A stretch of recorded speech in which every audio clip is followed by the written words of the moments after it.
Hello everyone, Vangeris here, and today I'll be taking you through Skyrim while talking about anything and everything on our way through billions of side quests. More on that in a moment. As previously mentioned in this series, we'll be tackling different parts of Skyrim's questlines in separate videos. Here's a reference for when we're tackling what. One point I need to make clear is that the first 10 videos in this series are focusing on the walkthrough aspect, where I show you the game while throwing out opinions and criticisms as we go. These sections focus on showing and explaining the content more so than critiquing every aspect of it. We'll dive into a heavy analysis of the game in the final video, so if you're expecting more analysis during the walkthrough section, you may find it lacking. That's intentional, so I ask that you be patient while I work on the final part of this series. It's looking to be a monster of a video, as I plan to take my previous commentary analysis sections and kick it up a notch with almost everything found in this game, especially on the story side, as that is where the bulk of Skyrim's content comes from. But let's get back on track. As I hinted at earlier, we'll be going through most of the side quests, both major and minor, throughout the base game and DLCs. I won't be grabbing every single one, but it'll be close. Timestamps for each section can be found in the description, as well as my critical analysis playlist where you can find the rest of the Skyrim series once they're all uploaded, along with my other analytical content. Back to this video, organizing it was ridiculous, so bear with me as we go through it all. The quests will be clumped together by area or section of the game, so apologies if it comes across as a barf bag of content from one hold to the other without a lot of subsections. A lot of these quests are tiny, so forgive me for not giving them their own sections, but this should be viewed as what the chunk of content is, rather than how it's organized. Finally, feel free to leave a comment with your stories, opinions, and criticisms as this goes on. I'm sure you've got a lot to say about this one way or another. It helps me iron out the kinks in future videos by letting me know if I get anything wrong, word things poorly, or generally suck and need to improve. I welcome the comments and criticisms. Now let's dive into all the little problems of this world.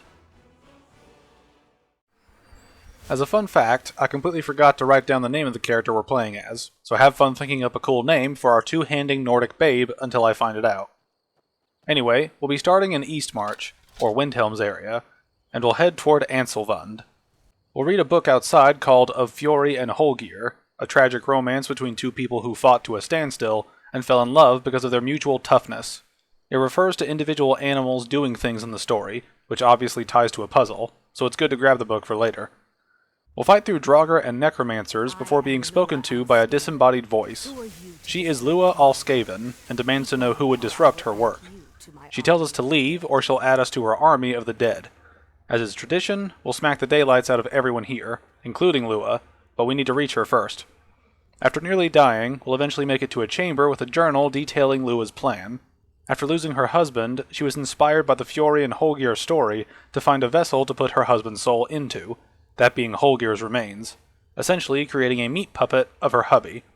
Then we'll use the book we picked up to order the animal stones appropriately. We'll get a fire shower and head into the burial chamber of Anselvund. We'll fight through more Draugr as Lua says she'll have vengeance for the death of her husband. I'm not sure exactly how her voice is disembodied, as she isn't dead or a ghost in any capacity. It's an odd experience fighting undead to have someone's voice appear as if they're over your shoulder while playing. Anyway, we'll hear Lua say she couldn't raise her husband, but she will raise an army to avenge his defilement. We'll fight our way to the final chamber, where we'll confront Lua. She says they burned her husband's body before she could raise him, complaining that it should have been returned to her. She says we won't stop her from killing those who waged the Civil War, and she'll be attacked by Draugr versions of Fury and Holgir. This causes a three-way fight, which can be fun to observe, but we enjoy violence, so we'll get into it. Once Lua is killed, Fury and Holgir will die, and their spirits will thank us for releasing them from her spell. Now they can rest in peace and give us Ghostblade as thanks. It does 3 extra points of damage and ignores armor. Better off to sell it or mount it on a wall in my opinion. Before we move on, we'll loot Lua's hidey hole to find imperial condolences for her husband's death at the hands of the Aldmeri Dominion while trying to retake the imperial city. As Faramir famously said, war will make corpses of us all. Now we'll move on to Hilgrim's tomb to find Goldir. We'll spook him, and he says there's a necromancer around, so we should watch out. He'll ask for help in defeating the necro hobbyist, so he'll stop messing with Goldir's dead relatives. We'll ask who's in the tomb, and he says Valsverin. Goldir's family never saw eye to eye with him, and he's finally gone off the deep end. He's gone in to defile the family tomb and using their ancestors for his necromancy. He'll mention his aunt went in after Vals, but she hasn't come out yet, and he doesn't think he can take Vals alone. We'll judge him by saying he let his aunt go in alone. He's not proud of it, as he's terrified of this place, and his Aunt Agna knows it. His father locked him in there in a drunken rage, and Goldir spent 3 days in there eating the offerings left for their dead before Agna found him. We'll agree to help Goldir, and we'll head inside, with the option to protect Goldir, meaning he can die during this. We'll ask if it bothers him that we're killing his ancestors, and he says we aren't killing them, just helping them back to Haafingar. It brings up an interesting point of what the dead perceive. Imagine chilling in heaven, and then you're brought back as a puppet of someone. Then a relative comes in and kills you again. I'm not saying that happens here per se, but it's a weird scenario to mold over. Anyway, we'll go through the family crypt and do our best to protect old Golly. He'll comment if we loot a chest or other sorts of valuables down here, but says we can have it as long as we help kill Vals. Then we'll find Agna's corpse, and Golly gets to deal with his cowardice from earlier. Then he says Vals has barred the door, and mentions Agna spoke of a secret room deeper in, where they buried the disgraced members of the family. This might get us into the main chamber. Then we'll continue. Golly will mention a pressure plate around, and he got pelted with darts. Seems like these defenses don't do anything if it didn't kill him after that. Then we'll come into a chamber with animal markings on the walls. Golly says the bear should show the way, and we'll find a pull chain near the bear. It'll open a secret passage through a sarcophagus, and we'll push on. We'll find a door leading to the main chamber and find Vals. He says the dead should serve the living, not the other way around, and Golly says we're returning his ancestors to Sovngarde. Vals calls Sovngarde a myth, and that Golly will be joining his ancestors in service to him. Then he'll teleport away, and we'll fight through a few waves of Draugr before killing him. Golly thanks us and mentions tending to Agna's body before giving us 500 gold and a key to his chest. We'll ask what he'll do now, and he says whatever he can to put his family here back to rest. After that, he'll stick around. He saw some game on the way here, and he wants to stay close for a while. Now we'll loot the crypt for all its goodies and get out of here. The next quest we'll grab starts in Winterhold, but returns to Eastmarch, so we'll head north to head south. We'll talk to Birna, the trader in Winterhold, and ask why she set up shop here. She says it wasn't by choice, as options were limited. She and Ranmir grew up here, and any money she makes, he drinks away. Without the coin to pack up and leave, she took to trading. We'll ask if she gets much business up here, and she says that's very funny. She's sure we've noticed that Winterhold isn't exactly overflowing with people. She'll sell whatever she can, and admits to having been burned by a few bad deals, but mostly comes out on top. We'll ask about bad deals, and she says it was stupid of her to believe a story, and now she's stuck with worthless junk. We'll ask for the story, and learn she has a claw that goes with the Ingol barrow. She was told the claw was worth more than its weight in gold if she took it back there and placed it in Ingol's chamber. She questions what she was thinking, as even if it were true, she wouldn't go into an ancient tomb filled with who knows what. We'll offer to look into it for her, and she doesn't care. If we want to check it out, she'll sell us the claw for 50 gold, and then it's our problem. We'll buy our problem, and she says if we're killed because of this, it's not her fault. But if it does turn out to be worth something, she asks us to let her know. Then we'll take the coral dragon claw to Ingol Barrow. We'll follow the inlet east of Windhelm to find Ingol's barrow and a book we can't touch. Probably an Elder Scroll in disguise. We'll enter the barrow and find balls of light that will follow us around. Then we'll find a dead scholar in a puzzle room with stone pillars and a chair. We'll loot him to find notes on the barrow. It details he was trying to transcribe the carvings for the college, which mentions man in his throne, whale in the sea, eagle in the sky, and snake in the weeds, so we can guess how to pick where each pillar needs to go. We'll turn the pillar with shrubbery near it to snake, the one under a light to the eagle, the one near water to a whale, and we'll pull the lever and head deeper underground. We'll eventually reach the claw door along with our ball buddies. Please don't clip that and make it gay. I'm only mentioning it so you don't clip it. Just a reminder, don't clip me saying, ball buddies. Ball buddies. That's what you're not supposed to clip. Anyway, we'll find Ingol's shade in the next room and defeat him to find the Helm of Ingol, which increases frost resistance by 30% and looks rad. Then we'll find a back entrance and head back to Windhelm, since we totally didn't forget to return to Birna, but she doesn't have any dialogue about it afterwards, which sucks, so we'll move on. We'll talk to Shavi next, who says Skyrim isn't friendly to Argonians, so they mostly keep out of the way. We'll ask if her people have bad luck, and she says they've not fared well outside their native Black Marsh, but are determined to make the best of things. She began praying to Zenithar, the god of wealth, to bring them fortune, but thieves made off with her sacred amulet as soon as she bought it. We know what to do. Then we'll ask if she's always happy, and she says she is. After all, what's the point in being miserable all the time? She knows life on the docks isn't easy, and sometimes life puts you in difficult circumstances you didn't choose. Being happy or unhappy is a choice you make, and she's chosen positivity. Now let's go spread positivity. We'll head to Lost Knife Hideout to retrieve the sacred amulet. Many bandits will get in our way, but we will bring the force of 1,000 makeup products down upon them. We'll retrieve the amulet from a chest and bludgeon the bandits with our bounty of beauty. We'll return to Shavi and give her the amulet. She blesses us and says we've renewed her hope. Then she'll admit she was a thief before Xenothar's calling, so she'll offer some things she learned to help us survive. We'll gain a skill in light armor and lockpicking. Then we'll move on. Conveniently, we'll talk to another lizard, Scouts Many Marshes. I'm going to call him Stan so I don't repeat that. Anyway, Stan says they're used to getting by on scraps, but the Shatter Shields want everything for nothing. We'll ask if someone is giving him trouble, and he mentions Torbjorn's Shatter Shield. Stan wishes someone would beat the coin out of Torp's fat fists as he clings to every septum. Torb says a lizard's labor is only worth 1/10 of a proper Nord, and Stan says his people aren't slaves. We'll offer to talk to Torb, and Stan says we can try, but they've gotten nowhere talking to him themselves. We'll find Torb inside the city and tell him to not be racist with his wages, and he says those boots aren't worth the septums he does pay them. He's not giving them coin he could give to good Nord workers. We can persuade, bribe, or intimidate him to increase the lizard bills, with persuasion being the one that works. We'll say the lizards will work harder if he pays them more, which he calls bold to say, but true. Then we'll head back to Stan.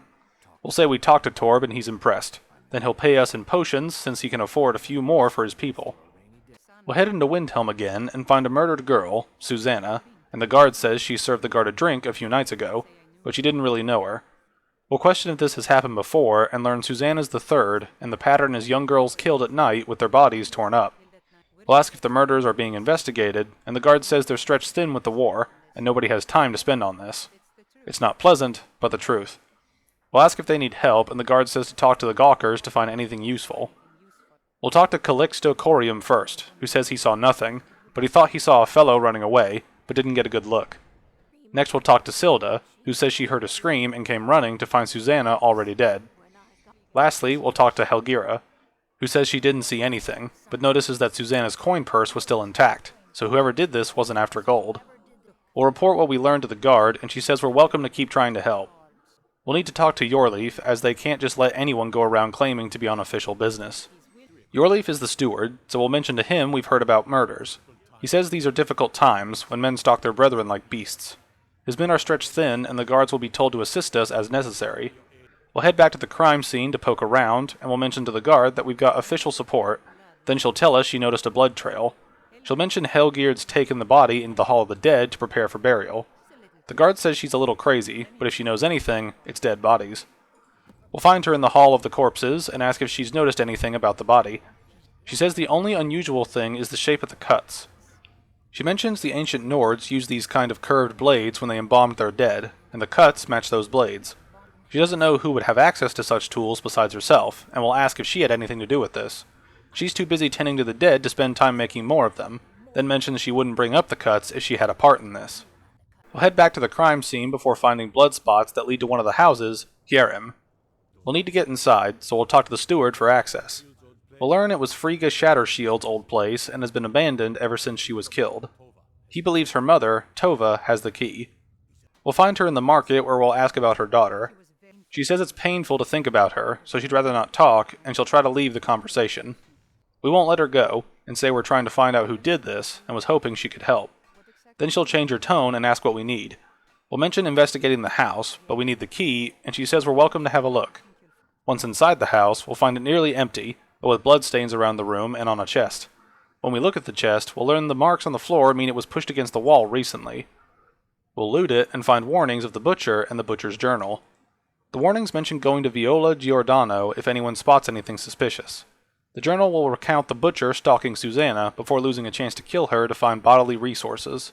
The butcher mentions the College of Winterhold, saying they only explored the magic they already knew, but what the butcher is discovering is deeper than what they delved into. Then we'll continue investigating the house. We'll find a strange amulet under a stack of butcher warnings and a suspicious wardrobe with a false back. Inside, we'll find body parts and an altar with a second journal. This text explains a ritual and ingredients to, assumedly, employ necromancy. We'll head back to Yorleaf to discuss the butcher. He says it's something Viola has been talking about as she posts warnings of the butcher all over the city, and someone keeps taking them down. We can talk to Viola for more details. Then we'll ask about the strange amulet, and the steward hasn't seen anything like it, but says we should take it to Calixto at the House of Curiosities. He has a good eye for strange trinkets and might pay us for it. We'll head to Viola. She explains she's been trying to find the butcher for months, but the guards and people won't help. She thinks she's the only one who thinks he can be caught. We'll ask why the guards can't help, and she says they blame the war. But she says what good is winning a war if we're terrorized by one of our own? Then we'll ask how the people don't care. She says they care, but none of them think to do anything about it. They say she's snooping around bothering people, but she's trying to save lives. Then we'll give her the journal and explain what it says. She directs us to Woundfirth, the court wizard, as rumors have surrounded him for years. She says he's a dangerous man, hence the people calling him the Unliving, and she says she wouldn't approach him directly. We'll need to go straight to the steward. Before we go to him, we'll bring the amulet to Calixto. He'll call it the Wheelstone, an heirloom symbol of the power of Windhelm. He says it's traditionally carried by the court mage, but he'd be interested in acquiring it for 500 gold.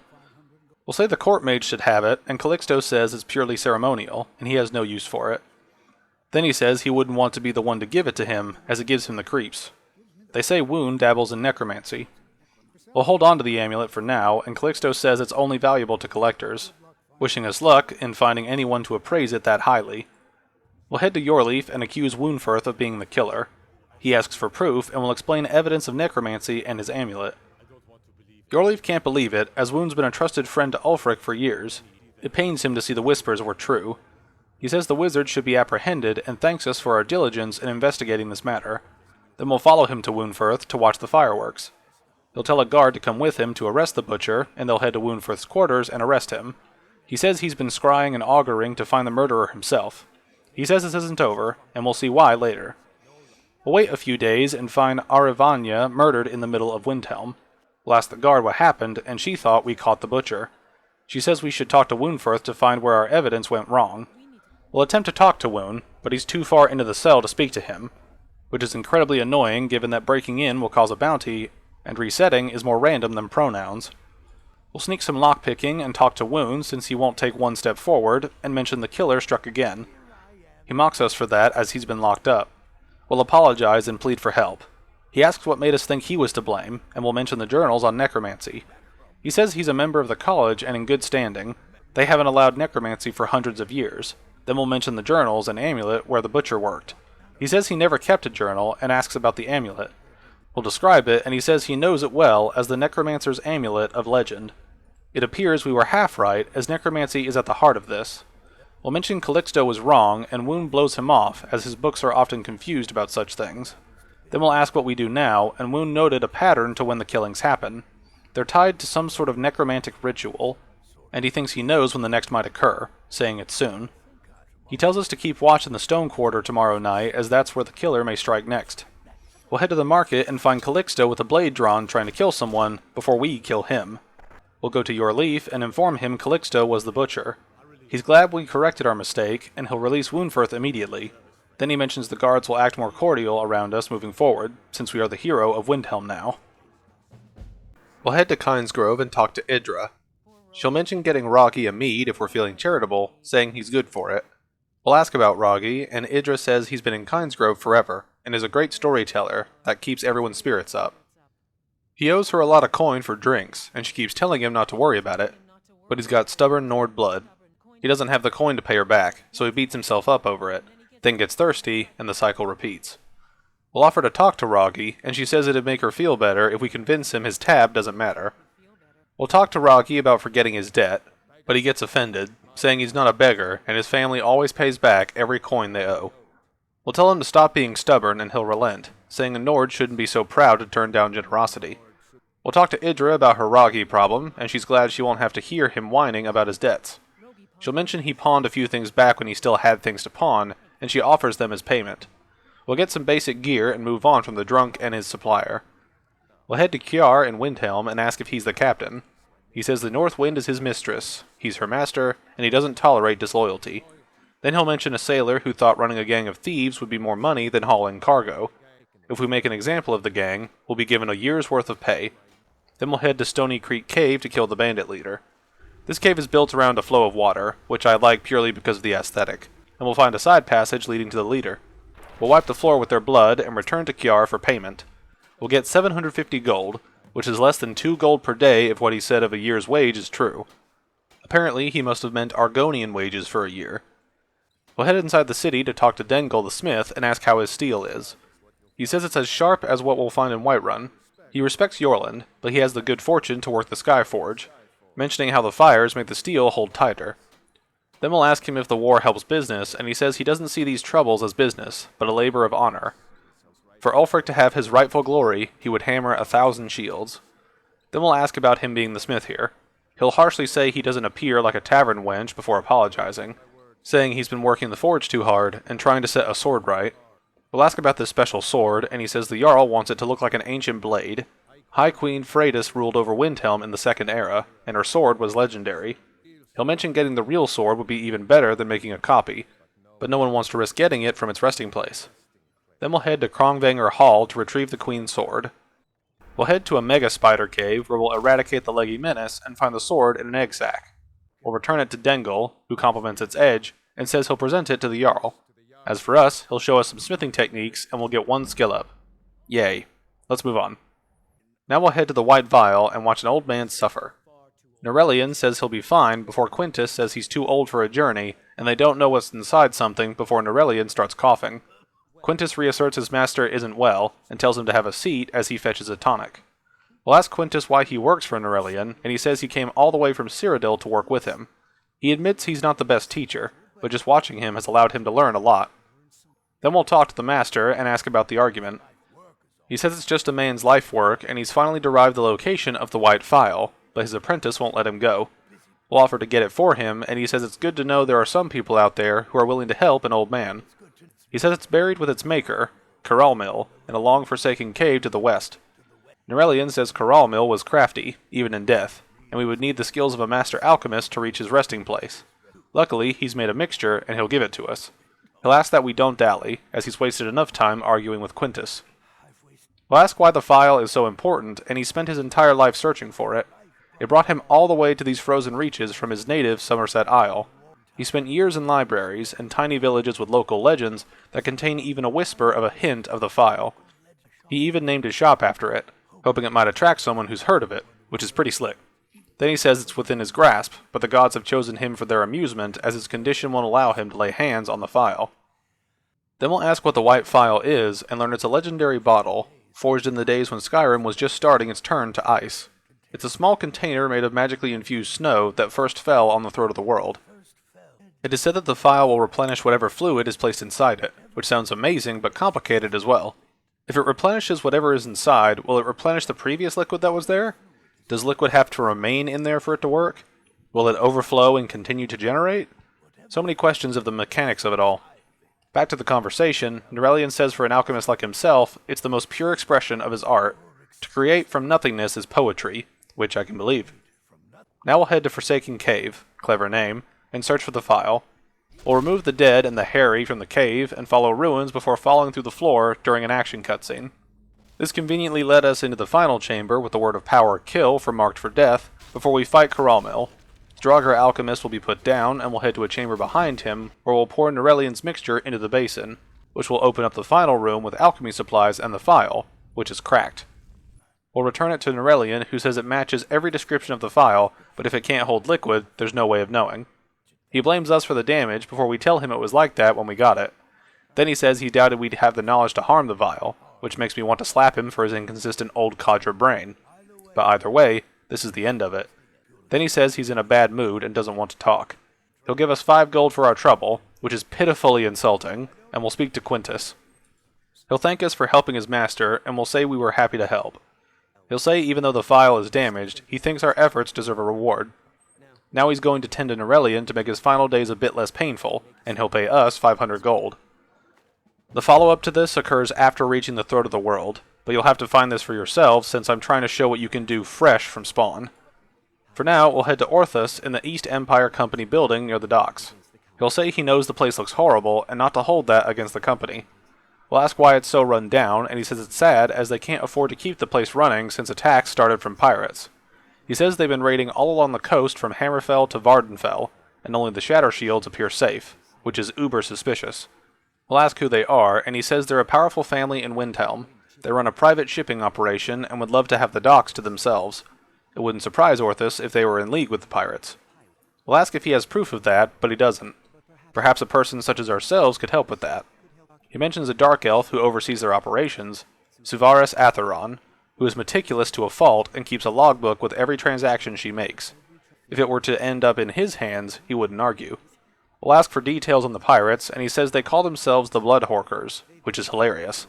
It's like calling a bounty hunter group in Star Wars Jabba's Flab. Anyway, the Horkers have been around as long as he can remember, but only recently focused on their ships. They are a dastardly group, but more than simple brigands, and are not to be trifled with.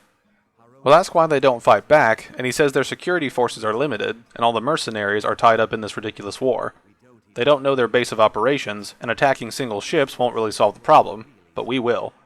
We'll head into the next door office for the Shatter Shields and find what we need next to the elf. We'll pick up her logbook, which incorrectly calls her a he, and then catch some references to their private friends wanting gold to let their ships through, and Torb Shattershield's approval of it. We'll return the log to Orthus, and he doesn't want to know how we got it. He'll point us to Dawnstar to deal with the rogues working with the Shattershields, and find out where their fortress is. We'll head to Dawnstar and talk to Stig Saltplank, who admits he's been captaining the Bloodhorkers for well on 9 years now. He'll mention plundering ships offers lots of gold, before Stig says the war keeps the Empire and locals too busy to worry about them. Mentioning Halden calls it their golden age. We'll ask who Halden is, and Stig says their secret ingredient. He is a battle mage of fearsome cunning, and runs the Bloodhorkers, making sure the battles end right side up. We'll ask where to go to join up, and Stig says they can't just tell anybody that. He surmises we're more likely to cause trouble for them. We can brawl to loosen his tongue, but we'll bribe him instead. He'll say he finds Skyrim to be a bit confining lately. They draw counsel at Japhet's Folly, and mentions the fools in Windhelm won't go near it. Then he'll say the crew needs gathering, and he hopes to be in Hammerfell before the other Horkers know who let their secrets slip. Hope he can live off 158 gold while that happens.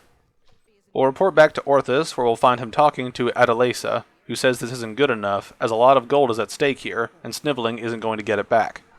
Orthus says he's got someone on the job right now, and should be returning any moment, which we are. Adele will talk to us, and tell us we're joining her to go after the pirates. We'll tell her of Halden, and she's heard of the man, but never guessed he'd join with pirates. She says it could be even more dangerous than she thought. We'll be pointed to the ships as they'll plan the assault on the way. We'll talk to the East Empire mercenary to take us where we need to go, and we'll appear near an island in the far north. We'll ask Adele for the plan, and she says Halden's been known to obscure his hideaways with magic. If we can take care of him, the way should be clear to properly assault the island. We'll mention this will be our job, and she says the troops are too afraid of Halden to head in before the fog is cleared. If we're willing to perform one more service for the company, we could put this matter behind them for good. Now we'll head to the island through a cave below it. We'll fight through the hungry Horkers until we find Halden. We'll chop the mage in half and head outside to find the forge under siege. We'll cut down surviving fatties and return to Adele. We'll report the death of Halden, and she calls it impressive work. She started the attack once the fog disappeared, and hopes we didn't catch any of the fire. She says we can head back whenever we're ready, as there's celebrating to be done.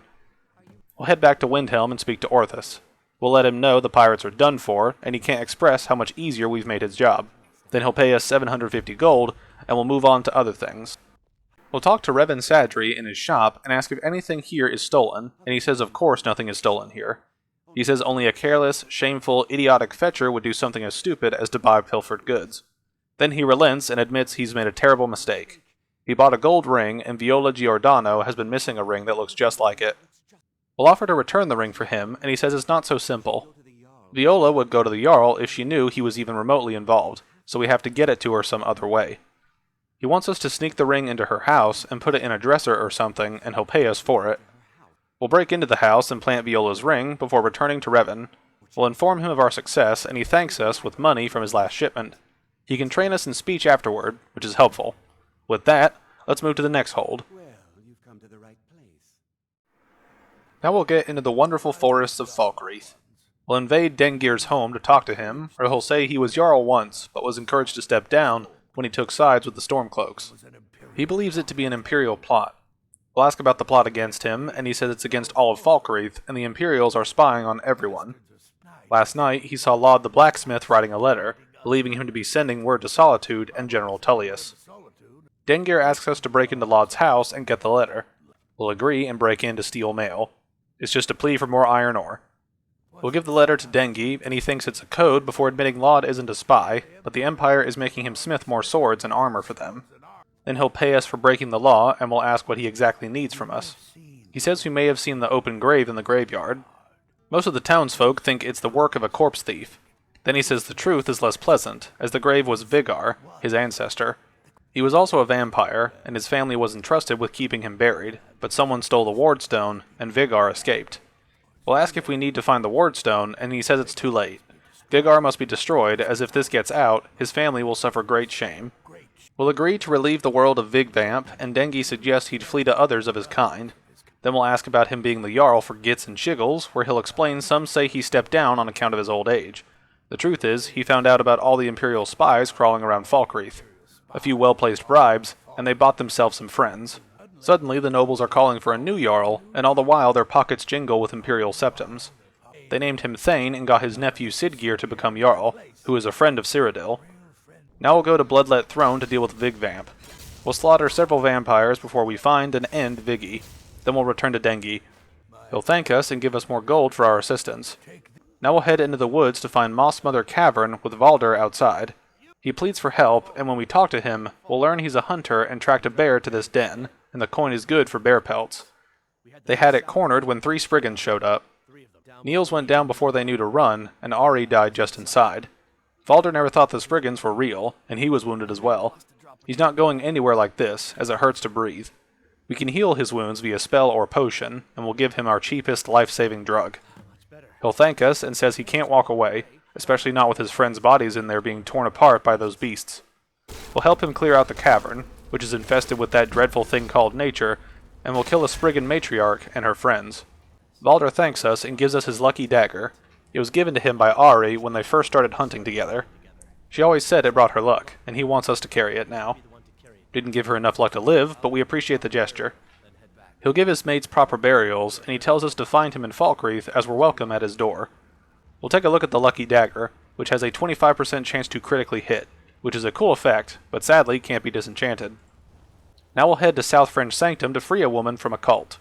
Sounds like Hollywood, but in a cave instead. We'll face spell swords, basically bandits with more magic, and eventually find Selveni Nethri bound in a spider's web. We'll cut her down, and she'll thank us for that. She says Bashnag's coven chased her out, and left her for dead down here. We'll help her escape once the coast is clear, which requires us to smack everything around until it stops moving. We'll ask about the coven, and she explains Bashnag's circle of mages live here, and made it pretty clear she's no longer welcome. We'll ask why, and she left for a few days in Riften, and when she came back, Bashnag accused her of trying to sell him out to the Thalmor. She was cursed and chased off. When we ask why she was in Riften, she says her daughter was sent to the orphanage when she was accused of necromancy. She had no choice, as she had to run or die. She joined with Bashnag then, and thought of her daughter Savella every day. She snuck off, hoping to find and steal away with her child. Sadly, her child was gone. Whether shipped to another orphanage, adopted, or something else, she didn't know what else to do, so she came back. Hoping nobody noticed, she left. We'll ask how she's holding up, and she says she won't be herself for some time, and just needs to get out of here and recover. We'll ask for more details on the coven, and she says they aren't dainty college mages. Bashnag has the skill of a magister and the mind of a warlord, which is a dangerous bunch. They're a good company for necromancer studies, and we'll ask her about being a necromancer. She says she is, and doesn't want to hear our moral judgments about it either. She wouldn't have had to study in secret in the old days. We'll ask if she can make it out of here, and she says Bashnag cursed her, preventing any spell use, so she'll wait until the way out is safe. We'll tell her the way out is safe since we've already cleared it, and she'll leave. Then we'll kill Bashnag and leave. With that, we'll move on to the next hold. We'll be heading to Haafingar, and begin questing by talking to Olda, great name for a woman, and she mentions her drunk husband. We'll ask about him, and she says he promised and swore on his ancestors that he'd give up the mead. Then she finds out he's stashing drinks in a cave nearby. He even has wolves guarding it, and she swears that she could cut out his tongue and let that be the end of it. We'll offer to grab his stash for her, and she welcomes us to try, but she'll keep a dagger sharpened just in case. We can help ourselves to any drink we find, but we need to bring her the bottle of Dragon's Breath mead, as it's her husband's favorite. We'll find a cave, not even a sublocation cave, and find the mead stash. We'll return to Oldie with the Dragon's Breath, and she says if Horgir doesn't give up the mead this time, she'll hit him over the head with it, and we're paid 500 gold. Small price to pay for forced sobriety. Now we'll head to the highest court in the land to find Varnius explaining he's seen and heard strange occurrences coming from a cave and someone needs to investigate. Jarl Elisif will say they'll immediately send a legion to scour the cave and secure the nearby town, as her people will always be safe under her rule. The court wizard Sybil says her scrying suggests nothing in the area, and mentions Dragon Bridge is under Imperial control, so it's likely superstitious nonsense. She suggests a more tempered reaction should be taken. The Jarl backtracks and tells her captain to assign a few extra soldiers to Dragon Bridge. Varnius thanks the Jarl, but continues about the cave before Falk says they'll deal with the cave, and he's dismissed. We'll deal with this later. We'll talk to Sybil, who is prickly, shall we say, and ask what her problem is. She says nothing, as she's busy, and doesn't like being bothered unless she's expecting something from us. Then she'll tell us not to give her that look, and supposes she can find some menial task to set her mind on. She'll mention they have a vampire problem, and bodies have been found with blood drained. She knows of a den nearby we can wipe out, as a precaution. We'll say we'll see what we can do, before Sybil says she doesn't expect we'll be capable of even that. What a wonderful lady, wouldn't you agree? We'll head off to Pine Moon Cave and eradicate blood enthusiasts. We'll do the do and report back to Sybil. She'll call the vampires filthy creatures, and she'll pay us. Next we'll head to the streets to find Sorex talking to Jari, saying he's not interested in something. As Sorex walks away, Jari says he should rethink that, as he's missing out on opportunities. We'll talk to him where he infers if we might be looking to make some easy gold. We'll ask what he had in mind, and Jari explains that it's easy to find things to sell, and some things nobody will miss. Things from underground or left lying around. He bets the two of us are alike, so why not take the next step and help each other? He says he and his sister Dija are treasure hunters and like to collect things. We're listening, and he calls us a clever one, before mentioning that the war causes many ships to come through the Solitude docks. They are loaded with weapons and pay, but few people, and they may pass through dangerous waters. They have an interest in one of the boats, the Ice Runner. Jari mentions the Solitude Lighthouse will guide the ship in, but if its fires were to go out, the Ice Runner would run aground. We'll talk about our objective, and he says it's an interesting idea, playing coy, so as to tell us what we need to do, and that we may get some loot out of it if we comply. He'll slyly tell us to meet him at the docks after putting out the fire to receive payment for our help. We'll ask about the sailors aboard, and Jari assures us they'll wash up safe, maybe even paying them for the heroic rescue from the crash. We'll say we should turn him in to the guards for setting up a wreck, but he responds saying no crime's been committed, and he's just making idle talk about what would be a tragic event. Tragic, but very profitable. Then we'll head to the lighthouse north of Solitude to douse the flames. Afterward, we'll head to the docks and talk to Jari. He says the Ice Runner has failed to dock on time and, without the lighthouse, has swung wide of the western shoal and run aground on the eastern coast. Dija will be at the wreck with their Black Blood marauders, and she knows to expect us. Before we head to the wreck, we'll ask why he didn't use his own men to put out the fire. He says they are identifiable, and he didn't want anyone thinking they were getting too bold. Then we'll ask if he's the leader, and he says he and his sister are more like representatives, as none of the Black Bloods can show themselves without risking arrest. Then we'll head to the wreck of the Ice Runner. We'll find Dija in the bowels of the ship, and she says she's supposed to give us what we've earned. We'll assume we're splitting the loot, and she laughs it off before saying the loot's already been moved, and we've been useful, so they'll give us a quick death. Thieves backstabbing? Who could have seen that coming? Anyway, we'll clear the boat of Black Bloods and escape. We'll find a note on Dija that mentions sending the loot to Jari at Broken Ore Grotto. Once the boat is free of Bloods, we'll get revenge on a lizard. We'll enter the grotto and deny the Black Bloods of life before reaching Jari and giving him the same gift. We'll loot the goodies from his room and find a log mentioning a secret stash in the water if we want to grab it. Now we'll move back to Solitude to talk to Greta about her brother, who held the gate open for Ulfric to leave after killing High King Torrig. She'll ask if we thought he was a traitor, and we'll ask who he was. She says he opened a gate and they executed him for it. She elaborates, mentioning he opened the gate and the wrong man rode out. She ponders what would have happened if it hadn't been Ulfric, and if he hadn't killed Torrig. But it was Ulfric, and he did kill the High King in honorable combat. Her brother refused to allow the Imperials to take revenge for the deed, and now he's dead. We'll say it sounds like he did what he thought was right, and she says we have a Nord's heart like him. She says it's hard for many people here to understand, but thinks Aldous does, and she doesn't think she could have stayed here if anyone else had. Then she says she needs to stop talking for a moment. We'll talk to Greta's daughter, Svari, about her uncle. We'll give our condolences, and she says her papa talks about it some, but her mom doesn't say a word, and doesn't even go to the temple anymore. She wishes her mother did, so she'd have people to talk to. We'll offer to convince Greta to go back to the temple, and Svari says to do it immediately.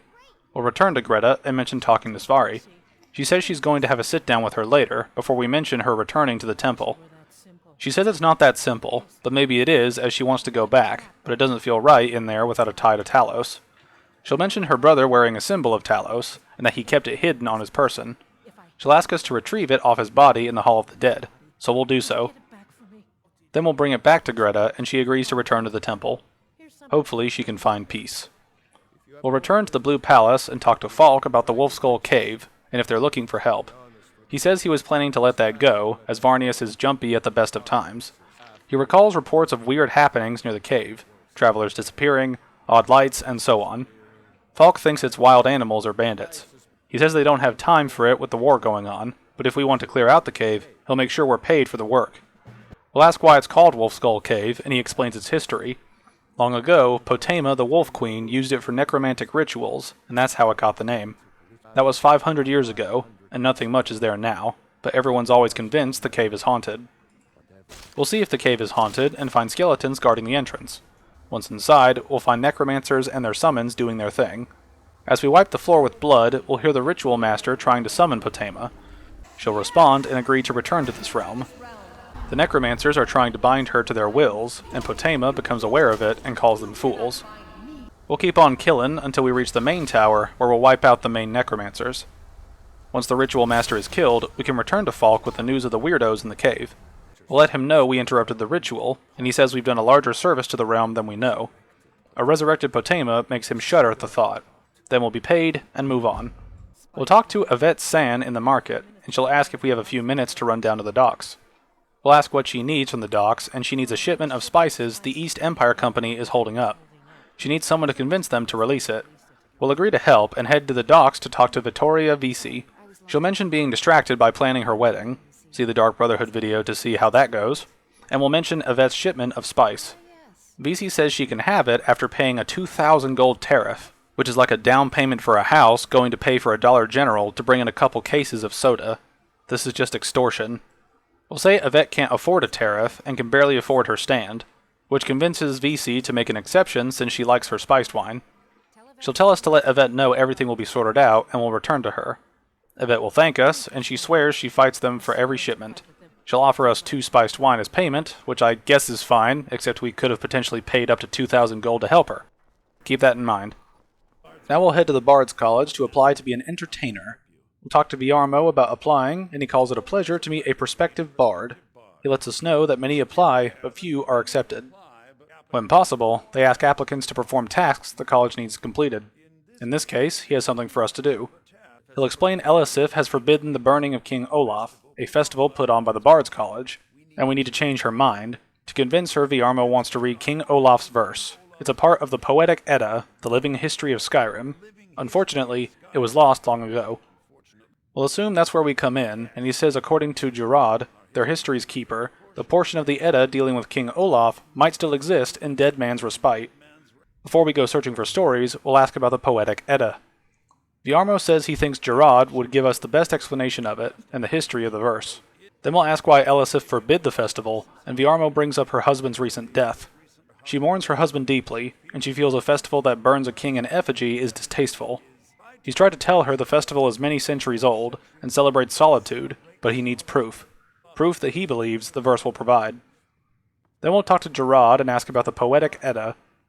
He assumes we're being sent off after the verse, and says that's good, as we shouldn't leave it lying around now that we know where it is. Then he'll explain the verse was Fafnir's contribution to the Poetic Edda. Each bard adds to the Edda in their time. King Olaf's verse is a lost and ancient part of it. The verse criticized the reigning King Olaf, and the bard was put to death and all the copies burned. At least, that was what he thought until he translated some texts a year or so ago. They now believe King Olaf buried the truth with the bard. If Gerard is right, Svafnir and the verse lie in Dead Man's Respite, along with the burial chamber of King Olaf himself, which seems odd to me to essentially have a story insulting you be buried with you, but whatever.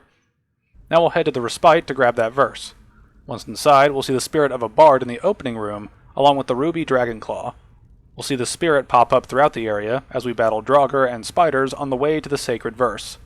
We'll eventually come to a magically sealed door, and we'll have to get around it. We'll take a side path and see the ghost bard heading downstairs. We'll follow the ghost, and we'll find the corpse of Svaknir, the ghost, and King Olaf's verse. When we read it, some of the text is blacked out, meaning it's incomplete. Before we leave, the bard will open the sealed door, and we can use the dragon claw to enter a room of many Draugr. Then we'll kill everything that's still moving, including King Olaf himself. We'll get his treasure key and witness the bard playing a song before he disappears. Then we'll unlock one of the words for Whirlwind Sprint, which is quite helpful. We'll return to the bard's college and bring the verse to Viarmo. He admits he didn't think it would actually be there, and he inspects it. He says this won't do at all, as it's incomplete, and aged to the point of parts becoming unreadable. He also mentions the bardic verse has come a long way since ancient times. Basically, he can't read this to the court, and without that, we can't convince Elisif to hold the festival. We'll suggest making up the missing parts, and Viarmo says that doesn't seem appropriate, but he supposes he could copy the style of the verse. However, he doesn't know what happened in between the verses. Then we'll get a fun section where he'll read out sections of the book, and we'll get to suggest entries in between. Because there's so much to talk about here, I'd rather just play it for you all. Also because I'm lazy and need a break from talking so much. O Olaf, our subjugator, the one-eyed betrayer, death-dealing demon and dragon-killing king, your legend is lies, lurid, and false. Your cunning capture of Numenex, a con for the ages. King Olaf was Olaf One-Eye? He famously captured the dragon Numenex and took him to Dragon's Reach. What did we say really happened?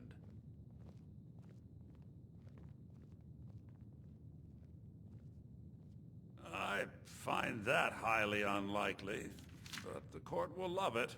I'm writing it in. Olaf grabbed power by promise and threat. From Falkreath to Winterhold, they fell to their knees. But solitude stood strong, Skyrim's truest protectors.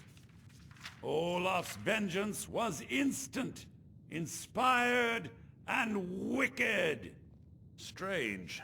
According to history, Solitude attacked Winterhold, but Asgeir seemed to be saying Olaf reacted. What do we say happened?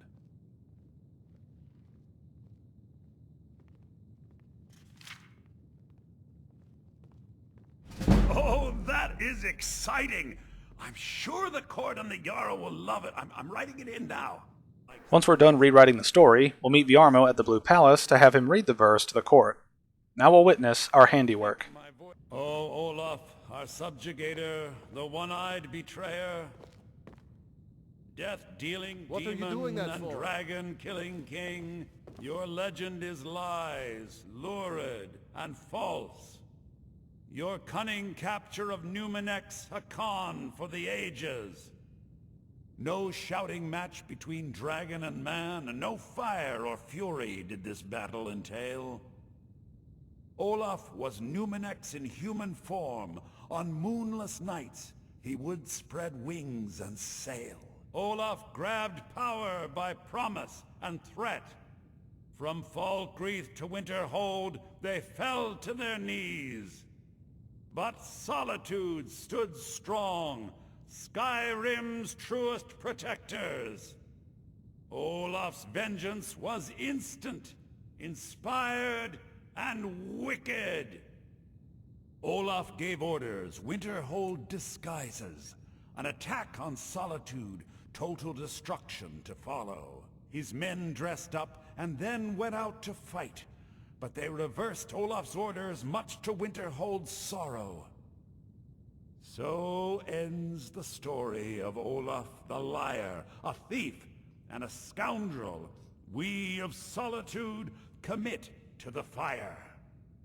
In Solitude, bards train for their service. They also gather each year and burn a king who deserves it. What a lovely tale. Anyway, Elisif is swayed, saying the festival is truly a celebration of solitude and a condemnation of false kings. Furthermore, she believes that such a fine poem deserves some payment of patronage, and the college will be generously rewarded. Afterward, Viarmo says we've done them a great service and can't begin to thank us enough. We'll ask if we're a bard now, and he says we will be soon, as it needs to be done properly through our induction as part of the festival itself.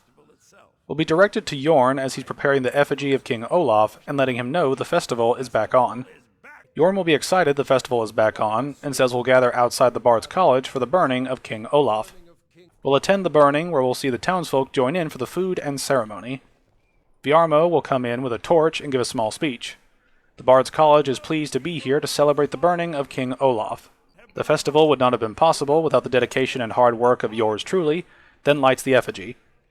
Viarmo says we remember all those Solitude soldiers out fighting the good fight in this thankless war. The people clap, and Viarmo says he thinks they like us. Then we're officially a bard of the college. He mentions that the college professors have some things they wish us to do, given our adventurous nature. Then he says Elisif has declared the burning of King Olaf should be a weekly event, which will make it get old pretty quick, but we've already seen how impulsive she is to please the people. Then we'll be paid per the patronage and get 1,000 gold. We'll talk to Jorn afterward and say he seems proud to be a bard. He asks why he wouldn't be, as we sing tales of kings, queens, and their politics, but we also really make history, because bards tell the stories. Then we'll do some bard work. We'll talk to Pantea Ate, who mentions a fool whose neck she should wring. We'll ask whose neck it is and learn it's Larina, a student who stole Panty's flute and sold it to a necromancer. She just got a ransom note for it, and then says the flute has been handed down for 17 generations. Then she yells at us to get to finding it. We'll ask why a necromancer would want the flute, and she says Larina apparently told her some story about the flute being able to make the dead dance. She says it's a flute, old and valuable, but just a flute. We'll head to Hobsfall Cave to find the Panty flute. Make memes of that. Please do. Anyway, we'll kill all the necromancers and find the flute in a chest. These items can exist before getting these quests, which is a nice touch if you find anything early. The downside is that they will be stuck in your inventory until you complete the quest, including their weight penalty. Anyway, we'll return the Panty flute, and she's ecstatic to have it back. She doesn't have any money to give for some reason, so she shows us a few tricks she learned playing for Winterhold wizards. Next we'll talk to Inga Sixfingers, who mentions she's sad over something. We'll ask what, and she says she was thinking of Finn's loot. A year ago, thieves broke into the college and made off with a lot of valuables, but also stole the loot. She's learned where they fled to and very much wants the loot back. We'll ask why it's so important, and she says Finn was the bard who invented the 8-course loot that is commonplace today. Until he found a way to string the extra courses, bards only had 6-course loots. The loot the thieves stole is Finn's original 8-course loot, and probably don't realize its true value. Conveniently, we already found it, and we'll give it to her. She'll thank us and teach us several skills she's picked up over the years. We'll get a boost to our alchemy, light armor, lockpicking, pickpocketing, sneak, and speech skills, which explains some things about her past that probably shouldn't be mentioned. Next we'll talk to Gerard, who is excited to learn something was found. We'll learn Rorn's drum was found. Nobody knew where he died, and his drum was lost. He says Haldir was the missing link, as Rorn entered Haldir's cairn in secret, and presumably died there. All he needs is someone to go get it, then suggests we do it. We'll ask who Rorn is and why he wants the drum. Gerard thinks we're joking, saying Rorn's the most famous battle drummer of the Second Age, at least famous among bards. The drum has been in half a dozen famous battles, and it's a priceless artifact. Rorn was always looking for a few stories to tell, and it seems he was writing a lay about Haldir when he vanished, and that was the missing clue. We'll head to Haldir's cairn and find a strange light emanating from a rock structure with corpses of Rain, Vidgrod, and Agrius around it. We'll find a key in Agrius' journal on a pedestal, and when we read it, we'll learn these 3 left the Knife Point gang, and they took shelter in the cave. The other 2 wanted to set up here for a while and do some raiding, but Ag says it's useless. His pals are insistent about staying, and wouldn't lend him a hand when he went out to hunt. Ag learns something is wrong, as Rain hasn't said anything after she woke up one morning, and just stares off into space. Vidgrod isn't much better, and Ag says he'd like to walk out, but he can't seem to get up the nerve to leave. He later says they aren't alone, and can hear someone old and powerful, Haldir. Hal wants something from them, and needs them to stay for the magic to work. Ag tried to run, but he can't, just like the others. His final entry says Rain jumped onto the cairn as the master wants blood, a sacrifice, and the power to live again. Ag can feel it pulsing in his blood, and Hal is draining them. They'll serve him soon, and then Ag says it's his turn. We'll head through Haldir's domain as we deal with ghosts. We'll get through a puzzle and reach the final chamber, where we'll fight Haldir's ghost. We'll kill him over and over until we defeat him for good, and loot the drum. Then we'll drop back down into the entry and leave. We'll give the drum to Gerard, and he says he's searched for this drum for 20 years. He says the college treasury is a bit thin right now, so he'll show us some tricks from his days in the army. We'll get a boost to the block, archery, one-handed, two-handed, heavy armor, and smithing skills. These bards know a lot of different skill sets. A note before we move on. I wasn't able to get the follow-up quest for Potema, as it bugged out, so thanks Skyrim for breaking when I needed it most. Moving on, we'll talk to Noster about his story. He explains he was the finest scout in the Legion, and tracked down all the places in the wilds that were causing trouble. He lost his helmet in one of the old caves, and life got worse after that, as he kept losing things. We'll suggest we could find the helmet for him, and he says he'd love to have it again, and would show us some old scouting tricks he learned. We can ask him if he was really in the army, and he says we assume he's always been on hard times, which is a weird stretch. He says he fought in the Great War, and was on the field of Anvil, and when struck down, he was left behind. He reiterates they left him for dead, and that he didn't leave them. After that projection dump, we'll grab his helmet in Shadow Green Cavern. We'll kill a few Spriggans, and find his helmet guarded by a big O Spriggan. Then we'll return to Noster. He calls it real Nord craftsmanship, and shows us a trick to avoid enemies noticing us. You can guess what skill gets boosted. Now we'll talk to Elisif herself, as she asks us to do something personal for her. She references Falk saying what we did with Wolfskull Cave, and we can be trusted. She says we know Talos worship is outlawed in the Empire, and when her husband was buried, she made offerings to all the gods, except Talos. She'd like us to take an item of his, a war horn handed down from his father, and place it at a shrine of Talos. We'd be honored to help, and she thanks us as it means a lot to her. We'll head to a shrine of Talos near Whiterun to pay her respects for her. We'll place the war horn and loot everything else because we're terrible. After we return to Elisif, she'll say we've more than earned the right to purchase property and take the next step to becoming a Thane. She says to speak with Falk when we have the funds, and thanks us for what we did. By the way, I found out we're called All-Knowing Arya, so feel free to comment how it took me so long to remember my character's name. But let's move on to the next hold. We'll head to Hjaalmarch next to see the marshes and a few people around the Jarl's doorstep, with Jorgen asking what the Jarl will be doing about something. Thonir asks how they're supposed to feel safe in their homes, and Asilfur says Jarl Idgrod will look after them all, and he asks they go back to their business. The townsfolk disperse, and we'll talk to the Jarl about the trouble facing Morthal. She says the unknown creates unease, even fear, and it's to be expected. She says some fear the new resident wizard, but as they grow to know him, they'll accept him. Then we'll ask where she stands on the war, and she says she's always stood with Morthal. She says it's not the time to fight amongst ourselves, as dark days approach, and all of Skyrim's strength will be needed. Then we'll talk to Gorm to get some lore on the Jarl. He starts by setting a rule to not disrespect the Jarl. We'll ask why we would, and he says it's no secret she is different, and that there are rumors about her and her visions. Lots of hearsay in this town, apparently. Now we'll talk to Falion, the local wizard, who says if we're here to accuse him of sacrificing children or eating hearts of the dead, we can save our breath. He's done no such things, and he doesn't intend to, and simply wishes to live in peace. We'll ask why anyone would accuse him of that, and he says the people of Morthal would rather weave their own horrid tales about his life than simply ask him for the truth. He'll say if they choose to fear him in their ignorance, that's their choice, but it won't change what's true. We'll ask him what he's doing, and he asks why we're here and if we followed him. Then he demands that we leave and never speak of this again. We'll ask why we should keep this a secret, and he says it's not our concern, and asks us to forget that we saw him here. We'll say keeping us quiet will cost him, and he'll give us 200 gold for silence. We'll disappear into the marsh and talk to the Jarl about it. She says he's always looking where he shouldn't for things he doesn't need.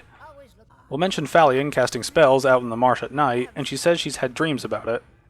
She says she'll deal with it, and thanks us for bringing clarity to marshy machinations. After selling Falion out, we'll go to his house where he hears Agni had a bad dream during the night. She dreamt he went away and made monsters. Fal says it was just a dream, but Agni says it was scary and like it was real. He tells her to hush and think of it no more, which is a very tender moment that I really enjoy seeing in stories. I love a good dad figure. Now we'll talk to Gorm again, asking if something's bothering him. He's worried about Idgrod, and doesn't know what to do. He says she's lost in her visions, and it's only getting worse. He's looked after her safety for so long, but if she can't tell what's real or not, how will she continue to lead the hold? We'll ask if there's anything we can do, and he says there's a letter he's had for some time, and he thinks it's time to deliver it. He can't leave her side, but asks that we reach out to Captain Aldous in Solitude. We'll agree to help, and he asks us not to open the letter. We'll open it anyway, and it simply infers that Gorm's talked to Aldous before, and Gorm says it's time to enact change. We'll head to Solitude and deliver the letter, and Aldous had hoped Gorm had given up on his scheme. He says the last time they discussed this was before the Civil War broke out, and things were different then. What Gorm is asking is impossible, and even if it worked, the questions and accusations would be bad. Then we're paid a few coins for our effort. We'll return to Morthal and talk to Jonna next. We'll ask about the burnt-down house, and she says it was Hrogar's house, and it burned down not too long ago. She mentions it's a pity about his wife and child, as their screams woke half the town. Now most folk won't go near it, and fear it to be cursed. We'll ask how the fire started, and Jonna says Hrogar claims it was a hearth fire, but others say he started it himself. We'll question if he'd do that to his wife and child, and Jonna says it's what people are saying as Hrogar's living with Alva now. That started a day after the fire. She says it isn't right moving in with a new love the day after your kin die like that, which obviously arouses suspicion. We'll mention they can't prove he murdered them, and she agrees, saying the Jarl would sure like to know if he did though, and might pay to find out. Now we're really listening, as this involves infidelity, death, betrayal, drama, and gold. We'll talk to Idgrod the Old, for some reason camping in Falion's house, and mention hearing about the house fire. She reiterates what happened, and when we ask what Hrogar said happened, we learn he blames his wife for spilling bear fat in the fire. She reminds us that the people think he did it, and will ask why he would. She says lust can make a man do the unthinkable, adding that the ashes were still warm when he pledged himself to Alva. We'll strangely ask why she hasn't arrested him, even though there's no evidence yet, and then she reiterates what I just said. She adds that we could sift through the ashes that others are too fearful to touch, and see what they tell. Whether we prove Hrogar innocent or guilty, she'll pay us. We'll head to the ruins of the house and find Helgi's ghost. She asks if we're her father, and when we ask who she is, she says her father said not to talk to strangers. Then she'll ask if we're a stranger, and we'll say we're a friend. We'll ask what happened to the house, and she says the smoke woke her up. It was hot, and she was scared, so she hid. Then it got cold and dark. Now she's not scared anymore, but lonely, and asks if we'll play with her. We'll agree if she tells us who set the fire. She says we'll play hide and seek, and if we can find her, she'll tell us who did it.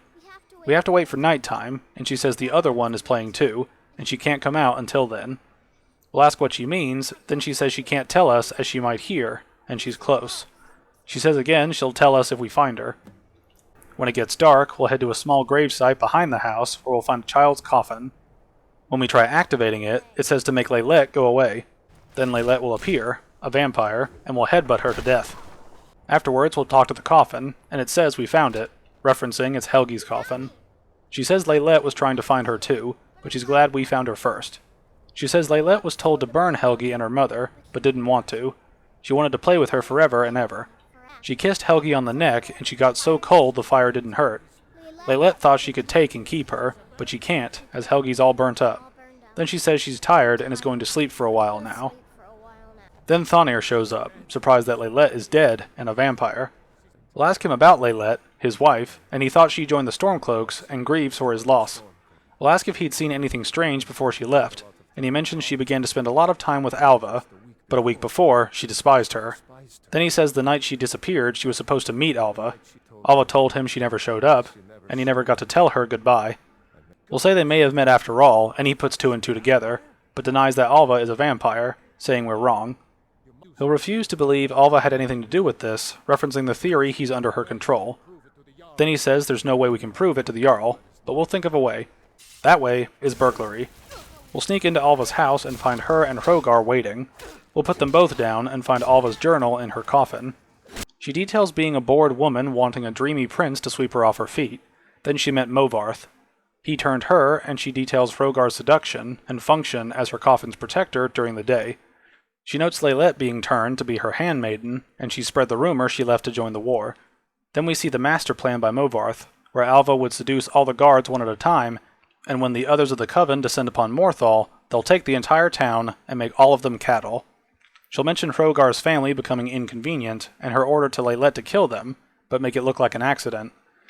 Then she says Leylette turned an accident into a scandal, and notes something wrong with Leylette, as she thought she could make Helgi her companion.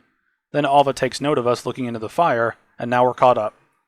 We'll return to the old Jarl and inform her of the situation. She didn't think Alva had it in her, and we'll give her the journal. She says she'll reward us for solving the crime, but she needs one more favor. Morthal is still in danger of Movarth, the master vampire she thought was destroyed a century ago. We'll need to gather able-bodied warriors to clean out Movarth's lair, and she says they'll be waiting outside for us to lead them. We'll head to Movarth's lair and wait for the crowd that doesn't appear. Then we'll clear the Cave of Spiders and Vampire Kin. Once Movartha's dead, we'll head out, but we'll meet Helgi's ghost at the entrance to the lair. She'll say her mother is calling her, and it's time for her to sleep.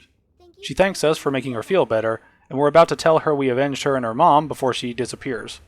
We'll head outside and find the crowd that didn't show up before. Great help, folks. Much appreciated.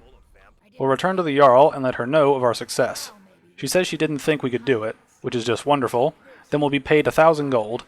A nice payday for saving a town. But now we'll move on to the next hold. Now we'll head to the Pale, one of the lands of snow and more snow. We'll start at Highgate Ruins, where we'll meet Anska. We'll learn she's located Vokun's crypt, and she's looking for a scroll here. We'll ask about the scroll, and she says it proves a family legend that links their bloodline back to Ysgramor. We'll ask about Vokun, and she says he's some old priest buried here long ago, and she's been searching for his tomb for years. Then we'll ask what help she needs, and she says Vokun is powerful, so she'll need help dealing with him. We'll ask what's in it for us, and she says we can have anything except the scroll, which is a great deal. We'll do the customary killing of the already dead until we reach Vokun's chamber. He is a dragon priest, and we'll smack him silly. We'll loot his mask for later. Then we'll head to the room behind him, where she'll get her scroll, and we'll get a part of the storm call shout. We'll give Anska the scroll, and she says she can't thank us enough for our help. She'll gift us a tome to conjure a flaming familiar, which we'll totally use on this two-handed character. Then we'll head to Dawnstar and talk to Captain Wayfinder, who mentions everyone thinking he's too young to be a captain, but he'll prove them wrong. We'll ask if he's the captain for some reason, and he says it's by inheritance, as his men are fond of saying. He can't blame them, as his mother ran the Sea Squall as strictly as she ran the house. He's been trying to find new areas of business and win the sailors' respect, but he keeps having problems. He brings up his last trade for some fine-cut void salts from the College of Winterhold, plenty of coin if we know who to sell to. We'll ask what happened to the salts, and he says sailors got drunk and ended up losing the merchandise in a cave. If we're not afraid of exploring, he'll pay good to get them back. We'll search the Brood Coven cave and find several bears around a hunter's corpse. We'll fur farm and get those salts. When we return them to the captain, we'll get 1,250 gold. We gotta get into salt selling. Anyway, we'll move on and head to Vollenrud. We'll pick up a journal near the entrance to start a quest. It'll detail an entrance to Kvenel's tomb, and we'll need 2 ceremonial replicas of Oaken and Eduge, favorite weapons of Kvenel. We'll reach an area with 3 paths, with the center requiring replicas of the weapons from the other 2 paths. We'll head down one path and fight through some lesser Draugr until we run into an Uber Draugr. This one knocks us to the ground, which can be quite deadly since we take a while to get back up, plus the Draugr deals heavy damage with its bow. Keeping an eye on our health will keep us alive. Then we'll pick up a ceremonial axe. We'll head down the second pathway and fight the dead until we reach the ceremonial sword. We'll bring the sword and axe back to the main path and insert them into the door. This will open it, allowing us to fight Kvenel. He hits pretty hard, but we'll take him down and loot Oaken and Eduge, which both do bonus frost damage. We'll find a word for the Aura Whisper shout, which helps detect enemies through walls. You can imagine how useful that can be. Next we'll head to Frostmere Crypt, where we'll find Isa Blackthorn fighting off bandits. She demands to know who we are and threatens us to speak or she'll kill us. We'll ask what's going on, and she sighs before saying she was a part of a gang in the ruins here. A friend of hers went crazy and stole the boss's sword, and she was blamed for it. She's done here, so we're free to mop the floor with these idiots as she wants to leave. We'll pick up a note about Kerr's bounty, which explains Kerr wanted Isa and Rajir dead. We'll head inside the crypt to slaughter the bandits because that's what we do. We'll hear the bandits talking about nobody going in or out of a place until Kerr gets back. We'll follow Kerr and Rajir's trail as we learn they both went into a place that feels eerie, and they mention the Khajiit going on about the Pale Lady. Then we'll find Kerr's log. It details the bandits trying to ambush caravans, and several died during a dig in this place. Then Isa and Rajir showed up, and Isa had experience with mines, so she was put in charge of the dig. Things start to improve as caravans come by and are robbed, and treasure is being found in the dig, until their tunnel broke into a giant cavern with a whole forest inside. Kerr found a sword laid out on a monument and took it for himself. Time goes by, and Kerr thinks Rajir's gone crazy, as he started muttering to himself and botched 2 jobs in a day. Isa's trying to cover for him, but she didn't fool anyone. The cat kept asking to see Kerr's sword, begging to borrow it, and Kerr says he could have it right in his gut. Then we'll find Isa's journal. It details leaving another gang, and she never understood how the cat found a lead after getting wasted on moon sugar. Then the 2 of them came here. She'll complain of the bandits having no mining skills, and she describes the underground forest and the sword. Rogier had nightmares afterward, where he kept muttering about a pale lady who supposedly steals children at night. She couldn't believe it spooked Rogier. Then it did more than that, as the kitty barely sleeps, and when he does, he wakes up screaming, saying the pale lady is coming for them, and she's down in the forest. She'll kill them all if the sword isn't returned, but Kerr won't have it. Isa said the cat had a fever, but then plans to abandon him and slip away when nobody's looking. What a great way to repay the guy who helped you get the gig. We'll cut through several bandits before finding Kerr bleeding to death inside the forest cavern. He says Rogier ambushed him, as he's trying to take the sword back. Then Kerr dies, and we'll move forward to see Rogier return the sword, only to be killed by the pale lady. She's a wisp woman, so we'll deal with her and her exploding fireflies. After that's settled, we'll loot the pale blade, which does lots of frost damage and makes enemies flee for a time. You probably know how I feel about that if you've watched every part of this series. Anyway, we'll return the sword, as we don't want to deal with haunted things, and we'll explore the cavern. We'll find a master chest and a word wall with a part of the ice form shout. Then we'll leave through a shortcut and move on to the next hold. The Reach has many quests to do, but we'll start by saving Margaret from murder. Not a quest, but ties into a quest. We'll immediately attack Waylon before he can stab a shopper, and someone exclaims the Forsworn are here. The Markarth City Guard appear and say that isn't true, and the situation is under control. We'll talk to Margaret, and she thanks us for saving her, and gives us a necklace she was planning to bring her sister, but changed her mind. We'll mention Waylon said something about the Forsworn, and she's heard of them. Something about the men who live in the hills and attack caravans. She doesn't know any more than that, as she's just visiting from Cyrodiil. We'll ask why Waylon was after her, and she doesn't know, as she was just shopping for a pendant for her sister back in the Imperial City. We'll be addressed by Eltrys, who asks if we're alright, and we'll say we were almost killed, which I guess is technically correct in the vaguest of senses, and he hopes we'll be given more peace in the future. He'll give us a note, saying he thinks we dropped it. We'll ask if he knows anything about the attack, and he says he was just getting some fresh air after having too many drinks. We'll ask about the note, and he says it's ours, and must have fallen out of our pocketses. We'll read the note, and it simply says to meet someone at the Shrine of Talos. We'll head to the shrine and find Eltrys waiting for us. He apologizes for dragging us into Markarth's problems, but after the market attack, he's running out of time. He says we're an outsider, dangerous looking, and that will do. We'll ask what he's on about, and he'll say everyone in the city wants answers. Then he recaps the situation we witnessed. A man goes crazy in the market, everyone knows he's a Forsworn agent, and the guards do nothing but clean up the mess. We'll assume he wants us to find out why, and he'll say this has been going on for years. All he's been able to find is murder and blood, so he needs help. He'll offer to pay us if we find out why Margaret was attacked and who's behind Waylon and the Forsworn. We'll start by asking what he knows about Margaret. He knows she's not from the city, as the air about her screamed outsider, and visitors usually stay at the Silverblood Inn. Next we'll ask about Waylon, and learn he was one of the smelter workers and mentions he also had a job down there once. He never knew much about Waylon, except he lives in the Warrens, like all the other workers. We'll ask about the Forsworn, and he says they're remnants of the old rulers of Markarth, and natives to the Reach. They follow the old ways, and were driven out of the city by Ulfric Stormcloak and his men about 20 years ago. Somehow they're still here and killing folks. We'll ask about Eltrys looking into the murders, and he says he has. It all started when he was a boy. His father owned one of the mines, which is rare for anyone who isn't a Nord. He was killed by a madman, but everyone knew the murderer was a member of the Forsworn. He's been trying to find out why ever since, and gotten nowhere, then got married, and they have a child on the way. He swore he'd give it up for his child's sake, but it's like his father's ghost is haunting him, asking why. Well, I do hope nothing tragic happens to this conspiracy theorist with a family and a child on the way fighting the system. I really do hope nothing happens to this fine soul. We'll leave and talk to Margaret in the inn. When we ask what she remembers about the attack, she says there's not much beyond what we've already heard. We'll ask why Waylon attacked her, and she repeats what she said before, but mentions she's never seen him before. We'll ask what she's doing here, and she says she's here on business. We'll pry and ask what that entails, and say she's hiding something. She says she's losing her touch if it's that obvious, and says she was sent by General Tullius to investigate the Treasury House and the Silverblood family. They own Sidna Mine, one of the toughest jails in Skyrim, and she was hoping she could buy or steal the deed, but doesn't think that's how things work here. She says Thonar Silverblood was behind the attack in the market somehow, and will search for evidence of this. When we head outside, we'll be confronted by a guard saying we're snooping around. He tells us to back off and that we don't want to know what happens to troublemakers here. We'll say we're not trying to cause trouble, but the guard says we're finding it, and that's bad enough. He'll say this is our last warning and says they keep the peace here, so we should stay out of their business. We'll head to the Warrens to do some digging for details. We'll talk to Garvey about Waylon, and he says he knew him, along with everyone else here, as he passes the keys around, and he supposes someone else will get his room key now. We'll say we need it, and he says we don't belong here. We'll say it's important, and he relents, saying trust is hard to come by here. We'll ask what the Warrens are, and he says it's where you go if you can't afford a room anywhere else.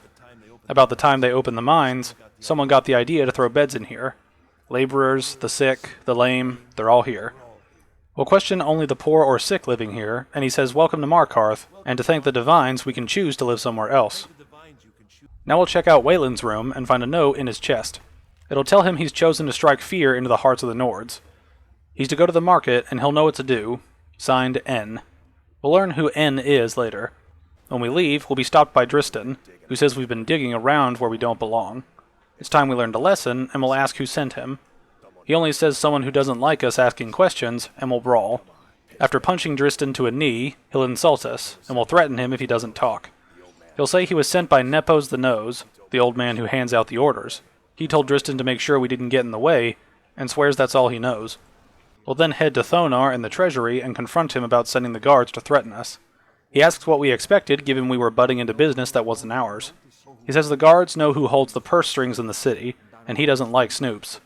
Markarth is his city, and we have no right looking into his business. Then he tells us to get out. Then we'll see his wife be murdered, and several people inside the building start attacking us. Thonar will talk to us after we kill them, and condemns Madanach, apparently a Forsworn agent. We'll ask if he'll talk now, and he says the Forsworn are his puppets. He has their king rotting in Sidna Mine, and he was supposed to keep them under control. We'll ask about the king, and he calls Madanach the king in rags. While they were off fighting the elves in the Great War, Madman was ruling over the Reach, until Ulfric came and put them down. Then we'll ask about Sidna Mine, and he says it's his prison, the most secure one in Tamriel, and is the source of half the silver in Skyrim. He goes on, saying nobody escapes, and he thought keeping Medea down there would keep him under control. Then we'll ask about him making a deal with the Forsworn. He says when their uprising was crushed, he had maddening brought to him, and he was a wild animal, but useful. Thonar offered him a stay from execution if he used his influence to deal with Thonar's annoyances, competitors, agents, idiots, and the like. Thonar let Magadana run his Forsworn rebellion from inside Sidna Mine, but now he's out of control. We'll ask if he wants us to take care of Makalaka, but he says we already got what we wanted, and that this is our fault. He says we and Madeline are animals, and he'll see us both rot to death in the mine for this. Now we'll head to Nepo's house. Uale stops us, asking what our business here is. We'll say we're here to see Nep, and she says they weren't expecting us, and the old man needs his rest. She tells us to come back later, before Nep says it's fine. Then we'll meet the Old One. He apologizes for his housekeeper, mentioning her being protective of him. We'll say we know about Waylon, and he says we're a real bloodhound, and we've sniffed him out. Nep says he's been playing this game for almost 20 years. He sent the young to their deaths, all in the name of the Forsworn, and he's tired of this. We'll ask why, and he says Macbeth told him to do it. When the uprising fell at the hands of the Nords, they threw him in the mines. Nep doesn't know how, but his king lives, and he gets messages from him. He's supposed to hand out the orders without question. We'll bring up the uprising, and he says Markarth and the Reach were their lands, and that's why they are Forsworn. They can't claim the home that is rightfully theirs, but when the war broke out, they had their moment. They drove the Nords out of the Reach, then Ulfric and his men came. Those that didn't run were executed, except for himself, his king, and a handful of others. We'll ask about Mad Malarkey, and Nep says he's the king in rags, and once held all the Reach within his grasp. He stokes the passions of the downtrodden in the city, and directs them to kill the enemies of the Forsworn in their name. All of them come from Sidna Mine, a Nord prison, and Nep notes how thick the irony is. We'll ask why he's telling us all this, and he twirls his mustache, as he questions if he thought we'd get out of here alive. We were seen coming in, and the girl at the door is a Forsworn agent masquerading as a maid. He says we aren't the first one to have gotten this far, and we won't be the last. We'll wipe out more citizens and loot Nep's journal after we kill them all. It's a rather blunt description of Nepos growing guilty and questioning why he does this. It's pretty underwhelming. Then we'll return to the Shrine of Talos to find Eltrys dead and the Markarth guards around him. So much for his wife and child. Then the guards will say they warned us, but we caused trouble anyway. Now the guards have to pin all the recent murders on us and silence witnesses. It's all work, work, work for them. We'll say Mad Max is behind it, and the guard says they had a nice deal going between Thonar and Magistrate until we showed up. We'll have plenty of time to take it up with the king in rags while we're serving a life sentence in Sidna Mine. We can come quietly or fight our way out, but we'll need to go to prison to progress this story. When we were imprisoned, we'll be directed by an orc lady with a wonky name, who says we're expected to earn our keep. We don't rest like other prisons, we work. We'll be mining ore until we start throwing up silver bars. We'll smart off by saying we're a little deaf in an ear, and the orc tells us to not get smart with her, as she's in charge. If we keep this up, she'll have our toes cut off. Then we'll head into the prison to meet Urisin. He'll ask what we're in for, and we'll tell him we're innocent. He says he was the same for the first one, but the other murders were all him though. He gives some advice, saying we can serve our time at the pickaxe and get out. We don't want to end up getting a shiv in the gut over a bottle of skooma. We'll ask where the guards are, and he says they would come in once a week to clean out the bodies, grab any ore we've mined, and beat down troublemakers. It's the only time we get food. And if there's not enough ore mined up, we don't get any. We'll ask about a shiv and learn it's a small blade that's easy to hide. We could swing a pickaxe into someone's face, but they tend to see that coming. If we have a problem with a prisoner, we can get a shiv from Grisvar, as he has a spare if we can get him to give it up. We'll ask where Magnolia is, and he says if we're asking, we're the new lifer, saying the guard sold us out good. He says nobody talks to the boss without getting past Borkul the Beast. We'll learn Bork is max guard and is big, even for an orc. Urak heard he ripped a man's arm off and beat him to death with it, with Urak saying he's old-fashioned like that. Then we'll ask what Urak's in for, and he says he was framed for a Nord nobleman being stabbed. He ran, joined the Forsworn, started killing, got caught, and now he's here. When we ask why he joined, he says life was better under the old ways. No Nords and their laws. The Forsworn will paint the walls of Markarth in our kinsman's blood, and he says it's best not to be here on that day. We'll talk to Bork, and he calls us new meat, soft and tender, and I'll ask what it was like killing for the first time. We'll say we aren't a murderer, and he calls us a liar. We'll ask what he's in for, and he lists off a lot of generic things, then adds lollygagging. We'll ask how long he's been here, and learn the guards brought him in about 12 years ago. He was running a good group of bandits until then. Then he says the Forsworn were nothing like the men he cobbled together, and were real killers.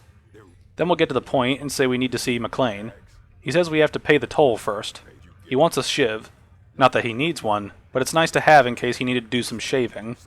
We'll talk to Grisvar to get a shiv, but first, lore. We learn he's in for thieving, several times over in fact, and that he's been in for a while and his penalty grew into a life sentence. We'll ask about a shiv and he can get us one, but we need to get a bottle of skooma from Duach first. We'll talk to What's-His-Face and get his lore real quick. He's forsworn, and on one of his raids, he got captured. He would have been fine dying for the Reach with his kinsmen, but the Silverbloods want ore, and they threw him in here. He's been here 7 years, and he's surprised he hasn't cut his own throat by now, but something keeps him going. We'll ask about skooma, and he says he'll cut us open as that skooma is his. We'll persuade him that we need it badly, and he'll be nice. We'll bring the skooma to Grizzly, and then we'll talk to more prisoners. Odvin is in for murder he didn't do, citing he was sleeping off meat in his aunt's house, but that didn't stop an arrest. He's been here a couple years, and he wasn't forsworn when he came, but he joined up when he got in. Next we'll talk to Braig, who won't talk about what he's in for, and simply says he's been in here long enough, which will come up later. We'll return to the Orc, with Uranus referencing leaving his daughter behind, which is darkly comical given our circumstances. Anyway, we'll give the shiv to Bork, and he says we can head in, but not to try anything, as Mad Moxie is smarter than we think. We'll talk to the Big M himself, who says our kinsman turned us into an animal, all caged up, and left to go mad. He asks what we want, and we'll say he has a lot to answer for. He questions what we did while meddling in his affairs along with killing his people, asking us to question its worth for our truth. Then he'll say we're one of them now, a slave, with the boot of our kinsman stepping on our throat. He says if we understood that, he could help us. We'll ask how to understand this, and he points us to talk to Braig, who's been here the longest next to Madame Nacho. We're to tell him the Big Mac sent us, and ask why he's here if we want to know how widespread the injustice of Markarth is. We'll talk to McMuggerton a bit more before we go. We'll bring up Thonar, and Megaman says they had won, but he was captured, quickly tried, and sentenced to death, but his execution never came. Thonar stopped it as he wanted the Forsworn at his call, and Mickey would point their rage at Thonar's enemies and spare his allies. Machiavelli says it was humiliating at first, but he knew Thonar would let his guard down eventually. Then we'll talk about the Forsworn. He says this was their land as they were here first. Then the Nords came and put chains on them and forbid them from worshipping their gods. Some refused to bow as they knew the old ways would lead them to having a kingdom of their own. The Forsworn are criminals in their own lands, and they will cut a bloody hole into the Reach until they are free. With that revelation, let's move on. Talking to Brake has him ask us about our first time feeling chains around our wrists. We'll recall the opening to the game with our execution at Helgen, and Brake asks us to question why they should get to decide our life's fate, as isn't judgment for the gods. Then he'll ask if we have anyone waiting for us on the outside like family. We'll say we have friends, and that they're the only family we need. Brake brings up he had a daughter once, mentioning she'd be 23 this year, and probably married to some hot-headed silver worker, or maybe on her own learning the herb trade. He brings this up because the Nords didn't care who was or wasn't involved in the Forsworn uprising. He spoke to the Big M once, and that was enough. His daughter Aethra didn't want to see her father leave, so she pleaded to the Jarl to take her instead. After they made Brage watch her head roll off the block, they threw him in here anyway, to dig up their silver. We're sorry to hear what happened, but Brage says his daughter deserves the pity. He's just a poor Forsworn whose only regret is not killing more Nords before being locked up. We'll ask if he thinks this story justifies the murders the Forsworn have committed, and he says he's not Madanach, and never the leader of the Forsworn. The only anger he can justify is his own, but every family in the Reach has a story like his. He says there are no innocent onlookers in the struggle, just the guilty and the dead. This definitely clarifies why the Forsworn are so fanatical, along with how terrible Ulfric's men must have been to these people when they came to conquer the Reach. Also makes you wonder how much of this ties back to Ulfric himself, but we'll delve into the story and all the details in the analysis video. We're nearly there anyway. Moving on, we'll return to Marky Mark, and he asks us to imagine hearing a story like Brage's over and over, with different families and injustices. He says our meddling reminded him of how removed he's been from the struggle, as he and his men should be in the hills fighting. We'll tell him to spare the speeches, with him mentioning he's almost beginning to like us, but we haven't earned our place out here yet. He'll inform us that Grisvar the Unlucky is rightly named, so as he's a thief and a snitch. He's outlived his usefulness, so we're to take care of him, and then we can leave the mine for good. We'll mention we need a shiv, and McRonald says Borkel muscled one out of us, so he'll give us another. We'll talk to Grisvar, and he pleads for his life before attacking us. We'll kill him and return to McChicken. He says we've finally become one of them, and tells us to come with him, as it's time to announce his plans to everyone. We'll follow him to the main area, where Uranus asks what's going on, as he wouldn't have Grisvar killed unless he weren't planning on needing him. McRib says they've been here long enough, and it's time to leave Sidna Mine, and continue the fight against the Nords. He mentions there is a tunnel beside his quarters that leads right through the old dwarven ruins of Markarth into the city. Then we'll get a rallying cry of the Reach belonging to the Forsworn, and McNugget says we've earned an early pardon, and we'll ask where this tunnel came from. He says it's a gift from the dwarves, and then we'll escape the mine. We'll enter the Markarth ruins and follow Mad Lad through them. Along the way, we'll deal with spiders and Dwemer constructs. The group will meet with Kaya, a Forsworn from the outside, who says she brought what Moobly asked for.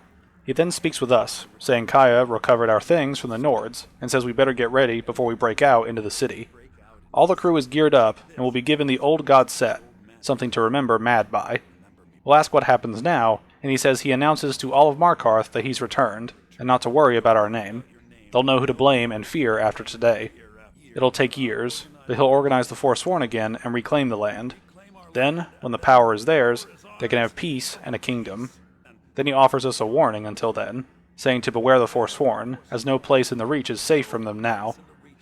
We'll take a look at the Old God set and see the chest piece decreases destruction spell cost by 15%, the boots increase sneak by 20%, the gauntlets boost bow damage by 20%, and the helmet increases magicka by 30%. A very universal set, plus we can look like a Forsworn now. We have better gear, so we'll be selling the weird deer people uniform as soon as we can. We'll prepare to head outside and say we'd sooner forget all this. Madanach says it's time to see the sky and make it rain red. When we get outside, we'll find Thonar with the city guard waiting. He mocks Mad and the group for thinking they can escape his prison, and that they'll pay for what he's done to his family. Mad retorts that Thonar's poisoned the Reach with his tainted silver for long enough, and we'll watch the two groups go at it. This is a great time to loot Markarth guard gear if you haven't already. The Forsworn will fight their way out, and Thonar is killed before becoming a corpse fighter for Uranus. Then they'll escape, and we'll pick up Thonar's journal. It'll recall Thonar's concerns with Madanach, but he's been invaluable to him for getting rid of problems over the years. Not even the Forsworn knew about this arrangement, and Thonar says he'd make Mad pay if he double-crossed him. We saw how that played out. With that, we can move on to more Reach side content, since this was basically a massive sub-arc for the Hold. It's pretty cool that all this detail went into these few quests that link together. Wish we had more like that throughout all the holds. Not to say only this one has something like this, but not all holds have something this deep either. Anyway, we'll head to the Hag's Cure, great name, and talk to the alchemist there, Bothella. We'll mention the unique name, and she says it comes with living to a ripe old age. People start thinking something's magical about you. Then the insults come. A little knowledge of plants and potions can get you by, not like anyone likes to admit buying things from her. She even has a potion for the steward, and she asks us to deliver it to him, and say it should solve the problem he has. We'll deliver the potion to Rarik, who awkwardly thanks us for the potion, which helps us infer what it's for. Next we'll witness an orc yelling at her assistant. Gorza asks Tacitus what something is, and he says it's a nail. Gorza smacks him with facts and logic, saying the Legion would call it useless, and mentions how brittle the metal is. Tacitus sheepishly says the forge was hot, and infers he did something else. Gorza berates him for skipping a step, and not heating the metal all the way through. Then she calls it useless, and tells him to make it again. Fun stuff. Next we'll meet Moth Grobowel, or Mo as I'll call him, who says he's the Jarl's personal blacksmith, but he'll also sell a few pieces for a fair price. We'll ask for tips when buying armor, and he says it depends on what we need. Light armor is good for travel and less to carry. Heavy armor weighs us down, but no true warrior goes without it.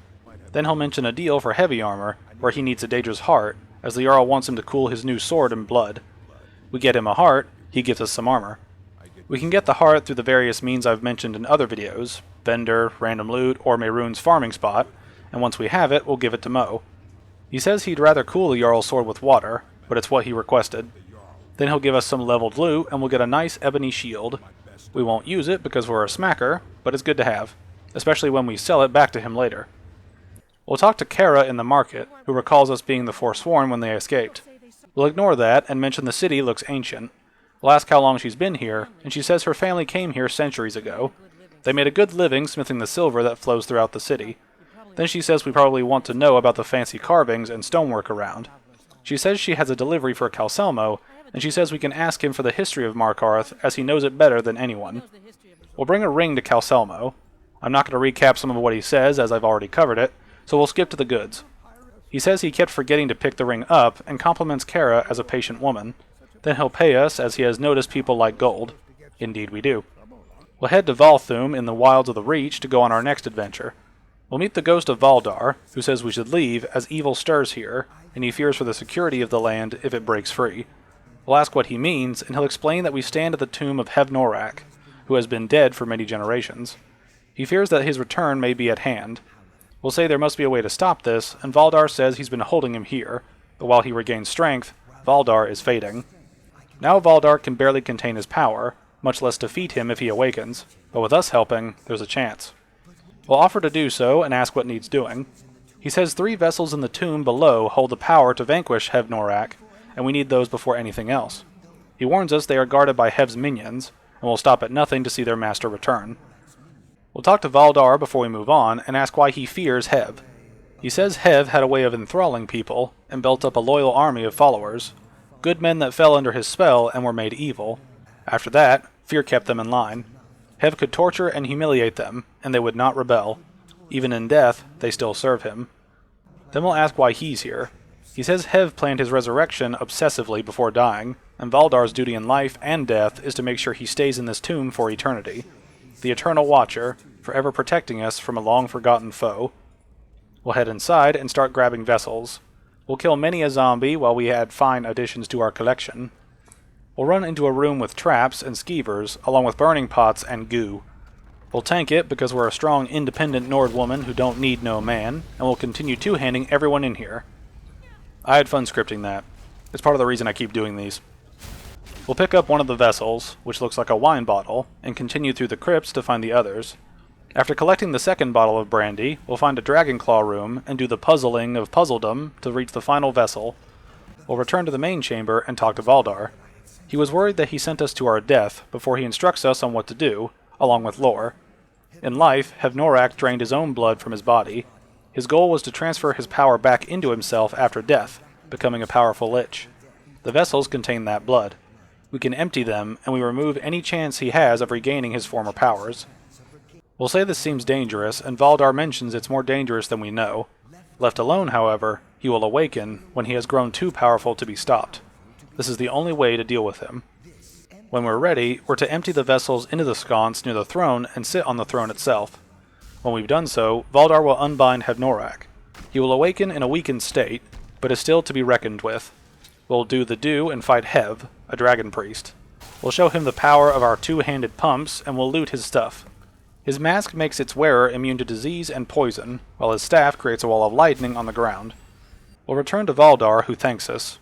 He may finally rest, and he says to take Hev's mask to serve as our reward. Then he finds peace.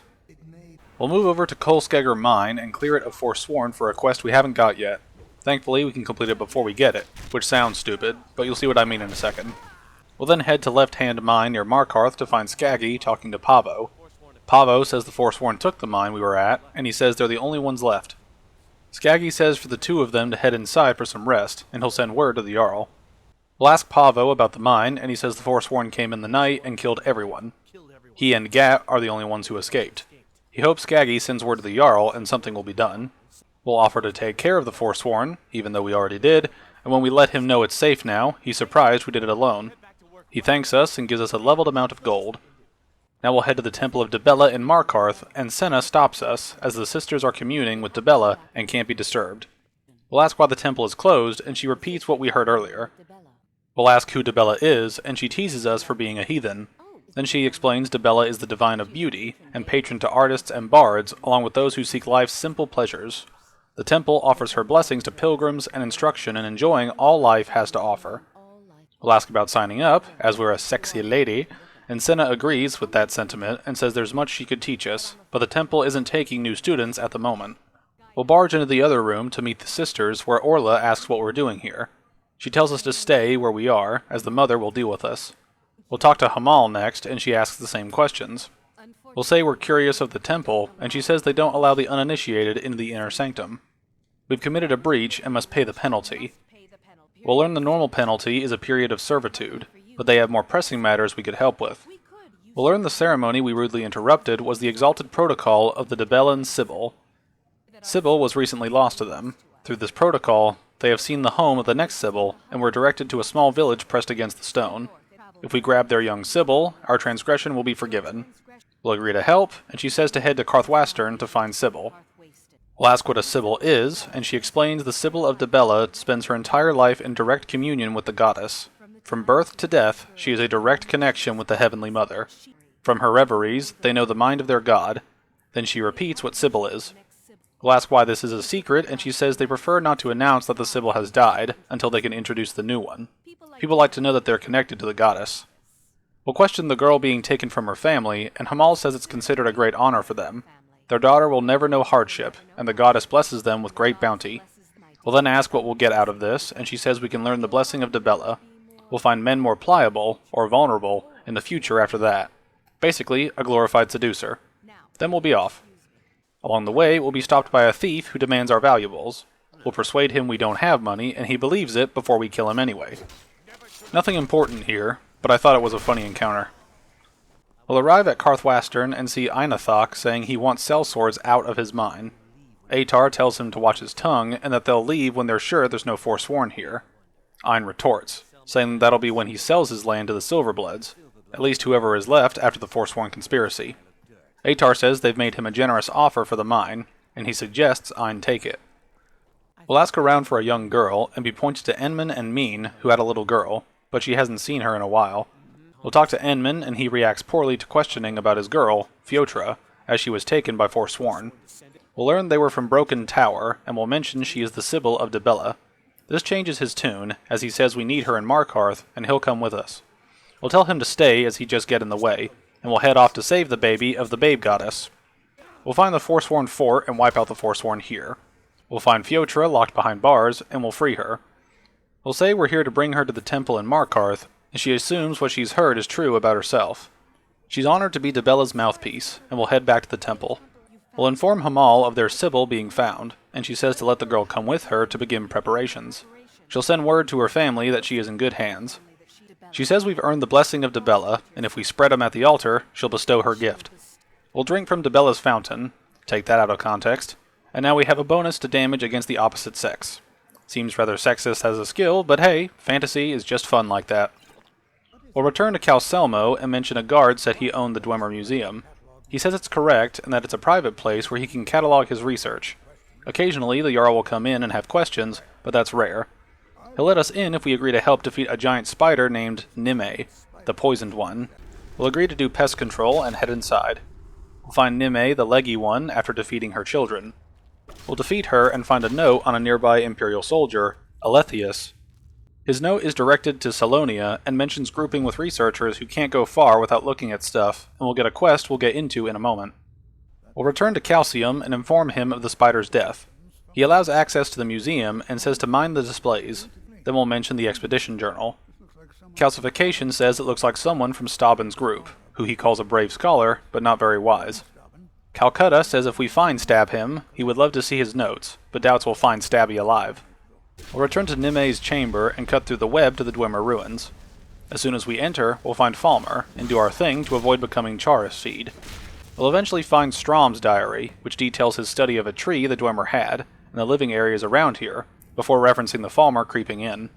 They blocked off some pathways the Falmer were coming from, but they continue to come in while Strom questions when Stab him will return. We'll continue exploring to find other diaries and grab Urge's book. He says it was foolish to move through this place as quickly as they did, and he mentions buying a castle when he comes out of here. We'll continue and find Crag's diary.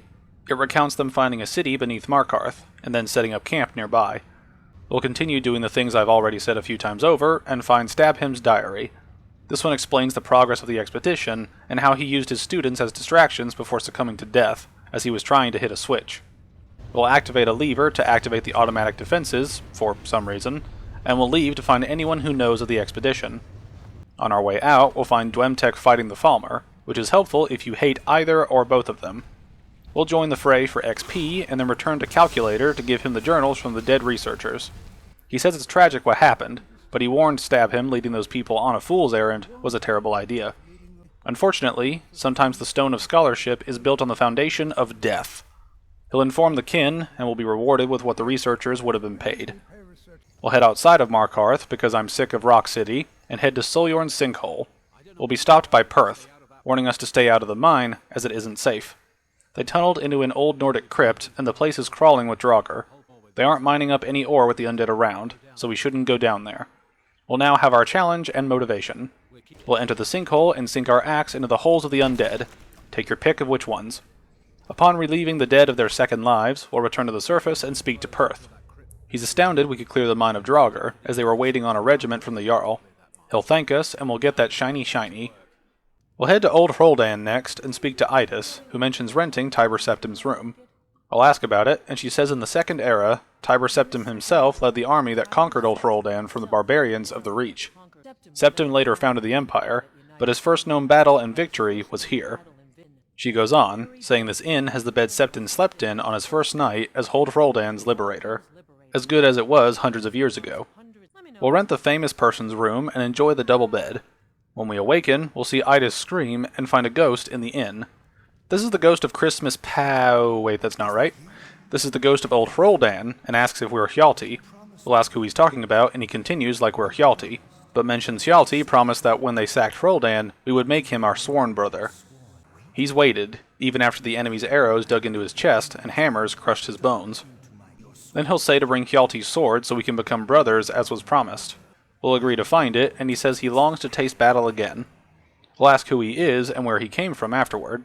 He served 2 campaigns with Hjalti, and Hjalti saved his life time and again. That's it. Then we'll talk to Idis about her screaming, and she says what we know about a ghost being in the inn. We'll mention Hjalti, and she says she's never heard of anyone by that name, and suggests it may be one of Tiber Septim's many names.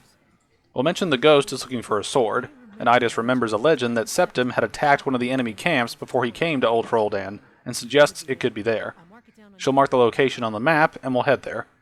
We'll wipe out Forsworn camping here, and find the sword in a chest. We'll bring the sword back, and the ghost says it's been an honor to serve Hjalti. Then he recalls lessons they both learned from sword masters, and he'll show us a few things, increasing our one-handed and block skills. We don't use them, but XP is best P. Okay, I couldn't think of a joke there. Try writing a 200,000 word script and keeping the jokes coming. It's not easy. Anyway, we'll later find a book called The Legend of Red Eagle, and get a quest to find a sword. The book explains a child was born with the name Feolan, Red Eagle, based on conditions of his birth. And his story leads him to unite the Reach under his name. Through a bunch of war and fighting, Red Eagle loses everything to a foreign force that took over the Reach, and he creates a resistance that doesn't seem to overthrow the enemy.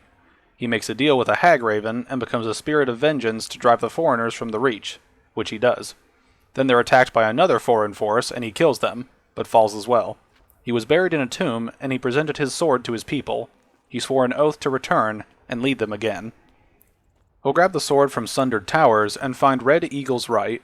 It details the ritual to bathe the blade in human blood, present it at Rebel's Cairn, and repeat an oath. We'll head to Rebel's Cairn and insert the sword into a device. This unlocks the secret tomb. We'll enter and defeat Red Eagle and his adds.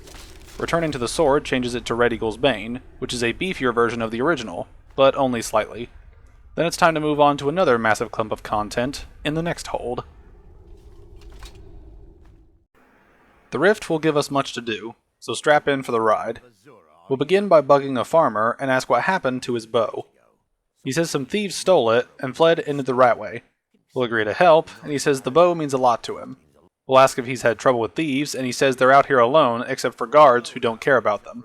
This makes them easy pickings, and have snatched not only his bow, but all their coin as well.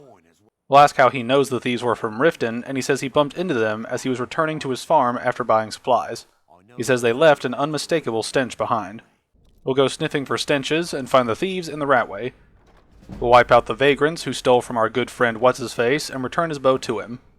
But I do have to mention the adorably tiny chests in this area. They're just so cute I couldn't resist. Anyway, we'll return the bow, and Draven says he doesn't want to know how we got it back, but he's glad to see it again. We'll be given several jewels, which makes me question where Draven got these from, but payment is payment. Next we'll head to Helga's bunkhouse to talk to Svanna. We'll ask if she works here, and she calls it slavery. She works her fingers to the bone keeping this place clean. Since her parents died and Helga took her in, it's been a nightmare, as she didn't know Helga was such a wretch. Now she's stuck here while the customers grope her and say the most awful things. We'll ask why she hates Helga so much, and she says it's everything about her. She thinks Helga takes her worship of Dibella too seriously. Svanna says Helga slept with 3 men in the last month alone, and questions what kind of a woman would do such a thing. Just once, she'd like to see her squirm and rub her nose in it. We'll mention there must be a way, and Svanna has an idea, but Helga would kill her if she found out. Then she explains that after Helga flexes her naughty bits, she gives her partner a token of her affection called a Mark of Dibella. It's like a body token you give out to clientele. If we confront Helga with 3 of the marks, she'd be so embarrassed, and Svanna doesn't know what she'd do. We'll agree to help, and learn we need to get the marks from Bali, Hofgrir, and Indaren. We'll head to Bali first and mention Helga. He denies it as he is married to Drifa.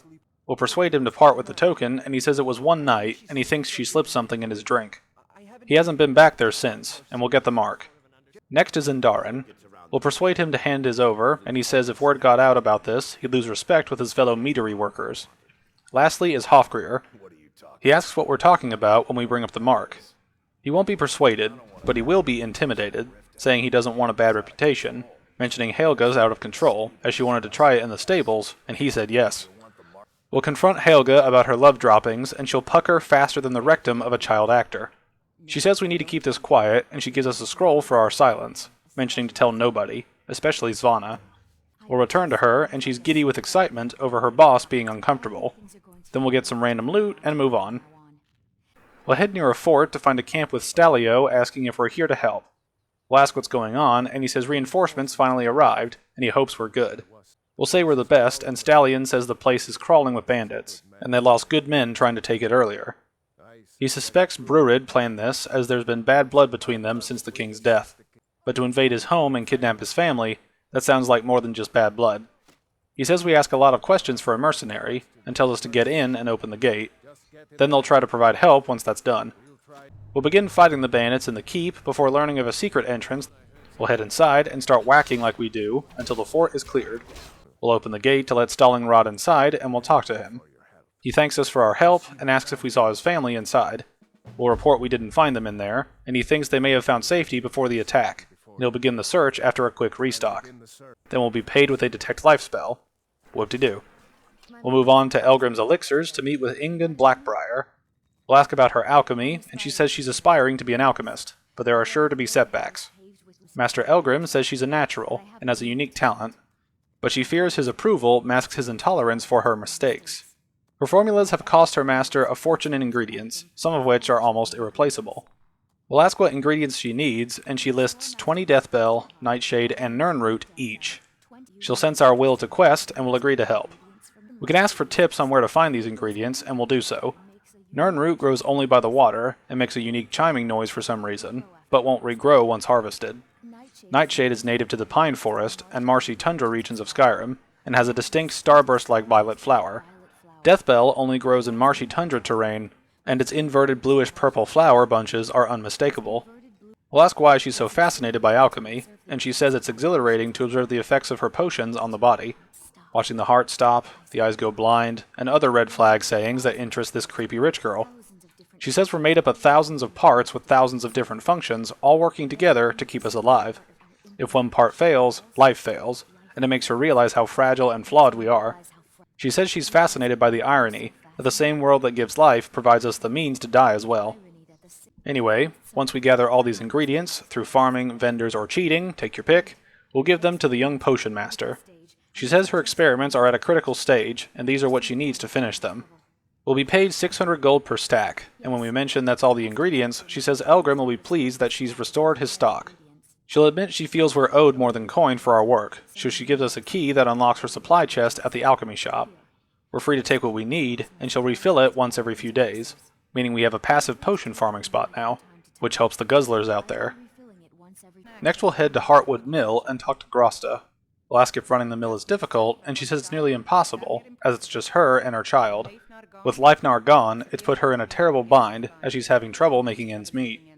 At this rate, they won't last more than a few seasons at best. Then she'll have to sell the place. We'll ask what happened to Leifnar, and she says he was going east towards the border of Morrowind to trade some grain to folks at Brokenhelm Hollow. She waited, but he never came back, with her bitterly assuming he shacked up with an elven booty. We'll say we'll try to find him, and she says if we do, to tell him Grosta said he can go straight to Oblivion, and he's not welcome here anymore. We'll ask why Leif went to Brokenhelm Hollow, and she says a few men were going around promising a good price for their resources, double the usual pay at the markets. The catch was that he had to head out there with their wood, so both Leif and a good bit of their supplies are gone. We'll head to the Hollow and find bandits just waiting for a woman to show them what for. We'll wipe them out and find the corpse of a Nord in their hideout. We'll return to Grosta with the news, and she's shocked. All this time she was thinking he'd been unfaithful, and now she feels pretty stupid. She ponders what would have happened if she sent help sooner, and questions if this is all her doing. Then she'll give us a weapon and thanks us for bringing closure. We'll move over to Ivarstead to talk to Temba. We'll ask what's making her angry, and she says her business is falling apart, her apprentice never listens to her, and now there's talk of dragons. If she hadn't sunk every bit of gold she had into the mill, she would have packed up and left ages ago. Then we'll ask if she has a bear problem, and she says they'll put her out of business. If we bring her 10 bear pelts, she'll gladly pay us for thinning the herd. We'll ask how bears could run her out of business, and she mentions what they do to trees. They scratch them to bits to mark their territory, which causes Temba to scour Skyrim for untouched trees at the right size, which costs her too much time and money. We'll bring her bear pelts, whether through thinning the herd or simply purchasing them, and she says it's nice to meet someone who follows simple instructions. Then we'll be rewarded with a weak axe. Thanks, Flabarm, or whatever your name was. Moving on, we'll return to Riften and talk to Mjol the Lioness. We'll mention she's not from Riften, and she says she's been adventuring across Tamriel since she was a young woman. She's been to High Rock, Valenwood, elsewhere, Morrowind, and all points in between. We'll ask why she's here, and learn she lost her blade, Grimsever, within a Dwemer ruin, and she took it as a sign that she was wasting her days in search of wealth. She says we're alike, as we seek challenge and fortune, but that's where the similarities end. Riften is her great beast to slay, and her fortune comes from gratitude and trust. We'll ask what happened to her blade, and she repeats what she said earlier, adding she feels almost defenseless as a newborn without it. She doesn't think she'll ever find a replacement either. We'll offer to find it for her, but she couldn't ask we undertake such a treacherous journey. However, she sees the spark in our eye, and knows better than to warn us away. Then we'll learn Grimsever rests in Mazinchileft, and she tells us to tread carefully, as those ruins almost took her life. We'll ask what happened to her in the ruin, and she says she was attacked by a massive construct, unlike anything she's ever seen. When it struck her, Grimsever was knocked from her grasp, and she was wounded badly. Through blind luck she crawled away, and made it to the surface. She must have collapsed, as the next thing she remembered was Aaron standing over her, and treating her wounds. Now we're off to the ruin of weird pronunciations. Thankfully, we came through here earlier and can waltz right in without too much effort. We'll find Grimsever near a blood splotch, and we'll bring it back to Mjol. She'll be surprised we made it back, praising our skills. Then she mentions she'd be honored to accompany us in our travels. We're a solo kind of lady, so we'll let her chill with her beast. Next we'll head to the keep to talk to Wylandria. We'll mention she appears to need help getting organized, and she admits it's true. She contemplates an assistant or a familiar, but that won't do. She'll ask us to retrieve some things she's forgotten and left lying around. She needs her Dwemer stirring spoon, her orichalcum ingot, and her grand soul gem, and could use them immediately. We'll bring them back, and she'll reward us. We'll agree to help, and she asks why we're still standing here, only to realize she hasn't told us where to look. We'll ask where we're going, and she says the last time she used the spoon was at our friend's Body's house in Ivarstead, specifically Fellstar Farm. The orichalcum ingot should be in Winterhold, at the Frozen Hearth Inn, and the soul gem was left at the White Phial in Windhelm, as it was a good trade for something. We'll return them to Why Do I Forget, and she forgets she asked us to get them. We'll be rewarded with some scrolls for our trouble, which isn't terrible, but it would have been cool to get something magical as a reward. Perhaps enchanting skill-ups or something similar. Next on the roster is Maurice, a vendor in Riften who sells food. We'll ask how she keeps the food so fresh, and she'll mention picking up a trick from a butcher in Hammerfell, where they use ice wraith teeth as a preservative. They keep everything cold, but for a limited time. She's always looking to replenish her supply, so if we come across 5 of them, she'd be happy to pay us for them. We'll ask where to find ice wraiths, and she says the Nords hunt them for some kind of initiation rite, and not all of them are victorious. See the Stormcloak questline for more on that. Then she'll mention hearing about some wraiths at Ancient's Ascent, but cautions us as a dragon is said to be there as well. We'll grab some ice wraith teeth, again, through any means necessary, and return them to Maurice. We'll be rewarded with some breasts and a spell tome. No, not those kind of breasts. Now we'll head to a shack in the woods to meet Froki. He insults us as city folk, presumably looking for an offering to a divine. We'll ask what's wrong with the divines, and he says they're stolen idols and imposter gods. He'll mention he won't forget Kine or her sacred trials. We'll ask what the trials are, and he explains the old Nord tradition has them as a test to prove our worth in the eyes of Kine. Show that we're a hunter and no simple butcher. Kine teaches us to respect the beasts and blesses the hunter who will face their champions. He says only true Nord hunters survive the trial. He'll ask if we're strong enough for Kine's blessing, as he'd be glad to pass the tradition down. We'll agree to the trials, and learn we need to defeat guardian beasts blessed by Kine. Froki will anoint us with the symbols of the wolf, crab, and skeever. This will compel the guardian to appear when we reach their lairs. Then he'll show us where to go. We'll ask about Kine before we head out, and the old man tells us that those in the temple call her Kinnereth, but it's a pale shadow of the truth, like all the temple divines. He calls Kine a blessed warrior wife, Shor's widow, and sacred to any true Nord hunter. She is the mother of men and beasts, and her veil is the storm. We'll mock the fact we're fighting a skeever, and Froki says even the lowliest beast can kill the weak and arrogant. We'll try more powerful enemies if we survive this. Then we'll ask about the boy, Hamming, and he's Froki's son. The boy's actually the grandson, and we'll learn his parents were at Helgen when Alduin appeared. We'll ask if he likes having Hamming around, and Froki admits he wasn't a great father the first time around. Now that the boy is here, it's like a second chance, and mentions Hamming is a good lad. We'll talk to Hamming, and ask if he likes living here. He doesn't think it's so bad, but he misses living with his parents in Helgen, as Froki can't cook, and there's nobody to talk to up here. We'll try not to bring up his parents, but he says he knows what happened to them. We'll ask for more details about the young whippersnapper, and he says Froki won't let him hunt on his own yet, but he never shuts up about killing his first stag when he was 11. Rules for thee, it seems indeed. Now we'll head for the Guardians.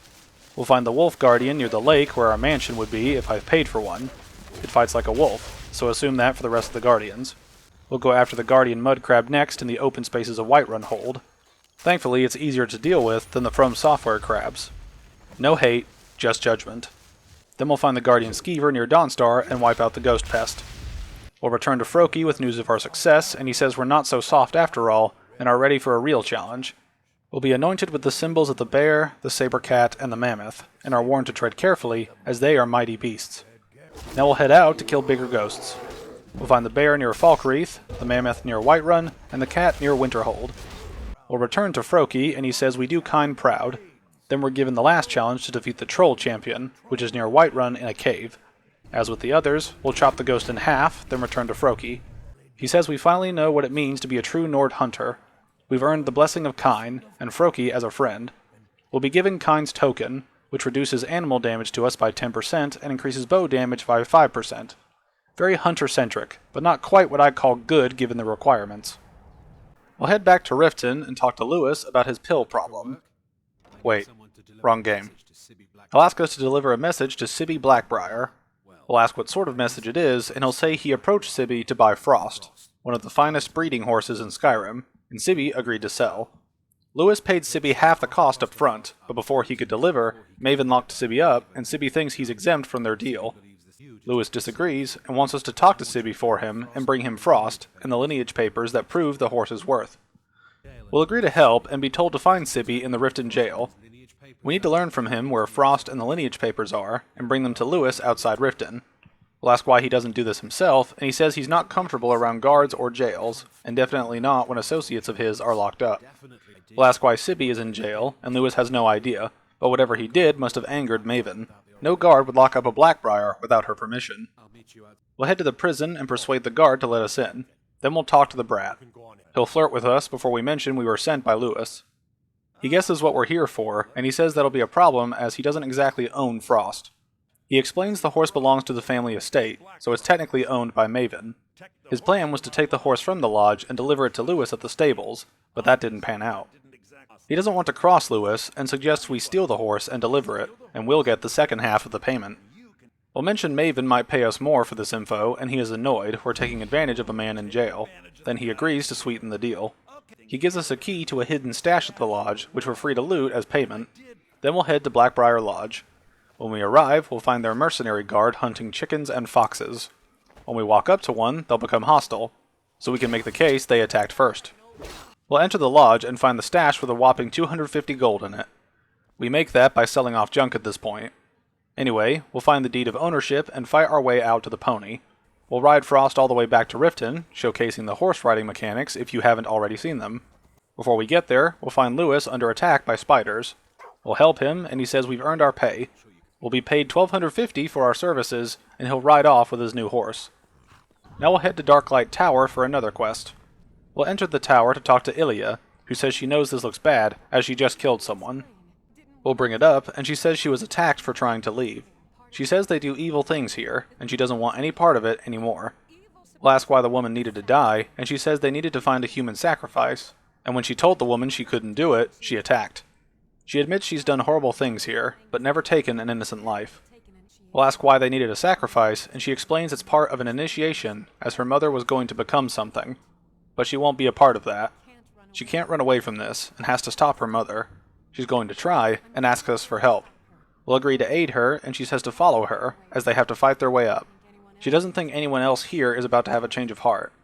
We'll ask if she's sure about this, and she pushes us to get up there before her mother finds out what we're doing. Then we'll start swinging as we cut through witches and various minions. We'll make it to an area with a hag raven who has a key we can use to progress. We'll continue up until Ilya stops us at the top. She says her mother is outside, and she has a plan. She'll present us as the sacrifice, and we'll play along. When her mother begins the ritual, she'll strike. Then we'll kill her. We'll ask about killing her mother, and she's thought this through, and it's the only way. Her mother is too far gone and corrupted by the hags. At least in death, she can be free again. We'll head outside and meet her mother as we follow the ruse. She'll tell us to take a seat on the chair behind her, and when we do so, Ilya will say she can't let her do this, ruining a perfectly good backstab, I might add. Then we'll kill the mother and loot her hag staff, which creates a big wall of fire if you're into hell stuff. Ilya will say not to be sorry for her, and laments if she had known it would come to this. She'll say her mother's staff is payment, as she wants to leave everything from this cursed place behind. Then she'll say goodbye and thank us. We can tell her she could come with us, and she supposes it would be better than sitting around thinking over her trauma. Like before, we're a single-woman show. We'll head back to Riften again and talk to Madesi. After asking if he makes his own jewelry, he says he does, but he's one of the few traditional Saxhiel jewelers that remains in Tamriel, and is becoming a lost art. Their trouble is gathering materials, as it's become hazardous. The roads to the mines and to other cities are thick with bandits or worse. He'll ask if we can help gather materials and mentions pay, so we'll do the gamer thing and quest. We'll need 2 flawless sapphires, a mammoth tusk, and a chunk of gold ore. Not simple jewels, as you can tell. When we have what we need, we'll return to our lizard lad for 100 gold per item. The ivory of the tusk will be perfect for the inlay in his amulets. The gold ore will be melted down for necklaces he already started. Finally, the sapphires will be set into his rings. We'll ask if he needs anything else, and he'll say no, but gives us a necklace for our trouble. Now we'll move to another lizard in Riften, Talon J. We'll ask how he met Kirava, and it was when he wandered into Riften a few years ago. He's been smitten with her ever since, and he's thinking of popping the question. Per his people's tradition, he needs to present a unique wedding ring to represent their future bond. He already has the gold band, but needs 3 flawless amethysts to complete the setting, so we know what to do. We'll mention helping, and he says he was hoping we'd offer, as he didn't think it was his place to ask such a favor. We'll ask about the ring, and he says every Argonian proposal band is supposed to have 3 flawless amethysts as part of the design. 2 of them are on the outside, representing each of the couple to be wed. The final gem represents the Hist, the entity that they consider a sacred part of their lives. We'll bring him all the amethysts he needs, and he's lost for words at our kindness, even in the face of cheating them in, and thanks us. Now we'll head to Forelhast to find a word for the Stormcall shout, along with a ruin and an Imperial officer. Captain Valmar orders us to assist him in obtaining a powerful weapon for the war effort. He says this was the last great bastion of the Dragon Cult, and their leader's mask was reported to be powerful. We'll ask about the cult, and he says they were among the first men to arrive from Atmora, and worshipped certain animals as avatars of the gods, dragons being foremost. As for their sacrifices, the dragons gifted their priests terrible power. Their cruelty was too great for men to bear, and they rose up in what would be called the Dragon War, and the cult was wiped out. Then we'll ask about Forelhast, where he says that after the cult was broken, the last contingent came here to create a stronghold and regroup. King Harald's forces crushed stragglers during the First Era, and has been haunted ever since, but the specifics of the siege are unclear. Then we'll agree to help, and he says the research he's done indicates that Skorm Snowstrider left part of his journal here after laying siege. Valmar believes it should indicate how to enter the blocked sections of the stronghold. Then he warns us that the place is quite haunted, but he's sure we can handle it. We're instructed to return to him once we've obtained the staff for some reason, and we'll head inside. We'll fight through ghosts on our way to the journal. When we read it, we'll see Skorm noting a war with snow elves, and how they stumbled upon the cultists here. They laid siege to the place for a few weeks, and the men grew restless, but they eventually broke in and pushed the cultists deeper into this place. They entered the deeper areas to find the cultists all dead, mostly done by their own hands, and their forces hold inside to wait out the cold. Then they find a liquid that the soldiers rashly drink before inspecting it, causing half the men to die, which sounds incredibly stupid, but let's move on. The soldiers are demoralized as the ghosts of the cultists have appeared, and they are ready to leave this place behind. So they do, but they mention the sacrifices here should be enough to sustain a barrier here for decades. We'll head deeper into the crypt and kill more spookies. One nice touch is all the poison potions on each bed, but it does make me wonder how long potions in this universe stay potent. Moving on, we'll continue through the dead until the game crashes. Fantastic. We'll catch up to where we left off and progress through more dead until we make it to some caves. We'll sweep it of critters and crawlers and move into another crypt to find a note. It explains the Dragon Cult knew Alduin would return to cleanse the land, so the cultists secured the inner sanctum, as the embrace of death shall not be feared, as it will only last till the dragons rise again. Then they will walk the lands to bring back the true faith. In the next room we'll find orders to harvest blossoms and make a space clear to begin burial of the children's bodies. I'm assuming this means the cultists rather than actual kids, but I wouldn't put it past them to do something that horrible. We'll find the glass claw as we continue, and we'll use it to open the gates to victory and loot. We'll find Raggett, another dragon priest, and we'll loot his stuff. His mask increases stamina by 70, which is awesome for a build like this, so we'll bag and drag it and return to Valmar. Still not sure why he asked for a staff, and the quest says mask, so somebody had a drunk day at work at Bethesda. We'll head outside to find Valmar masquerading as a Stormcloak officer, implying his deceit, and tricking another wanderer to do his bidding. He says he can explain before he fights us. The Stormcloak soldier also attacks us for some reason, and will loot Valmir's orders. Somebody told him to grab the mask from here and to impersonate officers. After grabbing the mask, he was to bring it to Labyrinthian, which we'll see much later in the video. Continuing with this massive hold of content, we'll talk to Avrusa at a farm and ask if she's an alchemist. She used to be, but there isn't much time for that anymore.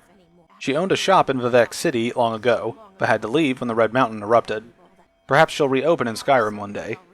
She seems exhausted, and will learn her hands are full.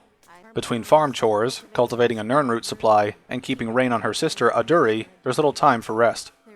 We'll offer to help her out, and she'll mention one of the ingredients she needs to cultivate Nirnroot is Jazzbay grapes, as the acidic content of the juice is perfect for the soil. She needs 20 of them, and mentions they are rare, so we'll prepare for a hunt.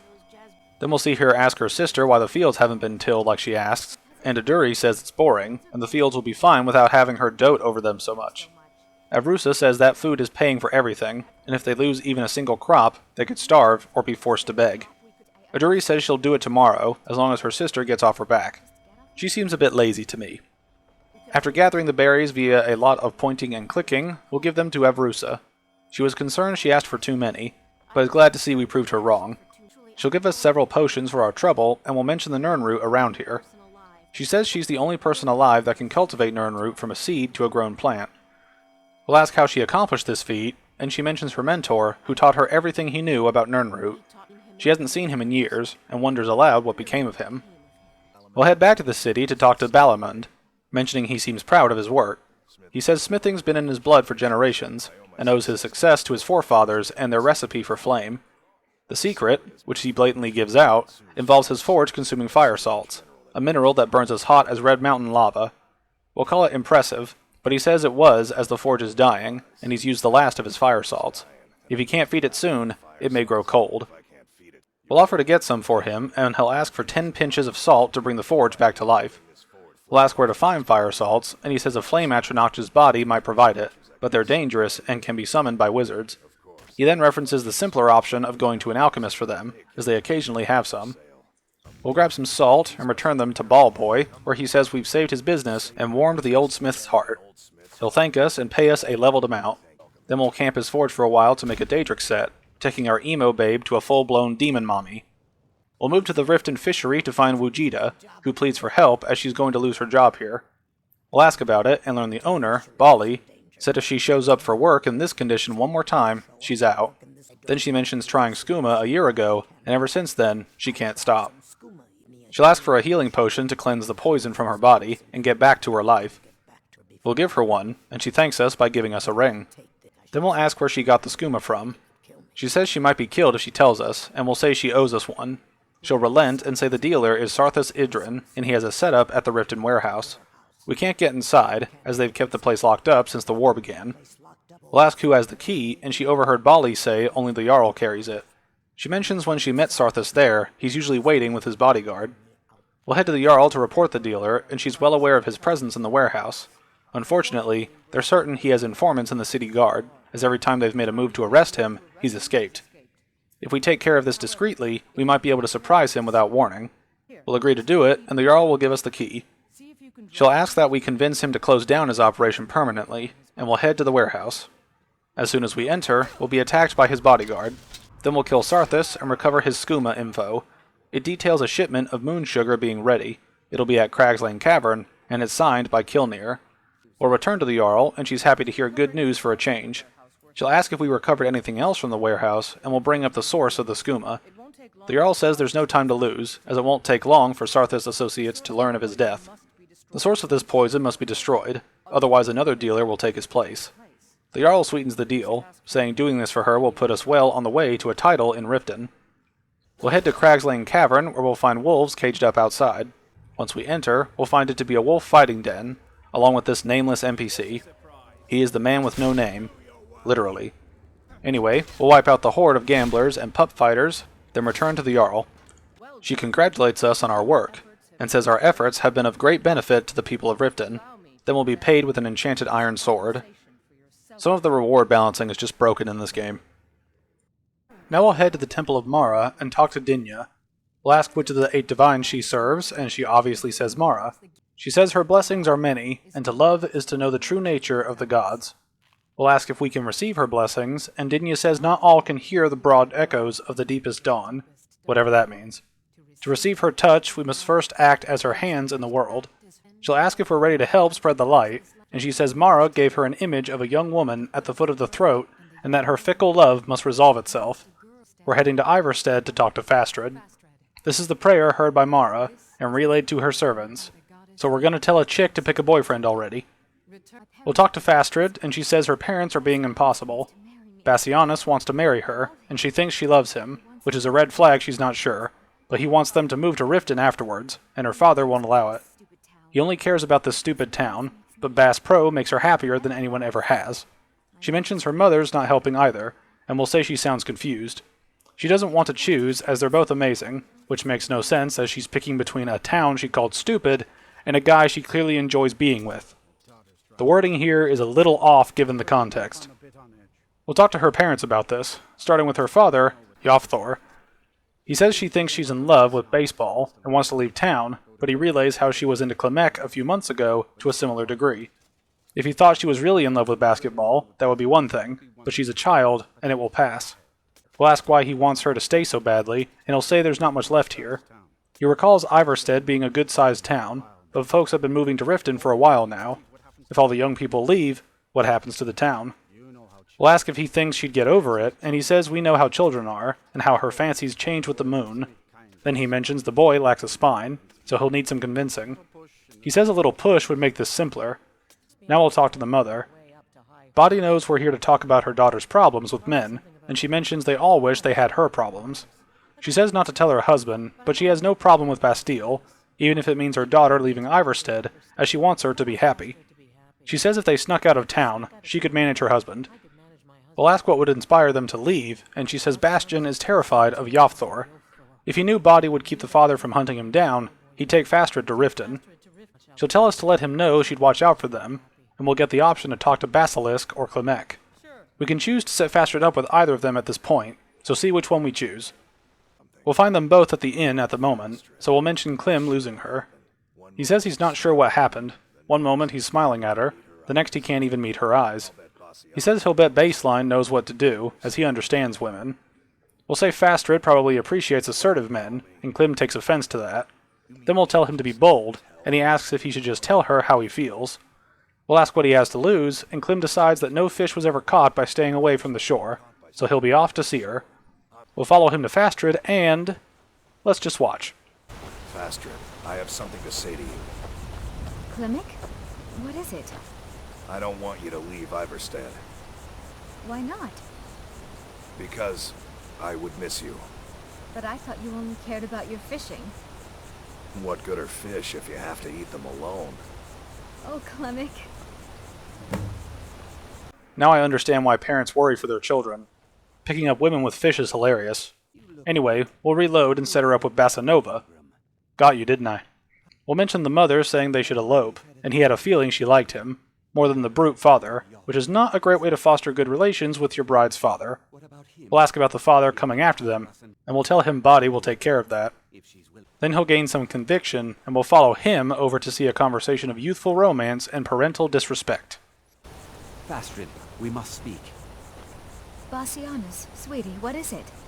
We must leave. Your father will never approve of us, and I grow weary of this place. Where will we go? To Riften, my pet. How you'll adore the city. Oh, and to be with you. I'll make the preparations immediately. Now we'll return to Dinya at the Temple of Mara. She says their love roils and swells like the sea, but brings life and nourishment to all. The flowery language here starts to hurt the soul after a while. Moving on, we'll ask if Mara requires more of us, and we'll learn of love in peril. Embers lie nestled in stone, needing only fuel to bloom to a flame that will warm all around. We're to head to Markarth and find Calcelmo and help him emerge and state his intentions.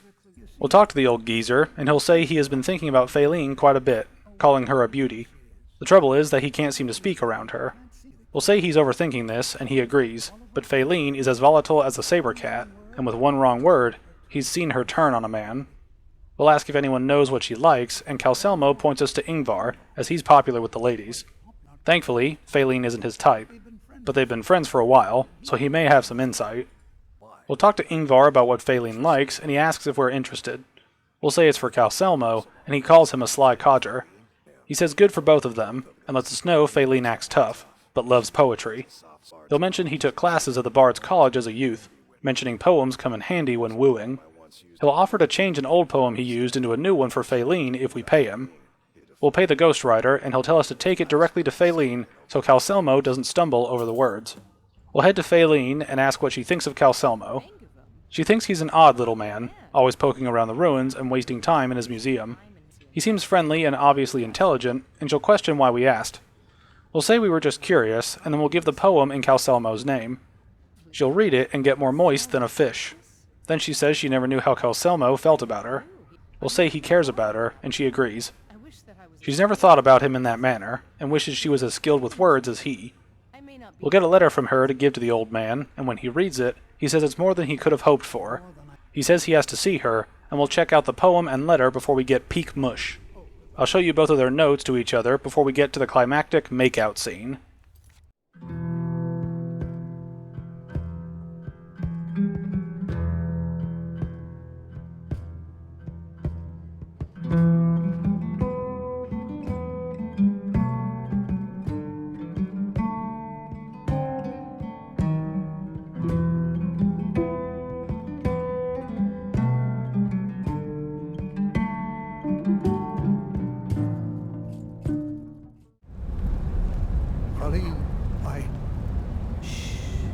It's all right. You don't need to say anymore.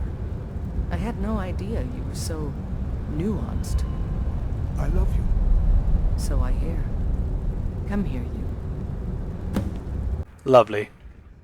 We'll return to Dinya with news of love blossoming, and Mara smiles upon us. She says we've seen the young, fickle love of youth, and helped a more seasoned love find its way. We have one final task, as a strong love can withstand storms and even survive death. We're to take a symbol of Mara, as she will guide us to two wandering souls, whose love was so great, their entwinement binds them to this world. We'll put on the amulet of Mara, and head to the long-dead lovers in Whiterun Hold. We'll head to Jukar's monument to speak with the ghost of Ruki. We'll ask what she's doing here, and learn she's searching for Fenrig, as he was marching with Jukar's men, and she heard they were wiped out here. She's turned over every body and can't find him. She asks for help to find him, as he has a bright red beard and hair. We'll tell her the last battle here was hundreds of years ago, and she calls us a fool, as she can see bodies everywhere. We'll search for Fenrig and find his ghost far away from here. We'll tell him his wife is looking for him, and mention she's to the west. Fenrig says they're expecting to fight there tomorrow, as Jukar elected to camp here for the night, but he doesn't like it. We'll ask why, and he says their fires are visible for miles, and in a low valley, so they're sitting ducks. Then we'll offer to take him to Ruki, and he says if she's come this far from home, it must be important, and he'll follow us to his lady. We'll return to the monument where the two talk things out. Fenrig, you're alive. Of course I am. What brings you here? I had heard that Jukar's men were wiped out. I came to find you. But that battle isn't expected until tomorrow. Ruki? What's going on? I'm so confused. What's happening? It doesn't matter. I'm here. We're together now. And we will be forever. Of the three love stories, I prefer this one, but that's not saying much. We'll return to Dinya, and she'll say our efforts have helped illuminate the entire province, and trusts we've now achieved a higher comprehension of love. We'll then ask if the temple needs any more assistance, and she says Riften is drowning in a sea of sin and wickedness. It's her personal mission to let everyone know that the warmth of Mara can see them through. All she needs is a messenger to bring her words to the masses with missives. Basically, promotion material. We need to give out 20 of them. No more, no less. She says we should keep away from the keep and the city guards, as they're already screwed. Now we'll start evangelizing. Because I'm tired of typing, I'm going to take a break and show all the reactions to our Mara pamphlets.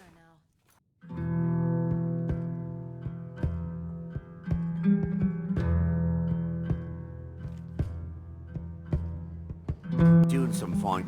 Mara can't help me. No one can. Fine day to you. Thank you. I'll share this with Eren. In me all this I visit the temple sometimes, but perhaps not often enough. Thanks for bringing this to me. Watch yourself. Husband Bercy will... Oh, how kind. Thank you. Be careful out there. Riften You can gonna be buy dangerous. something? Come to see Thank you for the blessing. I'll put this to good use. New in town. Thank you. Blessings of Mara upon you as well. What do you want? I'll give it a try. Thanks very much. Welcome to the bee. Interesting. I'll look it over. Thanks. Look, the only religion I believe in is the good old septum. Everything else is just a waste. Huh? Oh, sure, whatever. I prefer Debella's teachings myself. Good to see you again. Thank you. Blessings upon you too. So what if I have a... Mara only helps those who can afford her tithes. This is nonsense.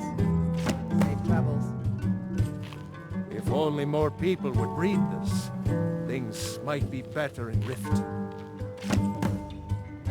I have no time for Marla or Mara or whatever her name is. There's work to be done.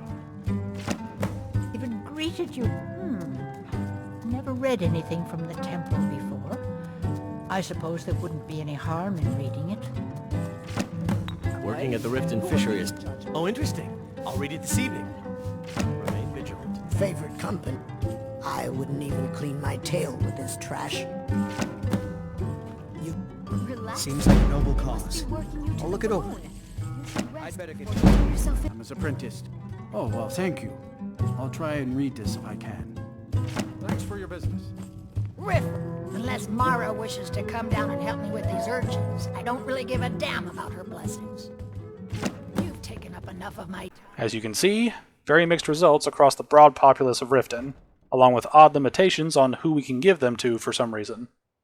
The city guard and Jarl are off the hook given what Dinja said, but the rest of them not having the option just makes the quest become even more tedious than it already is. Anyway, once we're out of papers, we'll return to Dinja. She's very happy with our work and gifts us a potion. We'll head to the Riften prison to talk to Sibby again, asking why he's in jail. He says it's because of his flaw. Women can't get enough of him. He had an affair going on while betrothed to Svidi. She found out and tells her brother, Wolfr, then her brother attacks him with a knife, and he defends himself. He was arrested for his murder, and has to stare at bars for 8 months, which is an incredibly light sentence given the crime thrust upon him, but he'll explain this away soon. He was about to let Svidi marry into the richest family in Riften, and this is how she repays him. Hell hath no fury like a woman scorned, after all. Sibby says he'd do anything to have Svidi's head on a platter, and all he needs to know is where she is. We'll offer to help, and he offers compensation. We'll ask for info on Svidi, and he calls her a young buxom woman with long black hair. Sounds like my wife. She used to sing the most lovely songs to Sibby when they were courting, and he's never heard a voice so beautiful. Then we'll ask why he's only serving 8 months for murder, and he says his mother thought she could teach him a lesson for airing the family's dirty laundry in public, even though he technically didn't do that given his story. He was attacked and defended himself, at least according to him. The very least we could expect would be a trial or something given his status and connections, but then again, Maven runs the show, so she chooses how the law works. He mentions he's taken care of people for her in the past, so what did she expect him to do now? Which is a fair point. Then he says he at least has all the comforts of home during his stay, except a woman and her holes, of course.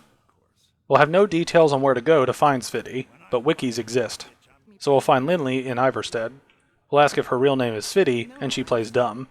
We'll try to persuade her, and that doesn't work. But when we threaten her, she admits she's Svidi and begs for her life. She says Sibby's been spreading lies about her and wants us to hear her out. We'll get her side of the story. They were married and were supposed to be happy together. Then she found wretched poetry from Svana, and when she confronted Sibby, he threatened to kill her. She was scared and told her brother, and he went to talk to Sibby. Then Sibby killed him when Wolfr wasn't armed. When she heard what happened, she fled, and now she's found, and assumes we're going to tell him where she is. We can choose to tell him or lie to him, so let's head back to Riften. We'll lie and say she fled east into Morrowind, with Sibby bragging about the Blackbriar influence across the world. Then we'll be compensated with a key that opens his stashes in the basement of their meadery. We don't get to see which story is true, which I think can both help and hinder the story, since it comes down to who you choose to side with, as there's not enough context to know the truth. But with that, let's move on.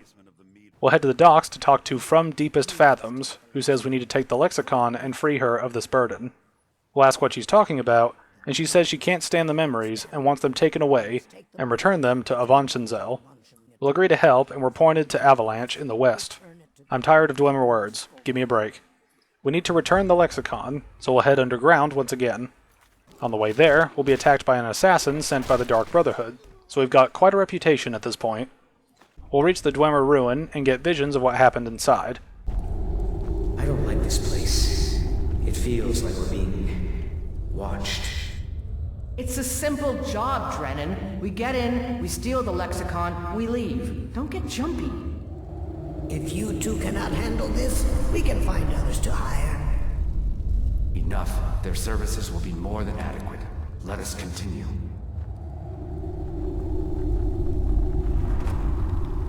You can guess what this leads to, especially if you watch the College of Winterhold video.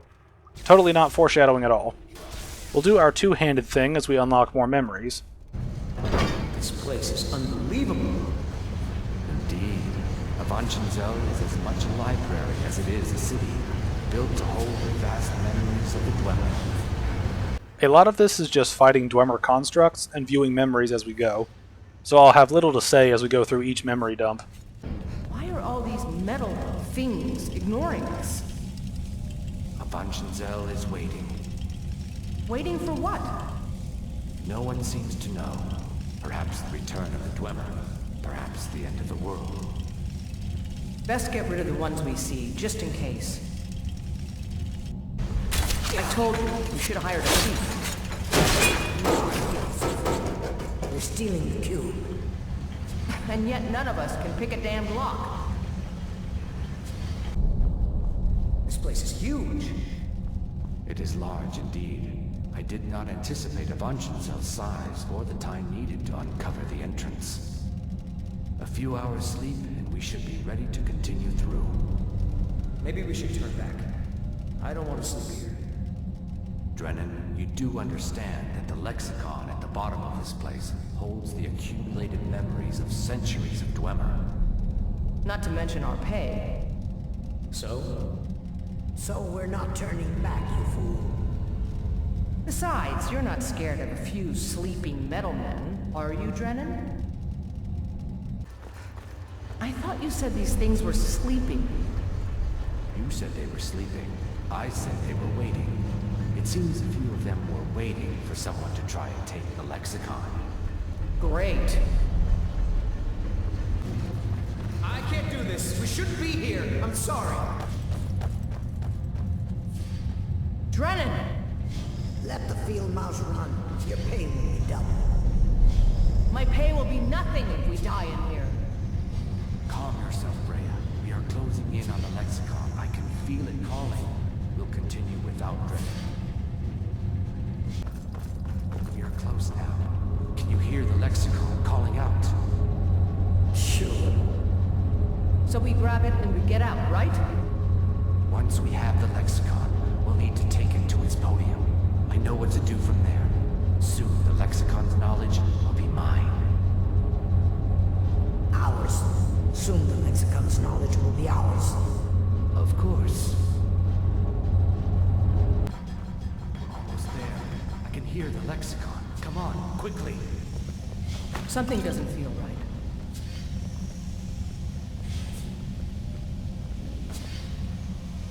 Wait! We'll finally reach the final chamber, where we'll return the lexicon and gain ancient knowledge.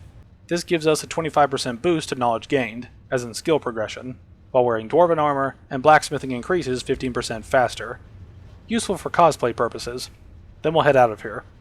We'll head to Angarvund, which is luckily nearby, and we'll read Madressi's notes. She heard stories of immense riches in the ruin, and she mentions hiring a team to help her get rich quick. We'll head into the cave and hear Madressi condemning her crew, as they ran at the first sign of trouble. We'll talk to her about her troubles, and she explains what we already heard.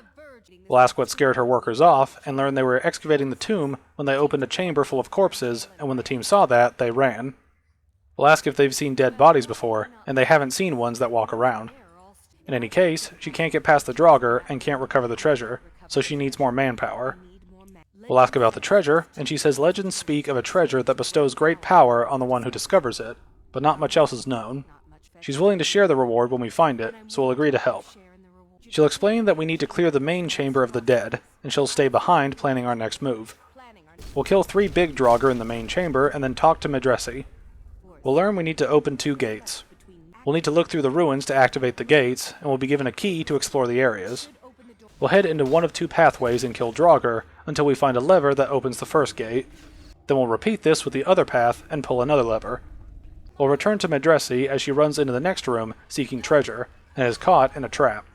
We'll find a chest with a broken sword and a bit of gold before heading down a path to find a word for the Animal Allegiance shout and loot a real chest with goodies. Sorry for Madresi losing her life, but that's what you get when you leap before you look. Now we'll head to Mistwatch and fight our way inside to meet Krister. He begs for help and learn he's searching for his wife Fiola and thinks she's being held here. He explains she left the farm on errands and never came back. It's been months, and he's been searching for her since she disappeared. He heard a rumor that these bandits were ransoming captives, so he thought she might be here. He managed to sneak past the guards and get this far, but he can't go on. He's no warrior, and asks us to look for his wife. We'll ask if he's sure she's here, and he has no idea, but he's looked all over, and the kidnappings here started around when she disappeared. We'll agree to help, and he'll give us a key to Mistwatch for searching purposes, and offer gold as payment. We'll start whacking throughout the keep until we come across the bandit leader. She asks who we are and what we're doing to her tower. We'll say we're here for Fiola, and she asks how we know that name, and we'll mention Krister. The bandit leader knows him, and asks if he's here, which should give away the reveal. Surprise, surprise, she's Fiola, and she left Krister and found this rabble of bandits. Didn't take much to prove herself and knocked them into shape, and now every free blade from here to Windhelm wants to sign on for a piece. We'll say it's quite a story, and she says it won't end here, as she'd die before she went back. We'll ask what we're supposed to tell Krister, and she doesn't know, as she never expected the old bag to follow her this far, and wants us to get rid of him. She doesn't want us to kill him, but wants him to go home and forget her. We'll agree to get him to leave, and Fiola will give us her wedding band. She doesn't know why she kept it for so long, and wants us to tell her husband whatever we think will convince him to leave. The ring should be worth a bit, so we can take it as payment for cutting off the last vestige of an unwanted fate. We'll return to Krister to tell him his wife gave up on his flopper, but in a nicer way. We'll tell him she's dead, but we found her ring. He says we can keep the ring, as he can't bear the weight of them in his heart, and must make the journey alone. Then he thanks us, and we'll return to Fiola. She'll be glad to be free of the little man, and she says she owes us a debt and aims to repay. She says we'll see each other again someday, but for now, goodbye. Good luck making this clan work when you're the only one left. Also sorry. Finally, we'll head to Shroudhearth Barrow, where we'll find a ghost telling us to leave. We'll go through a gate puzzle and fight the ghost, Wendelius Gotharian, or Wendy's for short. Then we'll find his journal. Wendy's set up camp in the barrow looking for a burial chamber and a claw. He comes up with a potion to make himself look like a ghost to ward off the local Nords. He can't seem to find the claw, and he starts to lose it, blaming the people of Iverstead for toying with him, as they want the riches of the tomb for themselves, and he forgets who he is. He obsesses over the treasure, and becomes a zombie for defending the crypt. Then we'll explore the crypt and find a claw door, but no claw.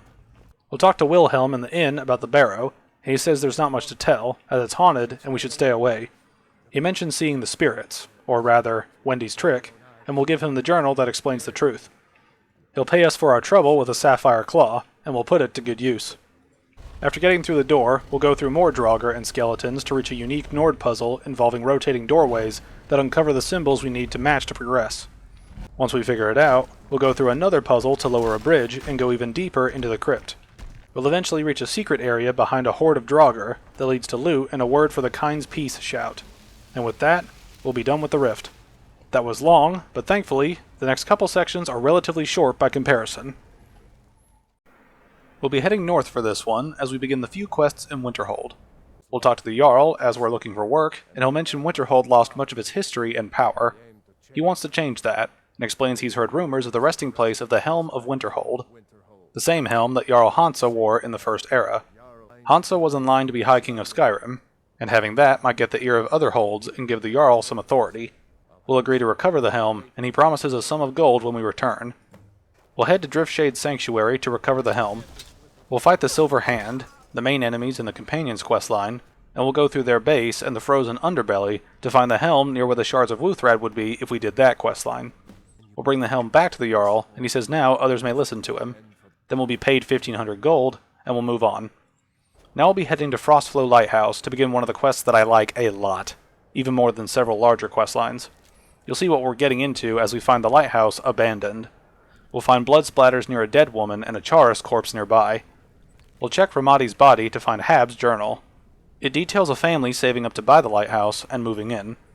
The parents, Hab and Ramadi, enjoy the place as a tranquil view of the icy sea. Their kids Manny and Sudi, not so much. They are old enough to strike out on their own, but Hab hoped they'd grow to love the peace and quiet. The kids bicker and harass each other, and it's spread to their mother as well.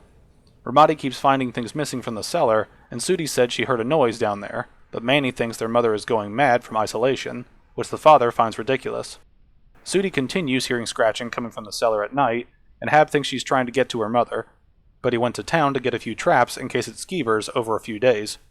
When he returned, he found his wife killed and the Charis ransacking their home, forgetting the Falmer axe in her, but that's besides the point. He cut the Charis down and headed to the cellar, locking the door behind him to make sure more Charis wouldn't escape. He didn't know if he'd make it out, but he had to save his family. The stage is set, and now we'll investigate the slaughter. We'll find Ramadi's journal in a bedroom and see her take on events. She was thrilled to live in the lighthouse, and details her slowly losing items, and promising to put her husband's bones in the lighthouse fire when he dies, to look over the ocean forever. She complained of her children taking items, and recalled Sudi hearing something in the basement. Manny suggested skeevers, and she was too scared to go down there at all, unaware of what was lurking. We'll continue unraveling the tragedy as we find Sudi's journal.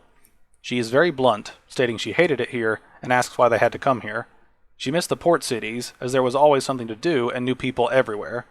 Even being a cabin girl on a ship would have been better than this. Manny said they should run away, but she can't leave her parents. She'll recap that there was nothing to do, as they can see the College of Winterhold, but Hab says magic is for Daedra worshippers. The only interesting thing was that the mother snapped at them during dinner and accused them of stealing things out of the cellar. She heard scratching down there one night, but thought it was her father cleaning fish.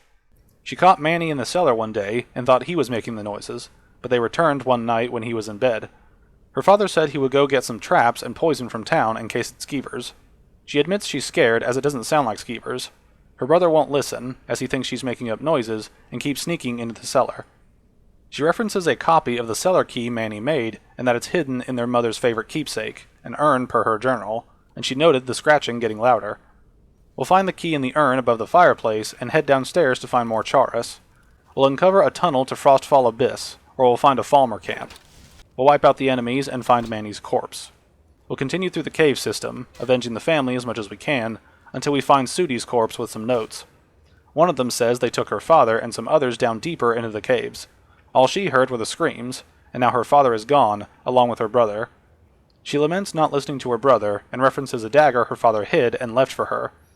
Another note explains that she had been captured before her father was, and when she asked if he'd seen her mother or brother, he couldn't hear her as a Charis bit him when he tried to flee, and he was feverish. We'll continue through the Falmer settlement and reach a Charis hatchery. We'll fight a Mega Charis and find Hab's remains and lighthouse key inside the belly of the Broodmother. We'll return to the surface and place Hab's remains in the lighthouse, to give him some small semblance of peace given what happened to him and his family. The key allows us to loot the chest up here, and when we put the remains in the lighthouse, we'll gain Sailor's Repose, which causes healing spells to cure 10% more. With that, the tragedy of Frostflow Lighthouse is complete. Without gushing too much, I'd say the thing I like about this quest the most is its execution of a tragedy, as we get little details as we explore the home and journals left behind. Seeing the dead mother, learning of the threat from below, and slowly uncovering the fate of the other family members gets to me as a son, brother, and father. Maybe I'm biased because of all those things, but it's still one of my favorite stories in the game. Moving on to the final quest of this hold, because there's very few, we'll head to Ironbind Barrow. We'll find Salma and Beamjaw arguing before they quiet down when we arrive.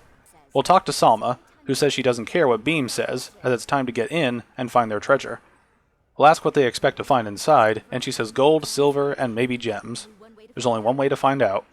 We'll say we're going in there, and she says not without them, as there's enough for everyone. We'll get the gang together and head into the cave. We'll fight through some spiders until we reach Gathric's tomb, per Lizard Mage over here.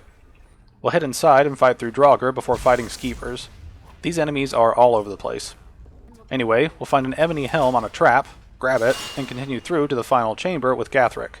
We'll take him down, and Beamjaw thanks us after calling us a fool. He knew he couldn't take down Gathric without us and Salma. Now he needs a blood sacrifice to absorb Gathric's power, and we're that blood bag. We'll fight, with us insta-killing the weakling.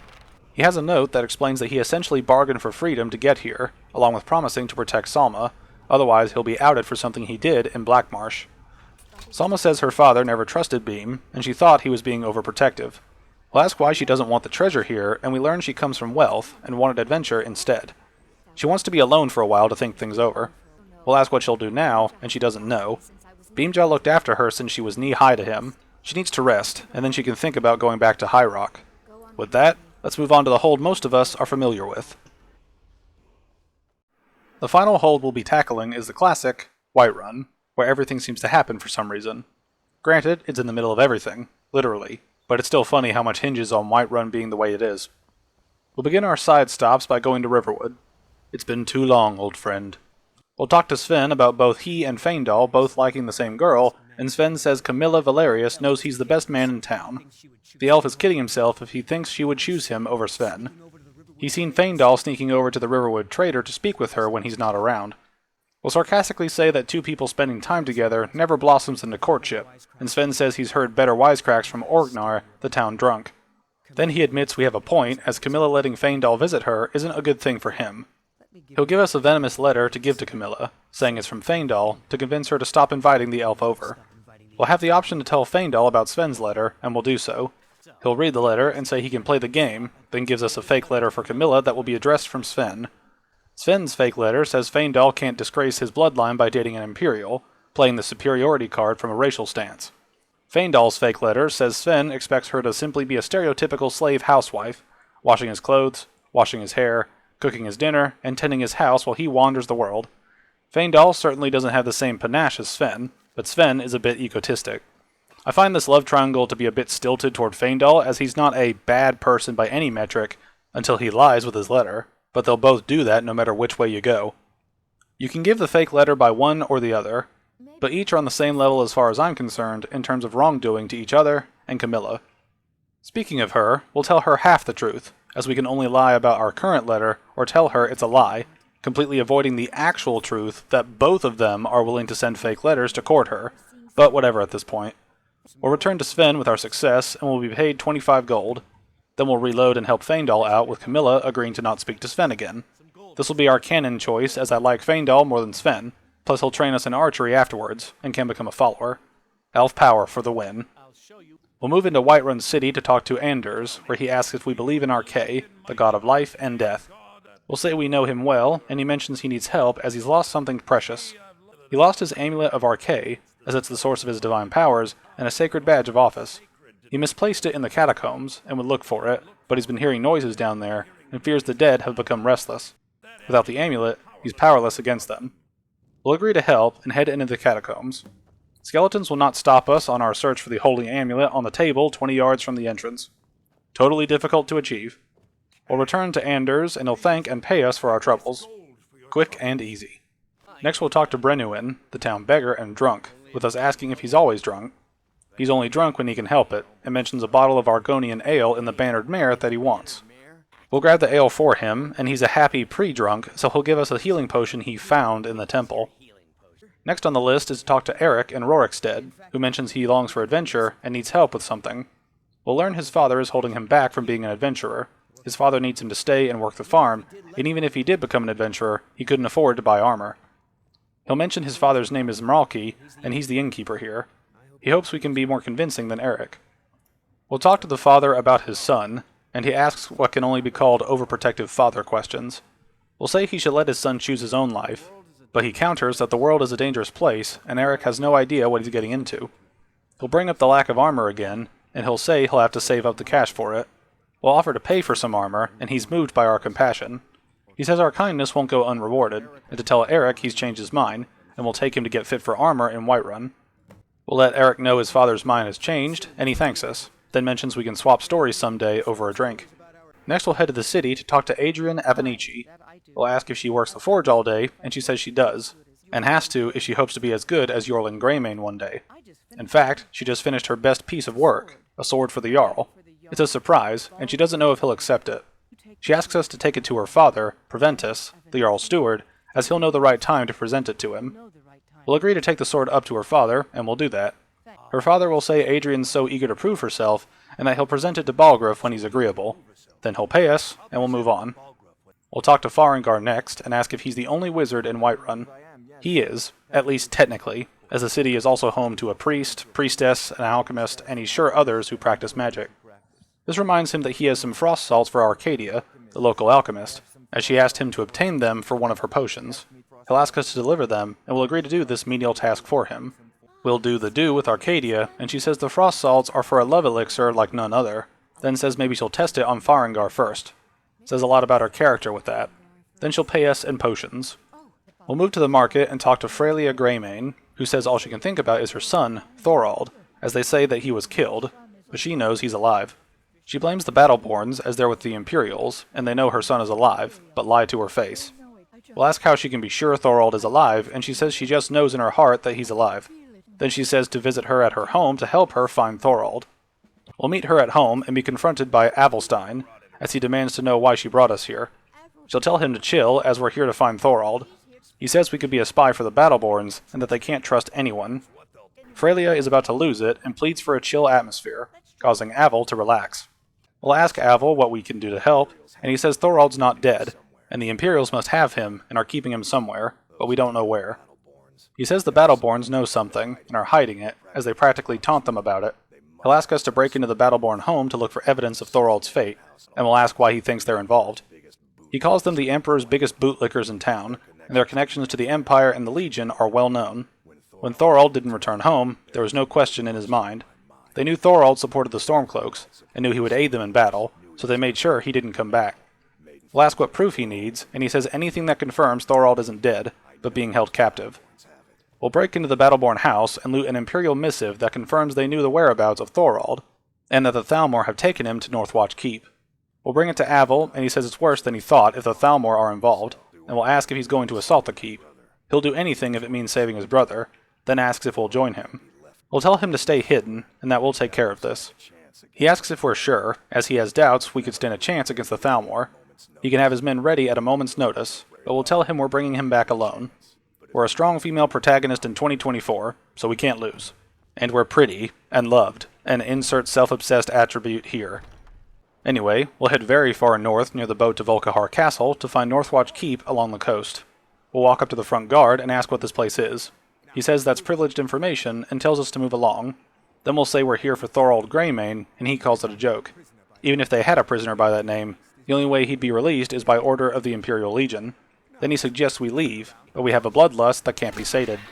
We'll kill all the guards here and head inside until we find Thorald being tortured. We'll say we're here to rescue him, and ask how long he was chained up. He can't remember, as it's felt like an age, and admits he wasn't sure if he'd be able to hold out against the torture.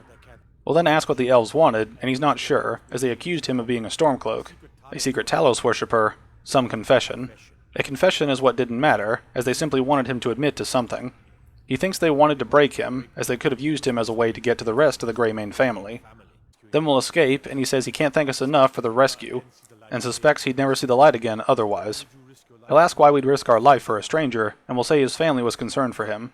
He should have known, and assumes this was Avel's idea. He asks where he is, and we say we told him to wait in Whiterun. He calls it a wise decision, but he fears his brother may not be safe there anymore. The Thalmor will go looking for him, and Whiterun is at the top of the search history.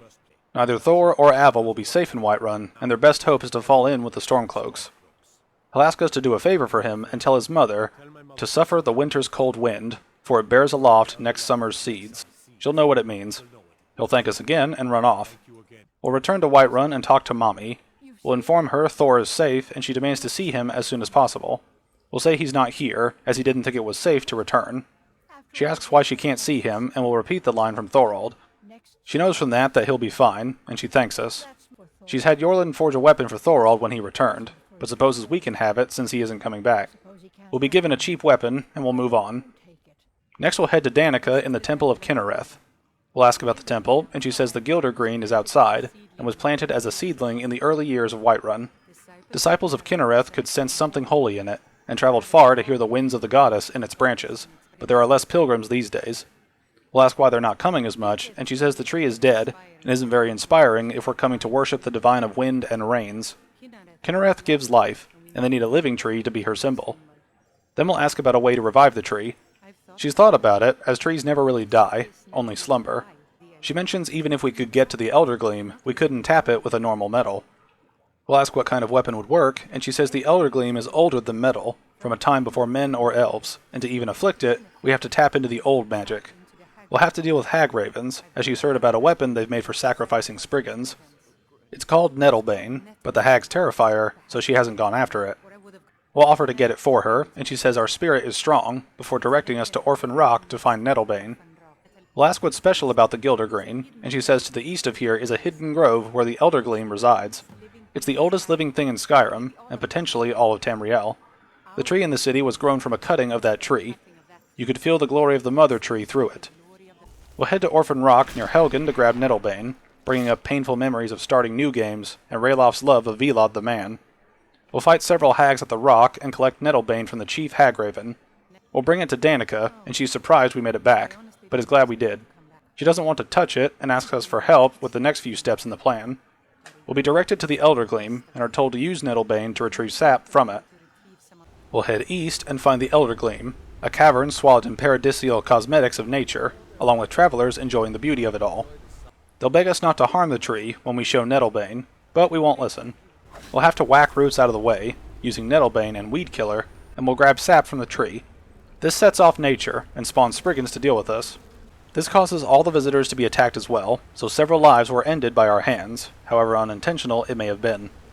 We'll return with the sap to Danica, and she says she can use it to repair the tree. She thanks us for our help, and can train us in restoration magic afterwards, which is very helpful for a woman of our proclivities. Next we'll talk to our bountiful babe Isolde. She'll mention buying the bannered mare from Hulda once she's made enough money trading with the Khajiit caravans. We'll ask her about becoming a merchant, and she says before her parents passed, she told them that one day she'd become the best trader in Skyrim. She met one of the caravan leaders, Madron, who said he'd help her get started if she could bring him a mammoth's tusk, which is easier said than done. We'll offer to help with that, and she offers to teach us a thing or two about trading as payment. We'll conveniently already have a tusk, and when we give it to her, she says this should turn the old cat's gaze. She might even become a Caraviner herself one day. Then she'll help out our speech skill, and we'll move on to some more interesting aspects of the game's side content. Now we'll get into a unique encounter in Labyrinthian. Once we collect 8 of the Dragon Priest masks in the game, we can bring them here for something special. We'll find a note and a wooden mask next to a skeleton. The note recaps 2 bodyguards of a Breton came here with him as protection, while he looks into something to do with the wooden mask. He puts it on and vanishes, and after a while he reappears, begging the bodyguards not to leave as he needs more time. Then he puts the mask on and disappears again. The bodyguards are fed up with this, so when they're ready, they plan to kill the Breton, which appears to be what happened. We'll put the wooden mask on and are warped to a pristine version of Labyrinthian, where we can insert all the masks we've found through our travels, at least the ones from the base game. The DLCs add ones that aren't included here. We'll insert all the masks and gain access to Konarik's Bust, which has a chance to heal the wearer and damage nearby enemies when health is low. With a mask that lame, every other mask seems amazing by comparison. Seriously, we collect all the masks for this, across multiple major quest lines and areas, just to get a mask that does nothing until we're almost dead anyway. Personally, I would have loved a mask that combines all the powers of the masks we picked up. It's a single-player game after all, so we can become as overpowered as we want. Imagine the satisfaction of finding all these masks and combining them to get a mask that does something crazy, like it increases all skills by 10 points, reduces all damage taken by 50%, increases damage output from everything by 50%, increases all stats by 100, reduces magicka costs for everything by 50%, increases regeneration of everything by 100%, or some combo of those things. Imagine how fun that would be to do all this work to get these masks, only to unlock an even greater reward once we have the full set. Massive missed opportunity in my opinion, but let's debate that in the comments. Let me know what creative powers you think a mask like this should give, or if you think I'm totally insane to expect something like this. I'm curious of your opinions on this, but alas, we must move on. Now let's get into Thanehood and the housing market. After doing enough favors for people in the Hold or the Jarl, we can purchase a house for varying prices depending on the hold, along with gaining some leeway with what we can get away with as a Thane. This lets us get the guards to look the other way when we get in trouble, and people respect us around the hold. Now let's buy some buildings. We'll start in Whiterun and purchase the house Breezehome. We'll be given the key and a decorating guide that goes over what comes with the house and what we can add. This means we have to purchase everything that goes inside the home, so prepare your wallet for some pain. It's also annoying because you have to cycle through the same dialogue over and over to get everything for each house. After all is said and done, we'll have purchased Breezehome for 5,000 gold and furnished it for 1,800 gold, bringing our total spending to 6,800 gold. Most houses are slightly cheaper if you purchase a kid's bedroom, but it replaces another space usually, and we don't need that on this character, as we're a free spirit that lives and dies alone. We'll head to our house and find a quaint little place that acts as a place to store items and chill. These homes help you set up shop in the other half of the holds compared to the self-built homes in Hearthfire, and are much simpler to set up and move into. Breeze Home is the cheapest of the bunch, so it's nothing fantastic, but will serve our purposes well enough in Whiterun. Next we'll head to Riften to purchase Honeyside. It costs 8,000 gold up front, and another 4,300 to furnish, bringing our total to 12,300 gold. As you can see, not all houses are the same price, and don't feature all the same features, making each house unique, but keeping within the aesthetic of each hold they're a part of. Honeyside is my favorite of the pre-built homes, as it comes with a great view of the lake and docks of Riften, even if it's covered in shady activity. Next up is Solitude, where we'll purchase Proudspire Manor, the biggest and most expensive pre-built home in the game, for 25,000 gold, and furnish it for an additional 14,000, bringing our pocket bleeding to 39,000 shekels. This house includes space for a kid's room without replacing another area, so that should count for something. This is the highest quality house of the pre-built, and I wish I could throw it down next to Riften, but that would defeat the purpose of our favorite, Lakeside Manor. Moving on, we'll head to Markarth for an earthy and dwarvish home, Vindrel Hall. It costs 8,000 to buy and another 4,200 to furnish, bringing it to 12,200 total. It's got a large view of the mountains around the Reach, and a decent bit of space inside. Finally, we'll head to Windhelm to buy Hjaalmarch, the place where the butcher did his deeds, for 12,000 gold, and furnish it for another 8,450, bringing the total to 20,450 gold. This includes cleaning up the butcher's mess, along with space for children. This is the edgiest of the homes, as it comes with murderous lore, and a free bloodstain to make it dark and brooding. With that, we've bought all the homes we can for a whopping 90,750 gold. What a wealthy person we used to be. Now let's move on. We'll get into the DLC side content by talking to Giab in the Soul Cairn, as he's complaining about losing pages to something. We'll ask what he's doing, and he asks how we expect him to write his opus with all the rude interruptions. We'll ask what he means, and he explains if he hadn't lost all of the pages, he wouldn't be in his current predicament. We'll suggest starting at the beginning, and Giab says some call him Saint Giab, and others call him Giab the Eradicator. He asks if we've heard of him, and we haven't. He can't say he's surprised, as until he gets his second volume published, no one will ever know of his achievements.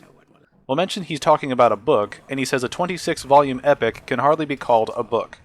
He says we've surely heard of the rise and fall of Saint Giab the Eradicator, hero of Morrowind, and savior of the Dunmer. We'll suggest a shorter title, and he says to leave the writing to an expert. We'll ask how his work's going, and it's terrible. He was in the midst of writing the second volume when they threw him into this prison, with him calling it unfair. We'll ask who threw him in, and he says a Dremora and his minions, and they didn't even give him a chance to explain who he was. We'll double take at a Dremora capturing him, and he assumed they did, as it cast a spell with some black crystal. Next thing he knew, he was here. We'll tell him his soul is trapped, and he comes to the realization that he's dead. He questions all the wasted months or years, as he doesn't remember how much time has passed. Now his work won't see the light of day, and he'll be forgotten. We'll offer to help, and he asks for a way out of here. We'll mention we can leave, but he can't that way, but he suggests his writings could. He goes on to say writing his second volume requires the notes from his first volume, otherwise he needs to do all of it from memory. We'll ask how many pages he lost, and learn he dropped the pages he was holding when he was thrown in, which amounts to 10 pages. We'll ask why a Dremora attacked him, and he says it's a ridiculous question, as everyone traveling through here has said that the Oblivion Gates have been opening all over Tamriel, meaning he got pulled during the time frame of the previous game in the series, The Elder Scrolls Oblivion. We'll mention this was before our time, and he questions it being so long ago. He says it started with the followers of Mehrunes Dagon having Emperor Uriel Septim VII assassinated. Without a Septim on the throne of the Empire, Dagon was able to leave Oblivion through the gates and attack. We'll ask why Dagon was able to do this, and all Giab heard was that without a Septim sitting on the throne of the Empire, the dragon fires in a place called the Temple of the One were no longer lit, leaving the world vulnerable to the forces of Oblivion. We'll ask what ended up happening, but he doesn't know, as everything seemed fine until the Dremora attacked him, and he only heard later about the gates from other souls. He can only assume the gates have been closed by now. We'll ask where he was captured, and he says he had just moved from Morrowind to Cyrodiil and settled in Kvatch to write his memoirs in peace and quiet. He was there when he was attacked. One moment writing diligently, the next, his door bursts open to reveal the city under attack by Dremora. He joined the cause to fight the Dremora, thinking this would be another feather in his cap, but it clearly didn't work out that way. He never knew what became of Kvatch, and wonders if they were triumphant without him. We'll ask how he earned his nicknames, and he says they came thanks to his campaign against the Winged Menace. He's speaking of the Cliff Racer, calling them wretched things that crisscross the skies over Morrowind like vermin, sneaking up on the unwary. We'll ask what his campaign against them was, and he says after he was freed from prison, he decided to turn his life around and give something back to the people of Morrowind. The best way to do that at the time was to wipe out the Cliff Racers. He was successful in hunting down and killing every last one of them, taking years to do so. The people were so grateful to have the road safer again, they took to calling him Saint Giab, and the other names followed. We'll ask about his prison time, and he says it was a dark time in his life, and he did lots of things he ended up regretting. He says that may be why he worked so hard to redeem himself once freed. We'll ask what he did, and he says he murdered others for money, and says it wasn't for some secretive guild or anything of the sort. He was addicted to skooma, and murder paid well. He was caught when he bit off more than he could chew while trying to assassinate some high-ranking official from House Redoran. What he didn't know was that someone hired the Morag Tong to kill him as well. The rival assassin got to the target first and called the guard to cover his tracks. Then Giab came when the place was on alert, walking right into a trap. He was tried for murder, thrown on a prison ship, and was sent to the jail in Vivec City. It gave him a lot of time to think. With the lore out of the way, finally, we'll begin searching for the pages around the Soul Cairn for the Opus of Giab. I'll put this simply. This sucks. There's no other words for it. We have to find pages around a giant void that largely looks the same no matter where we go, and we have no quest markers to help us out. It's absolutely tedious in every sense of the word. Granted, it's not quite as bad as the Stones of Barenziah quest, but it's still going to numb the brain when wandering the cairn for the 5th straight hour trying to find them. Thank Akatosh for wikis existing to help, but that's no excuse to make it work the way it does. I'm not even going to explain where they all are for you during this commentary. That's how bitter it made me. When we find all the blasted pages, we'll return them to Giab. He thought he'd never see them again, and I wish I never do. He thanks us, and we'll ask what's next. He says Volume 2 begins, and we'll say we'll be off. He'll give us a pristine copy of the first volume, and gift us his locket. His locket increases carrying capacity and stamina by 50, which is a decent reward given the tedium we go through to get it. Then we can read the first volume of his opus, becoming true Giab appreciators and scholars. We'll move on to the largest side content of the Dawnguard DLC, Lost to the Ages, a side quest so important it gets its own achievement. It's really put on a pedestal for some reason, which we'll see why as we go. We'll head to Arkenthams, another Dwemer ruin, and when we head inside, we'll hear a ghostly voice tell us to turn back before it's too late. Then the ghost of Katraya will appear and ask what we're still doing here. She guesses we're here for the treasure, just like the others. We'll ask who she is, and she'll explain she was an adventurer, raided ruins like this for almost 20 years, was on the trail of something big that led her here, but she didn't make it. We'll ask what she was looking for, and she asks if we've heard of Aetherium, a rare mineral used by the dwarves. Supposedly, they built a special forge to even work it. The items it made were so powerful they went to war over it, and the forge was lost, or so the story goes. The story led her here, and she says she spent her life tracking down that legend until her apprentice stole everything from her and published it all under his name. Now she can't rest until she has proof of what she discovered and that her life mattered. She says it's hopeless, as she died here like all the others, and tells us to turn back before we become the next victim. We'll say we can handle ourselves, but she thought so too. She assumes she won't talk us out of it, saying she was just like us once. Then she offers to help us, and we'll accept it. She'll follow us as we progress the quest, so get used to her popping up here and there. We'll ask what happened to this place, and she says it wasn't always like this. It used to be the best preserved dwarven city she laid eyes on, then an earthquake hit. Now we'd be lucky to find one room intact. We'll ask about any dangers we should be aware of, and she mentions Falmer, deadly rapids, major earthquakes, massive chasms, unstable ground, and lethal falls. Then she says we get to the real danger, which we can discuss when the time comes. We'll ask how she died, and learn she fell when the earthquake hit. The ground opened up, and if she was a foot or two to the side, she would have landed in the water, but there was nothing she could do. We'll head forward and find her body, with her saying it was quite the fall. Then she'll tell us to grab her journal, as we'll need it. We'll take everything, with her commenting we could at least leave the armor so she could have a little dignity. We'll read the journal and see a map with multiple locations marked across Skyrim, with notes assigned to each. We're at Arkenthams, or 1 for the sake of conversation. 1 is the main Aetherium research center and the place to start. 2 is Betharzil, a smaller site northish of Bethardums, on the river. 3 is the primary source of Aetherium, potentially extracted from some deeper mine. 4 is a storage site for Aetherium, just outside a major city. It had to be kept outside as Aetherium was harmonically volatile. 5 has no name or identifying information, other than some sort of crest in 4 pieces, which will become relevant later. Then we'll see Katraya's notes about reaching the treasury. It has a tonal lock, and it's still active. She couldn't find any clues, but the 5 resonators have to be hit in the right order, with her marking the first 2 of the bunch, and hinting that the bottom middle isn't the first, second, or third. That's enough for now, so we'll move forward.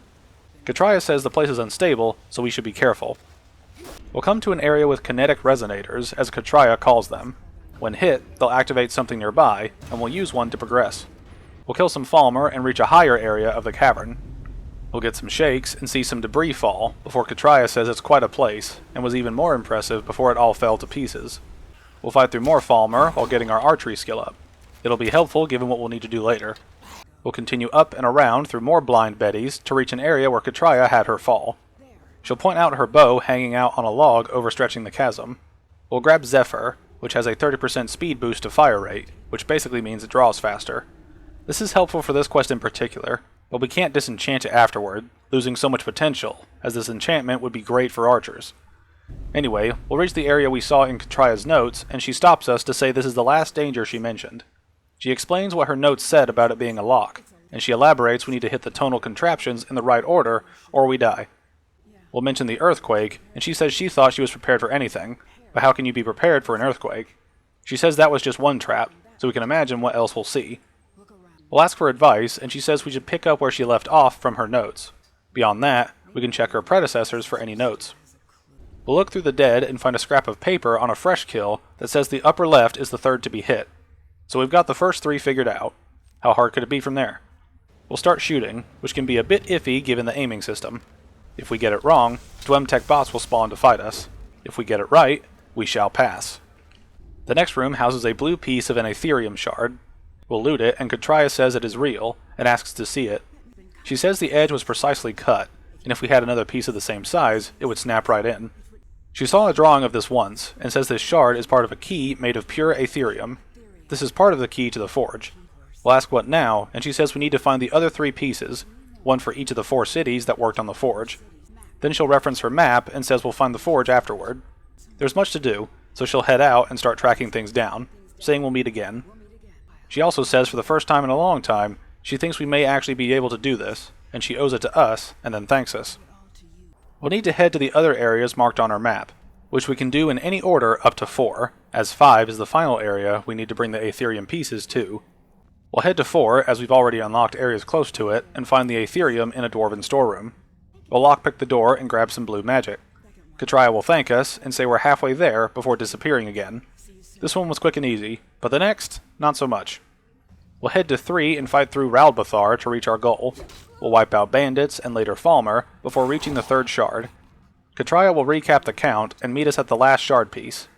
Now we'll head to 2 and find the Aetherium sitting outside on an altar. It's a wonder nobody stole it before now. With this, Katraya will say it's almost time, and we'll head for the forge itself. We'll arrive at the ruins of Bethalft, where we'll wipe out some bandits before we use the shards. We'll ask Katraya what to do now, and she suggests using the device in the ruins. We'll place the shards in and see what happens. The shards will combine, and we'll remove the shards in their completed form to reveal a secret elevator. Gotta love those. And we'll head inside to check out the forge. Katraya says the trip down took longer than usual, and questions how deep we are. We'll ask what she makes of all this, and she can hardly believe it, as we've actually found the forge. We'll ask what she thinks of the place, and she says it feels old, even by dwarven standards, as no one's been here in thousands of years. Then we'll explore the ruins around us in a large cavern. We'll follow sconces to reach a structure with more tonal resonators that we'll use to unlock the way forward. We'll then reach the forge itself and clear out the steam. Shutting it off causes Dwemetech dummies to spawn. They'll come in waves. First wave is spiders, second wave is balls, and the final wave has a major centurion fight us. We'll have the option to turn the steam valves a second time to deactivate more steam. Then we'll fight the Forge Master, the Mega Centurion I mentioned, and talk to Katraya. She's excited as we've done it, and the only thing left to do is actually use the forge to make something. She gives us the honor of deciding what to make. Then we'll realize the only Aetherium we have is in the shards we collected, so we can only make one item. We'll consider if there's more out there, but she doesn't know, and says what we've found is a miracle in itself. Then she says to make this count, as it may be our only chance to use the forge. We'll use the forge and find we can craft an Aetherium crown, shield, or staff. The crown retains the last standing stone ability we had, granting its effects in addition to those of our current one. The shield causes enemies struck by it to become ethereal for 15 seconds, making them unable to attack or be attacked. The staff can summon a dwarven spider or sphere for 60 seconds wherever the caster is pointing. So, to recap, we can get a double stone boost, bash people into another dimension, or summon machines to kill in our name. Which do you think we'll go with? Obviously, we're a chick, so we go with the crown as it's aesthetically pleasing. Katria says it's beautiful, and everything she could have hoped for. With that, it's done, and no one could possibly deny what we've found now. We'll congratulate and thank her, with Katria saying she's waited so long for this moment, and we found it at last. Now she can finally rest, and wishes us a fond farewell as we enjoy our new headpiece. It really does look like an upgraded version of the old headpiece, which is a funny coincidence. But with that, we'll move on to the next DLC. Now let's get into the Dragonborn side content, which is pretty hefty, so strap yourselves in for the ashy ride. Organizing this was a nightmare, so bear with me as this was a tangled mess of recording with one type of quest here, leading into another type of quest somewhere else, over and over, while waiting on another quest in another area.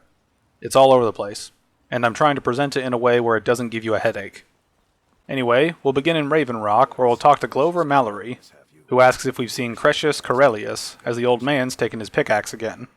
We'll ask about the fuss over a simple pickaxe before Glover explains it's an ancient Nordic pickaxe, and they don't grow on trees. We'll ask why he doesn't let the guards handle it, and he says he prefers to do things himself. He says to tell Crescius to give the pickaxe back, or he'll pay us for the trouble. We'll ask about ancient Nordic pickaxes, and he explains it's the only tool tough enough to crack Stalrim. Not many of them are left, as forging them is a lost art. The one Crescius borrowed came from the Skal village, and he traded them some goods for it.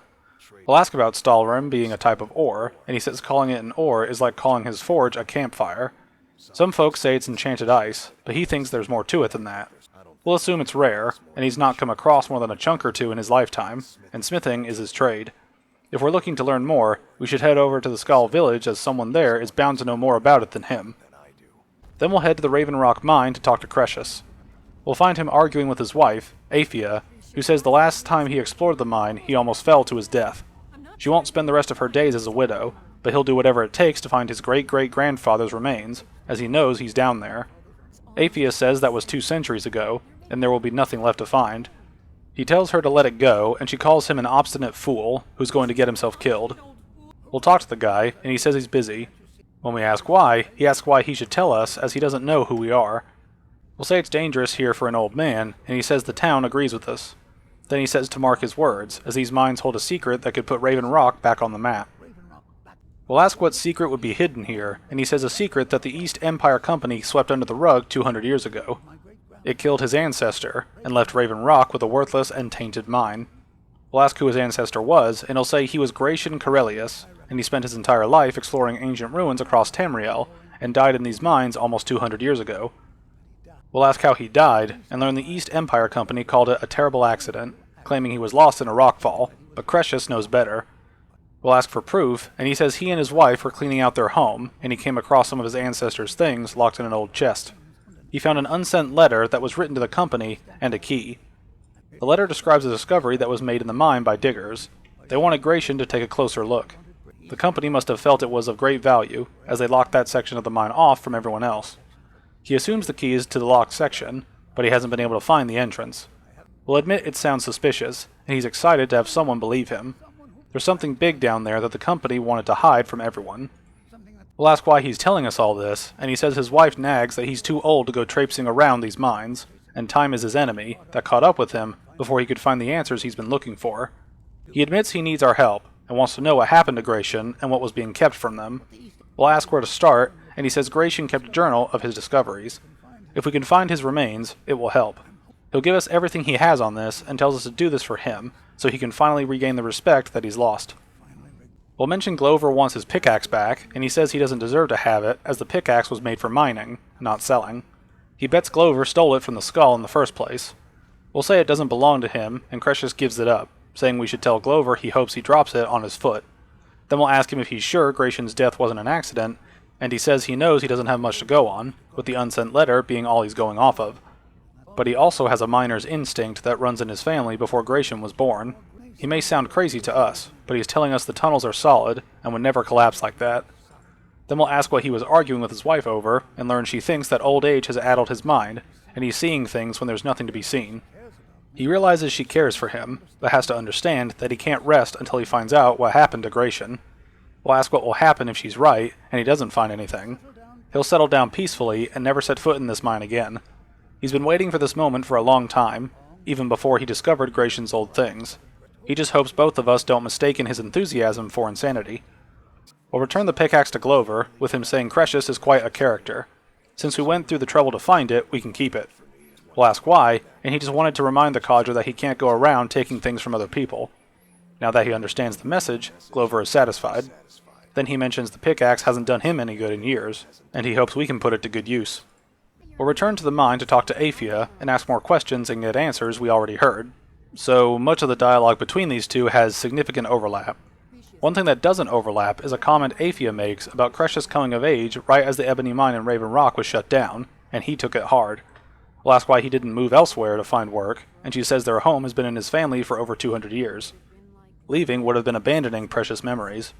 Instead, he stayed on Solstheim and spent most of his life prospecting for a new ebony source, but it never came. A decade ago, this drove him into a depression, where he shut himself inside his home and refused to come out. This was where they met, and after refusing to allow anyone to bring him food, Councillor Morvain ordered his door be knocked down before he starved to death. She was a temple priest at the time, and they had her use her healing arts to restore strength to his ailing body. She stayed for a while and cared for him, then they fell in love. We'll ask if she's still a priestess, and she isn't. It came down to a disagreement between what she believed and what Elder Othraloth believes. She'd prefer not to get into the details, but says their opinions about the current states of the tribunal vary widely.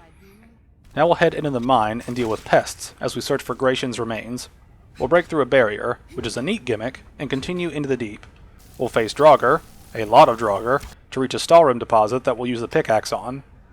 Mining it reveals the extended mining time per Stalrim deposit, which is twice as long for some reason. We'll continue through more dead things and come to a chamber with some remains and a special door. We'll find Gratian, his journal, and a unique greatsword. We'll get to that in a minute.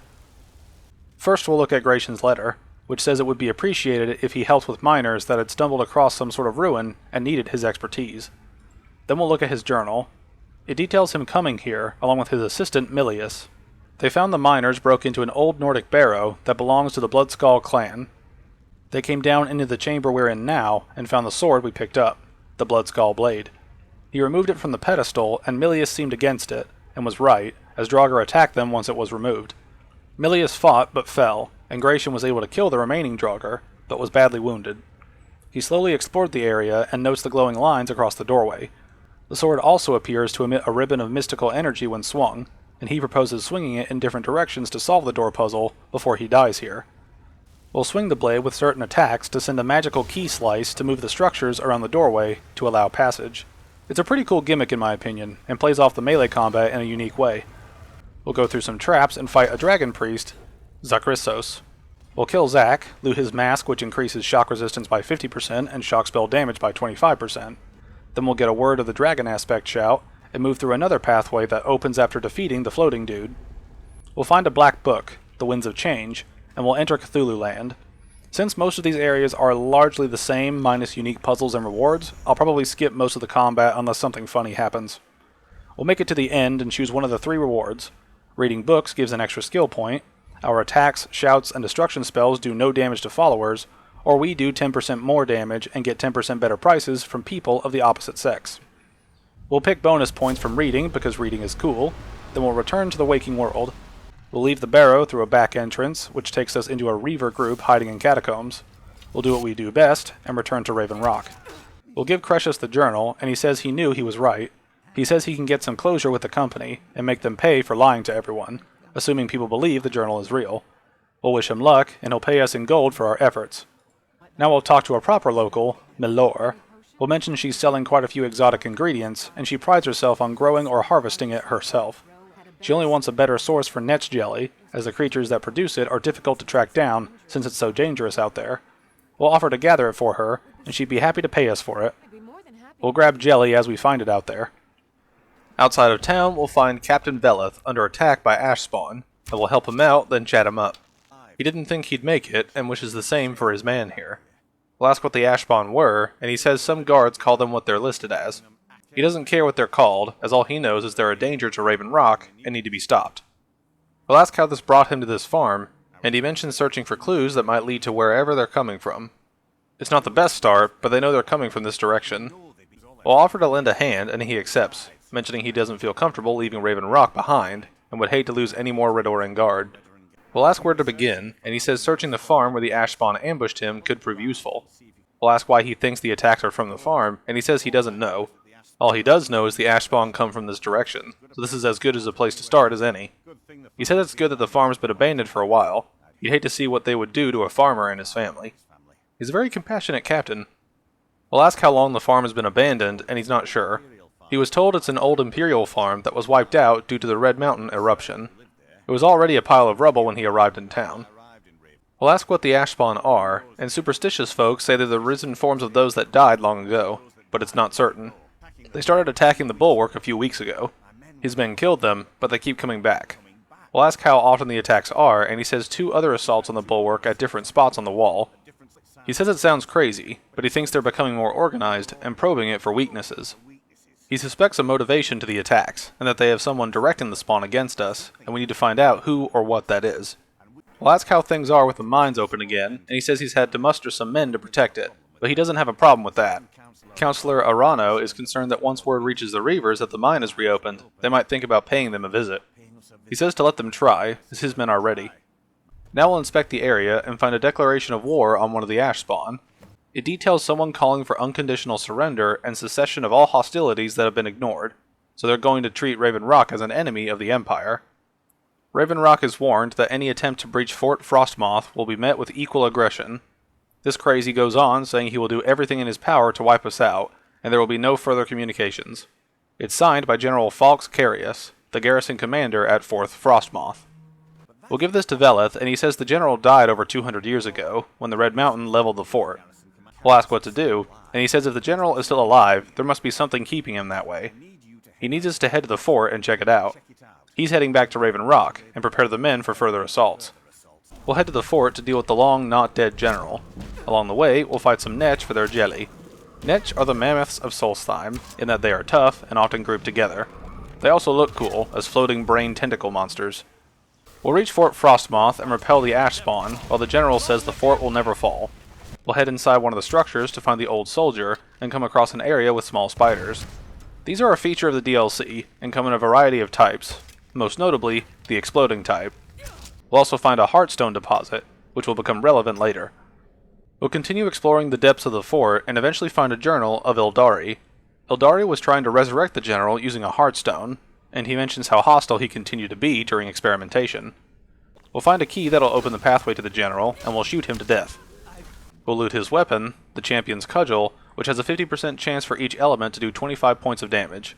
It also does a lot of damage, but we've got to maintain set consistency. We'll return to Veleth and inform him of the general's death. He had suspicions he was undead, as how could he have survived for 200 years otherwise? Then he says there are tales of the general's exploits, including founding Raven Rock. We'll say he'll no longer send ash spawn here, and Veleth says Counselor Morvain told him to give us something for getting rid of the dead general. We'll be paid 7,500 gold for our efforts, which is fantastic given the simple quest. Then we'll ask if Veleth needs something from us. He says Arano asked him to find us, as he needs urgent help. He can't say what it is, but it's more important than defeating the ash spawn. We'll talk to Arano, and he says he hates to ask for more help after all we've done, but he can't risk Counselor Morvain being killed. We'll ask how he's in danger, and he says Ulin of House Lalu, a rival house, has placed a death mark on Morvain's head. We'll ask why, and learn it's a private matter, with him saying they seek revenge for the execution of their own, as ordered by Morvain himself. The problem is Arano has no solid proof that anyone of House Lalu is hidden among them, only suspicions. We'll say his concern seems justified, but he says it's not appreciated. Morvain simply feels that he's being paranoid. Arano worries he'll wake up one day to find Morvain dead. We'll assume he thinks an attack on Morvain is imminent, and he's received some info from his sources that there could be elements of Ulin's house already in Raven Rock. We'll ask why he hasn't acted on this information, and he says Raven Rock is small, and hard to accomplish anything in secret. If any are of House Lalu, he wouldn't be able to make a move without them knowing. We'll ask how he can help, and he asks us to search Raven Rock and see if we can root out the traitors. He'll point us to start with Geldis Sadri over at the Retching Netch Corner Club. If he provides any leads, we're to check them out before bringing them to Arano's attention, as he can't afford any mistakes. We'll ask about his sources, and he mentions having a few contacts in other Dunmer settlements. Most come from House Redoran, but a few are from other houses. We'll ask why he didn't ask them to investigate, and he says most of them are leagues away from Solstheim, meaning messages take months or more to get from A to B. Any info we can glean in times like this he considers vital to House Redoran's survival. Then we'll ask about House Hlaalu. He calls them traitors, as they collaborated with the Empire, which may have given them unrivaled political and economic strength, but their hearts weren't with the Dunmer people. We'll assume this was their downfall, and Arano explains they deserved every bit of hatred they received once the Empire released its grasp on Morrowind. Having ties to the Empire turned them into the scapegoat for the people's suffering, resulting in their dismissal from the Council, and were no longer considered a great house. We'll ask why the Dunmer hate the Empire, and he explains that during the Oblivion Crisis, Gates to Oblivion opened all over Morrowind. The Empire pulled most of its forces out of Morrowind to deal with the Gates in their homeland, so Morrowind was virtually defenseless. They had no standing army then, just uncoordinated pockets of resistance. We'll ask how they survived, and he says House Redoran took charge, and was slowly able to build an army. It took years, but it became a force to be reckoned with.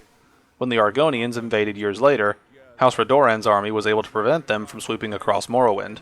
He says it would be fair to say House Redoran literally saved the Dunmer people from destruction. With that uplifting story, let's research traitors. We'll talk to Geldis in the bar, and we'll mention Arano said he could help us. He surmises Arano's got a spy, and says he's been chasing the Ulans for years now. We'll ask if he thinks Arano's making a mistake, and he says he's going about this the wrong way. He suggests we let them come to us, saying there's an Ulan ancestral tomb near the temple, and someone's been leaving ash yam offerings on the altar inside. If we wait inside for whoever that is, he's betting they'll have answers. We'll ask why he hasn't told Arano this, but he says he has. Every time Arano tried to make a move, the Ulans were one step ahead and didn't show up. We'll thank him for the tip, and he says we can thank him if it works. Until then, he'd head into the tomb and wait until the visitor shows up. We'll ask why they leave ash yams, and Geldis explains when a Dunmer is laid to rest, the body is burned and returned to the ashen soil. Since ash yams are born of the same soil, it represents rebirth and renewal, the fact that life ends and begins anew. We'll ask why Morvain executed an Ulan, and he says Vyler Ulan came to Raven Rock with a plan to take over the town. He thought he could stir up the locals and use them against the guard, while he murdered Morvain when they weren't looking. He did this alone, but spread enough coin around to start changing minds. Half the town joined him, but the Redoran Guard were organized and brought a swift end to the coup. Vyler tried to run, but Captain Veleth caught him. Vyler was executed a short time after, and his remains placed in the Ulan ancestral tomb. Now we'll head to the tomb to stalk those who honor the dead. We'll wait here for a while until we find Tilisu Severin paying respects. She's surprised to see anyone else here, and when we question her, she says she's here leaving an offering for the departed. She asks us to forgive her surprise, as she didn't expect that sort of behavior from a non-Dunmer. We'll say she isn't an Ulan, and she says there aren't any left on the island, so she's taken it upon herself to leave the traditional offering in their stead. Insert suspicious fry meme. We'll leave to inform Arano of what we learned, and he's surprised Geldis' plan worked this time. If Tilisu's involved, he'll need hard evidence to prove it. We'll tell him to search their house, but he says he's not kicking in anyone's door until he has solid evidence in hand. If we're wrong, things could go downhill quickly, and the real culprits might escape. We'll ask what to do if they try to stop us, and he says if we have evidence that places our life in peril, he'd expect we do whatever we must to survive. He'll give us a key to the front door of their manor, and wishes us luck. Before we go, we'll ask some questions, starting with what he knows about the Severin family. He says Tilisu is the wife to the Patriarch, Vendil. They have a single child, their daughter Miri. They arrived 10 years ago, and have been nothing but a benefit to the town since then. They're quite wealthy, and have been generous with the community, contributing coin, food, supplies, and even helped repair a few buildings in town with their own hands. We'll ask if there's anything unusual about them, and people mention it's odd how close in age Miri appears to be to her father, but that's hardly a cause for alarm. Then he says to make sure we find solid evidence, as if we accuse them without it, he'll be the laughingstock of the colony. We'll head to Severin Manor, and the residents will attack us, saying Hlaalu will have its revenge. It's pretty clear who they supported at this point. We'll look around the house for evidence and find a safe. We'll use a key one of them dropped to open it and find a note called the Ulan Matter. Reading it shows they were planning an attack on Raven Rock since before they arrived, as revenge for killing their ancestor. Their forces are hidden within Ashfallow Citadel and are ready to strike. We'll bring this information to Arano, and he'll send 2 of the best guards to take them down. He wants us to assist them, and we'll head to Ashfall Citadel to wipe out the Hlaalu hires, Morag Tong assassins. When we arrive, the Redoran guards will already be dead, so we'll avenge them. We'll also use the AI against itself, as they are stuck in a room if we don't open the door. so we'll pick them off, along with Vendel Severin, until we open the door for a better shot. He'll spend a lot of time looking at us menacingly until we cut him down, after a long series of shooting him near death just for him to instantly heal back to full. This gets pretty annoying, and he bugs out where our arrows keep missing, so we switch to Ol Reliable to end this properly. We'll return to Arana with word of our success, and he says it's finally over. He'll ask about the guards he sent, and we'll inform him of their deaths by the Morag Tong. He was hoping to protect their people by sending them, not to have casualties. He says Vendil stooped low to hire the Morag Tong, and he's glad we killed him. We did what had to be done, and he says Morvain will be pleased to hear about this. He'll ask us to follow him so Morvain can speak to us personally. Morvain is surprised to see a smile on Arano he hasn't seen in a while, before Arano explains how we saved his life. Morvain will speak to us directly, saying what we've done goes far beyond what he would have expected from a traveler. He offers his gratitude, and says Arano will prepare a reward appropriate for everything we've done. Since coin hardly seems like enough, Morvain decides to give us something more substantial. Since the Severin family were criminals, their property is forfeit, and Morvain gives it to us along with citizenship, mentioning he hopes we'll consider staying with them as a member of their community. We'll also be paid 7,500 gold again, so work for the Dunmer has a massive pay difference than anyone else. We'll head back to the manor we acquired and look around at our abode, complete with an alchemy station, a smithing setup, and an enchanting table. Everything we'd ever need. We'll be heading to the Skull village for the next quest, where we'll talk to Dior Woodcutter, who says one of the Skull has gone missing. We learn this missing person is Baldur Ironshaper, their only smith, meaning he's very important to the village. We'll ask if anything unusual happened around the time of his disappearance, and Dior says he doesn't remember him acting strangely. However, he did see something in the woods on the day he disappeared. He saw 2 elves dragging something behind them. Hunters often visit their lands, so he thought little of it. We'll ask where they were headed, and he says southwest. If we take the roads, perhaps we could search for any sign of Baldur. We'll head that direction and find a shack surrounded by Altmer. They'll tell us to back off before immediately attacking, so we'll assert our Second Amendment right to blow them away before entering the shack using their key. We'll head downstairs and find Baldur tied up. He remembers us if we've freed the Skull from Mirak's magic, and we'll ask if he's hurt. He's not, and doesn't think the elves were trying to harm him, but maybe frighten him. We'll ask why the Thalmor would abduct him, and he doesn't understand the term for the elves, but mentions they were trying to learn the secrets of forging Stalrim. Their leader, Ancarion, has a map which supposedly shows the location of a hidden source of the enchanted ice. We'll ask where to find Ancarion, and Baldur says they have a ship where they showed him the map along the northern coast. He pleads we not allow Ancarion to make his weapons, and whether we kill or spare him, we should take the map, as it belongs to the Skull. He says he'll return to the Skull village and asks us to bring the map to him there. Then he'll thank us, and we'll be off. We'll find the boat and talk to Ancarion. He says we're interfering with official Thalmor business, and that we will leave if we value our life. We'll say we're here about the Stalrim map, which he correctly deduces we learned about from the blacksmith. He says his mission is a secret, so he'll have to silence us. Then he asks for a good reason not to kill us, and we'll persuade him the blacksmith won't talk, and they're wasting their time. He begrudgingly agrees they aren't making the progress he'd hoped for, and says this venture may be more trouble than it's worth. He agrees to depart the island and seek more weapons elsewhere. Then we'll get the Stalrim map. We'll return the map to Baldur, and he thanks us for our brave work. He names us a friend of the Skull, and will teach us the knowledge of Stalrim forging. He says we can bring it here and use his forge to craft with it. We'll also learn the location of a Stalrim source. We'll ask about forging it, and he says we need to obtain some first. We'll ask where we can obtain some, and he says we can find some in Raven Rock Mine, as well as the new source of Stalrim on the map we recovered. Then he reminds us to use an ancient Nord pickaxe, as nothing else will work to mine it. We'll ask how we can forge it once we have some, and he says it's like working ebony, and that should be everything we need to know to smith it. We'll head to the Stalrim source and find a massive number of deposits. We'll spend over 5 minutes mining the stuff to get a total of 30 Stalrim. We'll save that for later. We'll head back to the village to talk to Wolf Wildblood. We'll ask how long he's been first hunter, and he says he shared it with his brother Torkild, but that was long ago. We'll ask what happened to his brother, and he wishes he knew, mentioning Torkild had a wild gleam in his eye more than most. In his darkest fears, his brother fell in among the werebears at the glacier. We'll ask what a werebear is, even though it's obvious, and he says they are a curse of Hersine, as true bears are noble and great creatures of the wild. The Daedra have no skill for creation, so they defile the Allmaker's works. He's heard of men who, by curse or desire, become transformed into those things. It's a pitiable fate that he fears has fallen to his bro. We'll ask where his brother might have gone, and he says he set off long ago, so it's hard to say. Could be in Hammerfell for all he knows. He says if we cross his path to be wary, as he was a fierce warrior as a man. If he fell prey to his more bestial side, he could be deadly. We'll ask why he thinks his brother became a werebear, and he says he never felt the call of the Allmaker as Wolf did. They seek to live in peace with the land, but his brother wanted dominance and strength. For unnatural strength, he says we can look to the beasts of this island that are mangled by the Daedra.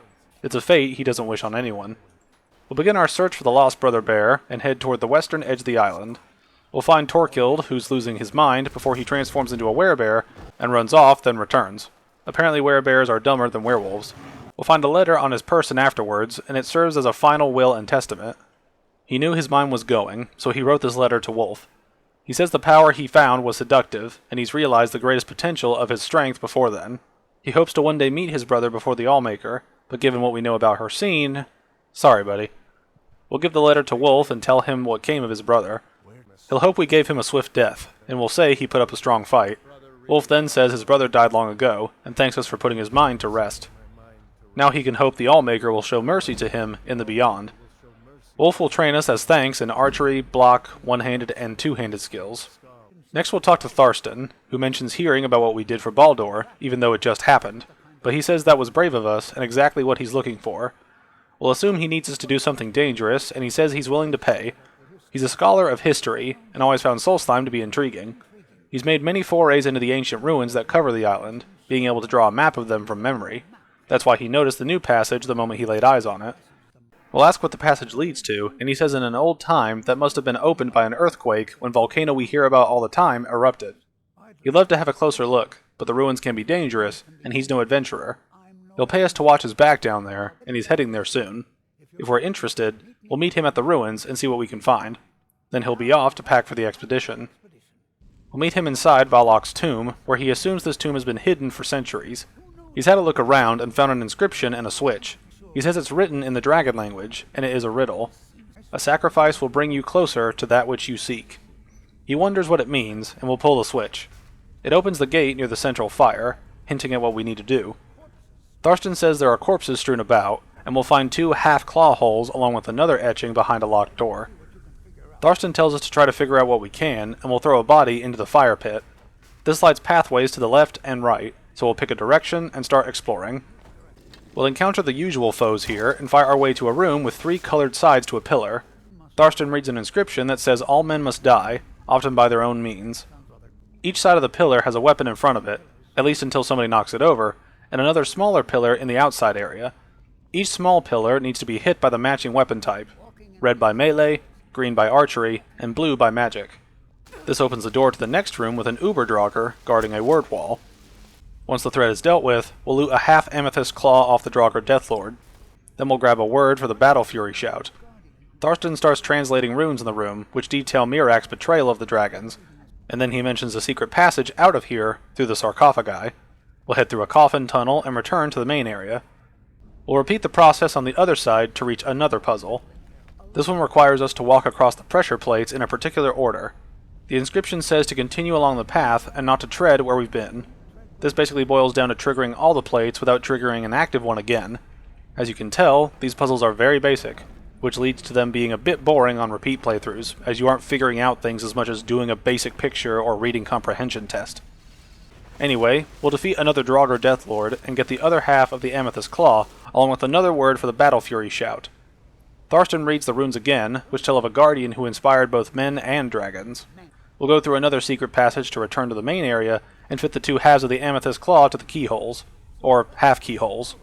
This gets confusing when you have to specify it in words. Anyway, Tharstan will read the inscription on the pedestal behind the door, which says, "Stay your course. To idle is to die." We'll pull the switch and see a magic pathway appear. These fade on a timer, so we'll have to walk the path to the other side without falling, and upon completion, Tharstan can follow on a stable pathway that doesn't fade. He has it easy. In the event that we fall, we'll end up in a lower area with several shade enemies. We'll have to do these pathway puzzles several times before reaching the final area, with each subsequent pathway disappearing faster than the last. When we reach the next area, Tharstan says this is the Hall of Stories, found in many ancient Nord tombs. He says there must be hundreds of years of history etched into the walls, but sadly they seem too damaged to read. Then we'll unlock a dragon door using the combined halves of the Amethyst Claw, and Tharstan's translations from the text on the walls. The first symbol deals with a breeze or wind.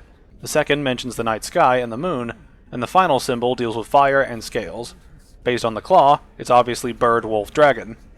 We'll head inside to find another dragon priest, Valak the Jailer.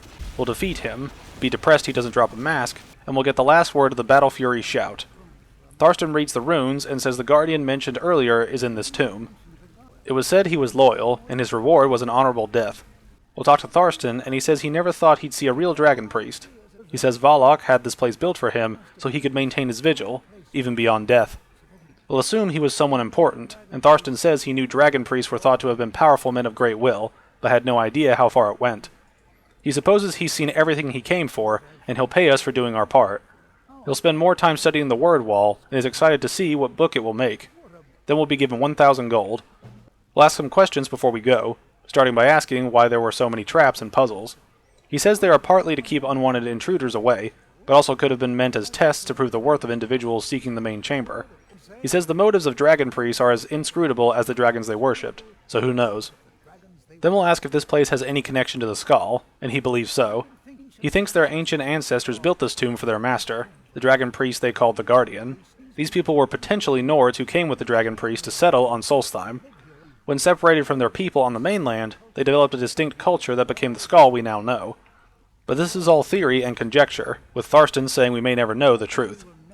Then we'll ask what he's learned about the place, and he goes over the tomb being built for a dragon priest of great fame in his time. This same dragon priest was held in high regard by both men and dragons, because he defeated Miraak, which says something about power levels at the time. Thorsten correctly guesses Miraak turned against his order, then explains he was banished here with the other dragon priest serving as his jailer, hence Valak's title.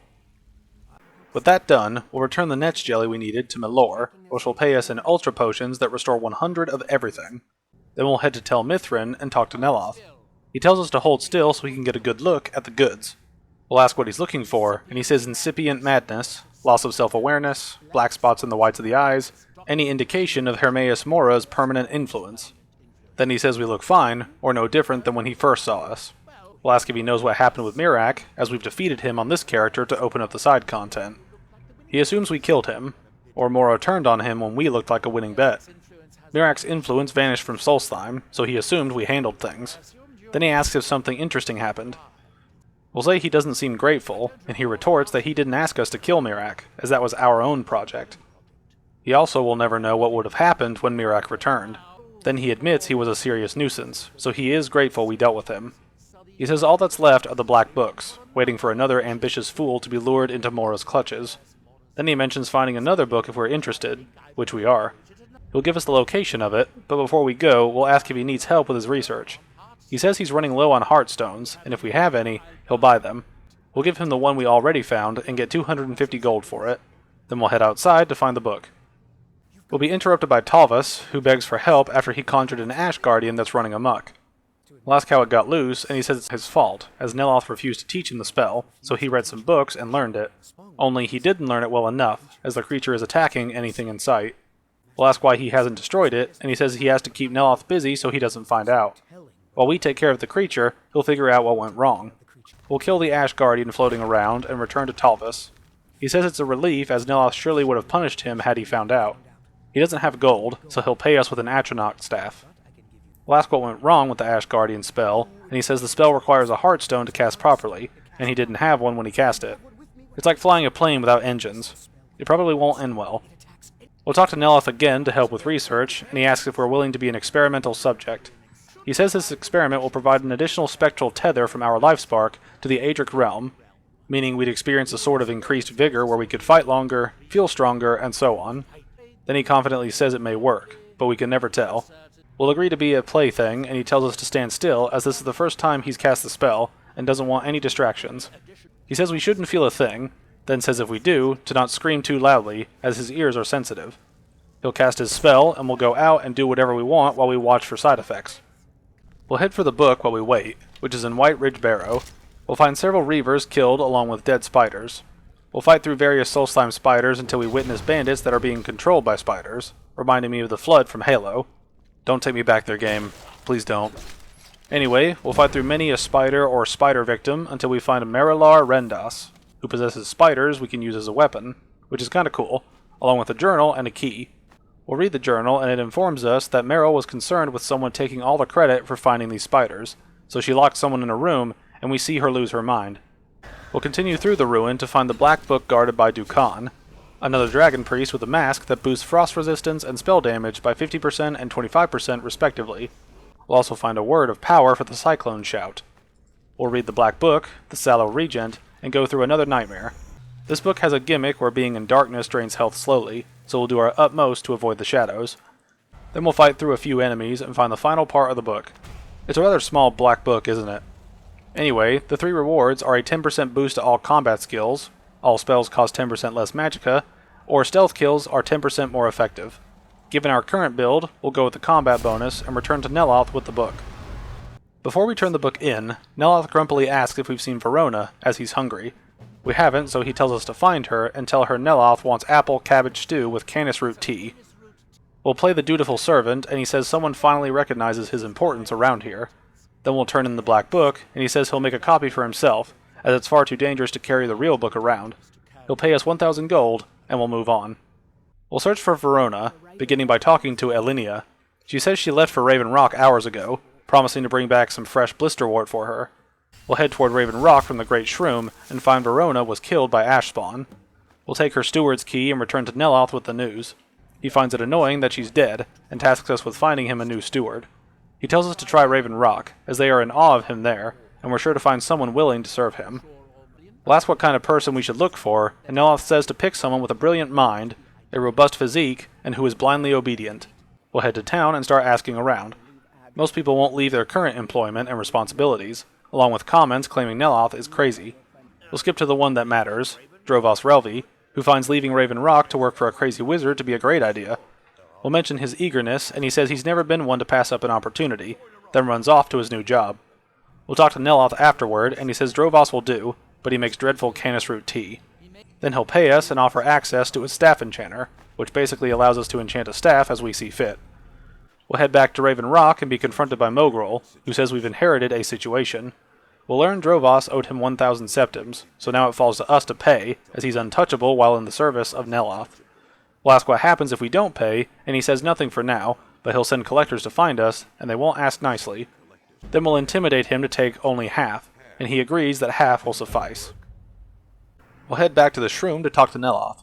We'll ask if there's a problem, and he says he's having difficulties with Heartstone experiments. He asks if we've heard of briar hearts, and when we ask what they have to do with it, he explains that they replace their hearts with large briar seeds, as it puts their life sparks in direct connection to the natural forces. He needs us to examine one of them and investigate as much as we can. He'll put a memory trace spell on us so we don't have to worry about taking notes. He doubts we could know what was important anyway. We'll question how the briar hearts deal with heartstones, and he says he's hoping to do something similar as the briar hearts, where he connects a living being to the forces of the Red Mountain, leading to what would be a formidable foe. He's done some experiments in this area, but his test subjects are too fragile. He's hoping to learn more from the briar hearts, but won't venture out himself as long voyages and dangerous risks are what people like us are for. Then we'll look for some forsworn fanatics. Once we kill a briar heart and harvest the briar heart part of them, we'll return to Neloth. He'll extract the memories of us ripping a fake heart out and see if we found anything useful. He mentions any unrelated memories he runs across will be kept in the strictest of confidences, so he'll never hear of our dastardly hatred of foot fetishists. Moving on, he says we deserve a reward for the lengthy trip. We'll be paid pocket change for our trip, which is the same as chopping up 50 planks of firewood, just to compare that to traveling across the entire game map and killing an enemy with crazy scaling. I'm not bitter, you are.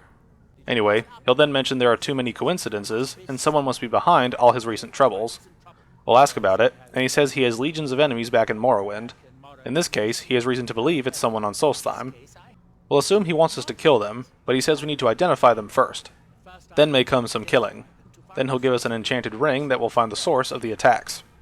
We'll ask how the ring works, and he says it will light up the source when we get close to it. We have to be within 100 feet of the source. Then we'll ask how he knows he's under attack, and he cites Ashspawn attacks keep coming. One night, a part of his tower mysteriously withered. Then his steward was killed, and he had to find a replacement. He's even been attacked by dragons. That's enough to convince me. We'll put the ring on and start wandering around looking for the culprits bugging Neloth. We'll be attacked by Ashspawn outside and put them down before looking around. We'll find a graveyard with a glowing grave protected by Ashspawn. We'll put them back in the ground. Or is it on the ground? Then we'll investigate Ildari's sarcophagus. It has a heartstone and a staff of calm inside. We'll return to Neloth with this information, and he says it's his fault, as Eldari was his apprentice before Talvas. She volunteered for one of his heartstone experiments, and she didn't make it. We'll say there wasn't a body in the grave, and he's surprised to learn this. Then he contemplates she may not have died, as the heartstone could have kept her right at the edge of life and death, making her his nemesis. Then he'll cast a spell to check some things, and learn she's in High Point Tower. He'll tell us to rip the heartstone from her chest, and we'll head out. High Point Tower will have an entrance and a small tunnel, so we'll go in that way and wipe out ash spawners. We'll find Eldari's journals strewn about, which tell of her deception of looters, but her fondness for one of them, Nia. We'll fight through spiders and several traps laid out by Neloth's former apprentice before finding Nia in a cell. Another journal entry is nearby, which explains Eldari's paranoia, causing her to kill some of the looters and keeping the rest for future experiments. We'll unlock Nia's cell, but she doesn't say more than thanks for rescuing her, as the witch was going to kill her. Bummer that she doesn't get more dialogue. Anyway, we'll continue through the ruin, tunnel, mine, stronghold thing we're inside, until we find Eldari. She'll say that we've gone far enough, and that Neloth was a fool to think he could send a lowlife like us to finish her off. Then she'll activate a ritual to spawn an Ash Guardian, which will be no match for our swinging style of butchery. We'll fight up to another journal entry that details her housing situation and her experiments. She saved Nia for last, as the voices told her she was pretending to be her friend. Then she mentions she can't attack Neloth directly, as he's too powerful, but she can make his life uncomfortable, which she has done. We'll finally reach Eldari and knock her to a knee before getting a unique animation where we pull her heart out. Kinda weird how this random side mission gets a special animation like that, but it was still cool to have. Then we'll return to Neloth. He says we've proven to be a more valuable ally than he anticipated, and gives us a staff. He'd also like to make us a member of his household, House Telvanni. He says there's no need to thank him, as he's sure we're overwhelmed with gratitude. We'll ask what it means to be a member of his house, and he says not much for now, but in a few decades when he returns to Vvardenfell, we would be seen as Morrowind nobility. In the meantime, he'd keep a bed and chest for us here. How sweet. Now we'll go after another black book. Neloth points us to Benkongarike, one of the gremlin places, where we'll head underground. We'll wipe out the local Reeklings, which have a nasty habit of spawning out of barrels for ambushes. Makes me wonder if they just live in there all day as guards. It's like, hey Bob, how's guard shift treating you? Not well, John. My barrel's getting musty and I'm up to my waist in fecal matter. Just poke a hole in the side. That'll do the trick. That's what I imagine they talk about during their barrel shifts. Anyway, we'll continue through the Reeklings and reach a Nordic ruin. After a puzzle and a word wall with another part of the Cyclone Shout, we'll find the black book, Untold Legends. We'll go through several chapters with this one, even though some of them are pretty short. We'll eventually reach the end where we'll choose between the next set of bonuses. A summonable Dremora merchant to trade with, a summonable Dremora butler to carry extra loot, or a summonable spectral drum that plays for us, increasing stamina regeneration for us and all nearby allies. The merchant is a game changer, so we'll take our reward and bring the book to Neloth for our extra reward. We'll take a little swim, and the spell Neloth casts on us will display side effects. Somehow. Then we'll return to him, saying we became weaker when we got wet. He understands how that would have inverted the tether, then asks if we couldn't simply avoid water. He says we can't forego bathing, as the Ashlands can leave one a bit pungent, and says it's obvious we've been through them. He'll remove the spell and give us some coin to mitigate our inconvenience. We'll talk to Elinia, where she says she doesn't care if he's a master wizard, as Neloth can't treat her like this. We'll ask what he did, and learn he told her to fix his house. If she doesn't, he'll find a new mycologist who will. After decades of loyal service, he'd just throw her away. We'll ask what she needs to fix the tower, and she says 3 taproots soaked in the headwaters of the Harstrad River. She's an old woman and can't make the trip, as it's too dangerous. If we get taproots, she'll pay us to dip them in the headwaters and bring them to her. We'll ask where to tap root, and she says we have to cut it out of a Spriggan, or buy them from an alchemist. We'll ask about the Harstrad headwaters, and she says it's special to the Spriggans, as they like to gather there. We'll head to Spriggan locations to kill some tree ladies for the taproot we need at the headwaters, and then douse them for Elinia. We'll return them to her, where she'll keep 2 for herself, as Neloth doesn't need to know. Then she'll tell us to place the last taproot into the wall of the withered house. We'll do so and return to her, where she says she hopes this gets Neloth off her back about it. She'll thank us, then pay us in ultra potions. We're still going through the basic ones, but a nice potion is a nice potion. We'll return to Neloth to help with his research again, and he wants to try a new spell that he hopes will conjure ash spawn. He'll need us to grab a sample ash from one of the spawn, and bring it to him. He'll give us an extracting tool, and we'll go grab him some ash. Ash spawn aren't terribly hard to find, so we'll do what we must, then return to Neloth with a sample. He'll pay us and says to come back in a day or 2 once he has the spell worked out, adding that we can buy it from Talvas. Now we'll head into one of the bigger side quests to find the treasure of Deathbrand. We'll read the book about it, which tells the story of Haafingar Deathbrand. He was a legendary pirate called the King of Ghosts, who inspired fear in everyone, especially his crew. Rumor had it he fed on the blood and souls of those he killed to extend his unnatural life. Then we hear that Haafingar was dying, and his crew were eager to know the successor and how his share of the treasure would be divided. He says nobody there is worthy, and places a curse upon his armor, swords, the ship, and all it carries. Then the captain threw a map to the feet of his second-in-command, Garrick, and told him to bury his armor in the places marked on it. Then he commanded to be sailed to his tomb, where he would be left with his gold. Garrick did as was told, but greed overtook him, and he placed the helm on his head before he could bury it. He let out a scream that supposedly can still be heard at night on the northern coast of Solstheim.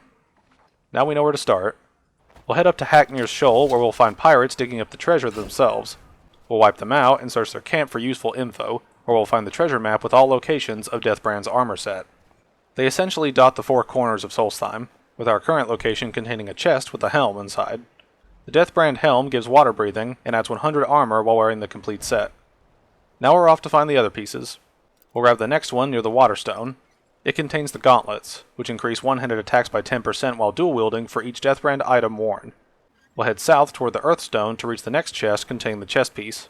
It increases stamina by 15 for each Deathbrand item we wear.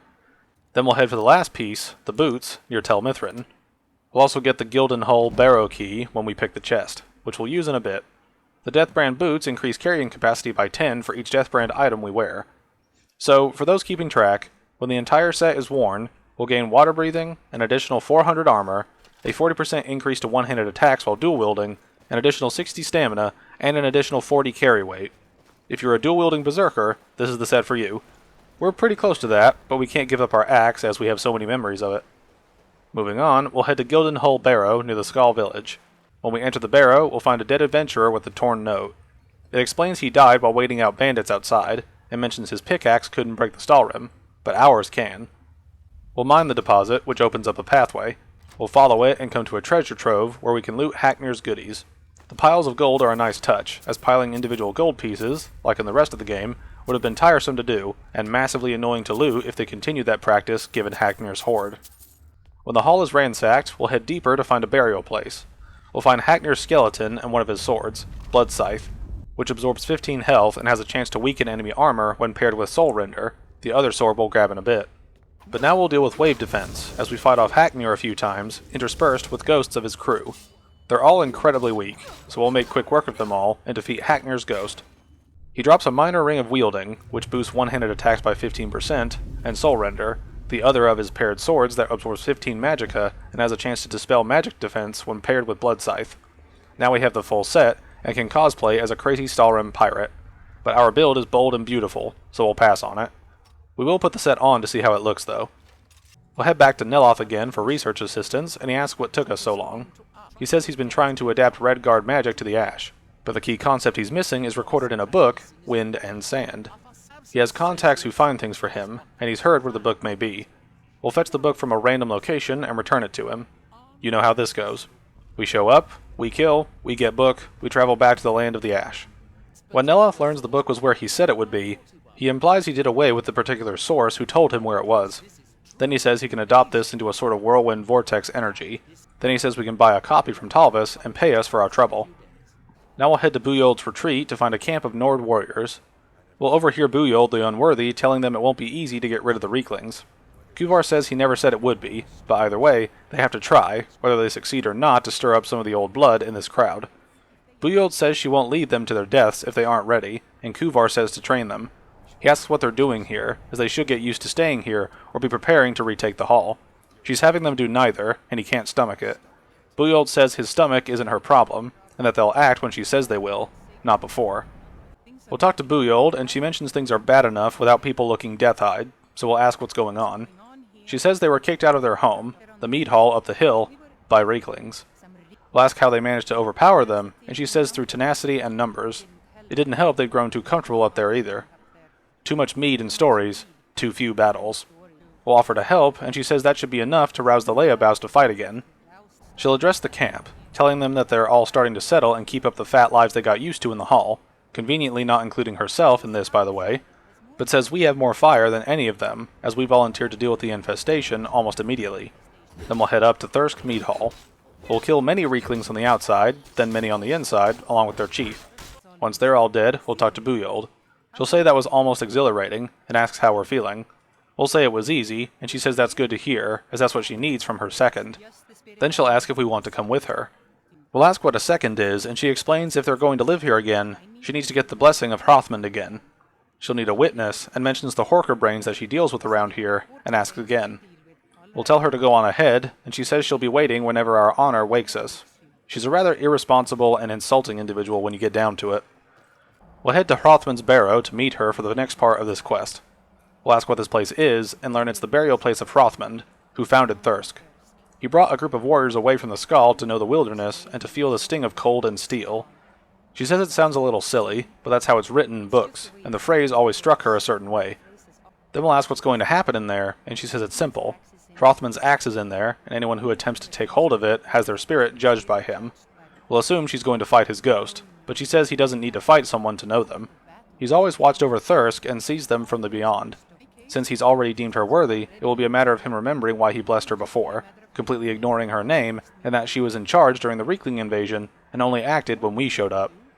Then she says all we have to do is watch, and we'll head inside. This is pretty straightforward, so we'll sit next to her while she tries to take the axe. Hrothmund will communicate with us, asking if she seeks leadership over Thirsk Hall. She is, and reminds him that she was blessed in the past, and now has rid the Hall of Reeklings and returned it to its rightful owners. Hrothmund retorts that it was her softness that led to their exile, as she allowed her fellow warriors to grow weak, while the dangers around them mounted. She won't be leader, as none of them are fit to serve. He says they're better off leaderless than to have a poor one. Bujold will turn to us, saying that was embarrassing. It's only embarrassing when you don't take responsibility for your mistakes of leadership. We'll ask how she's feeling about that, and she feels ashamed, which she understands was the point. She says she needs to return to Thirsk, but she'll remain the leader, as she's still the best person for that, no matter what Hrothmund says. We'll ask if she's willing to go against Hrothmund's wishes, and she says to look at what happened to them so far under his watchful eye. He gave his blessings to all the leaders who brought them to this point. He's dead, and they're alive, so it's time for a new tradition for Thirsk, and she's going to do that. All she needs us to do is back her up. We don't even have to lie, just not tell anyone what we heard here. Before we make our choice, she acts like we agreed to lie, which is kinda annoying as we were considering our options before she picked for us for some reason. Guess it's on a timer. We'll return to Thirsk and Kuvar will speak with us. He says Bujold says we served well, and before they were married, he was her second on the first trip to the barrow. He says Hrothmund knows strength, in this world and the next. Then we'll tell him the truth. He says that's a dangerous thing to say, and says Bujold can straighten this out for us, which is a terrible idea since she was planning to avoid telling the truth anyway. Kuvar asks Bujold about it, and Bujold says we would do well to keep our mouth shut. Kuvar picks up that she didn't deny it, and she says he said himself that this place had lost sight of its past, and she says they need a new tradition to move forward. Instead of listening to a ghost in a tomb, they should steer their own destinies. He says her words carry wisdom, but if she truly believed in the spirit of Thirsk, she would have spoken them honestly. Instead, she hid her shame. He admits he can't even look at her right now, and tells her to get out of here. She retorts that she's his wife, and he can't do this, but this only makes him feel her shame more deeply. He says when it's time, they'll seek her out. Until then, she has to go and attempt to earn her honor in the old ways. She'll leave and hopefully find a better sense of honor. We'll talk to Halbarn Ironfur and ask how he feels about Bujold, with him saying she was one of the better leaders they'd had, but if she didn't deserve it anymore, that's that.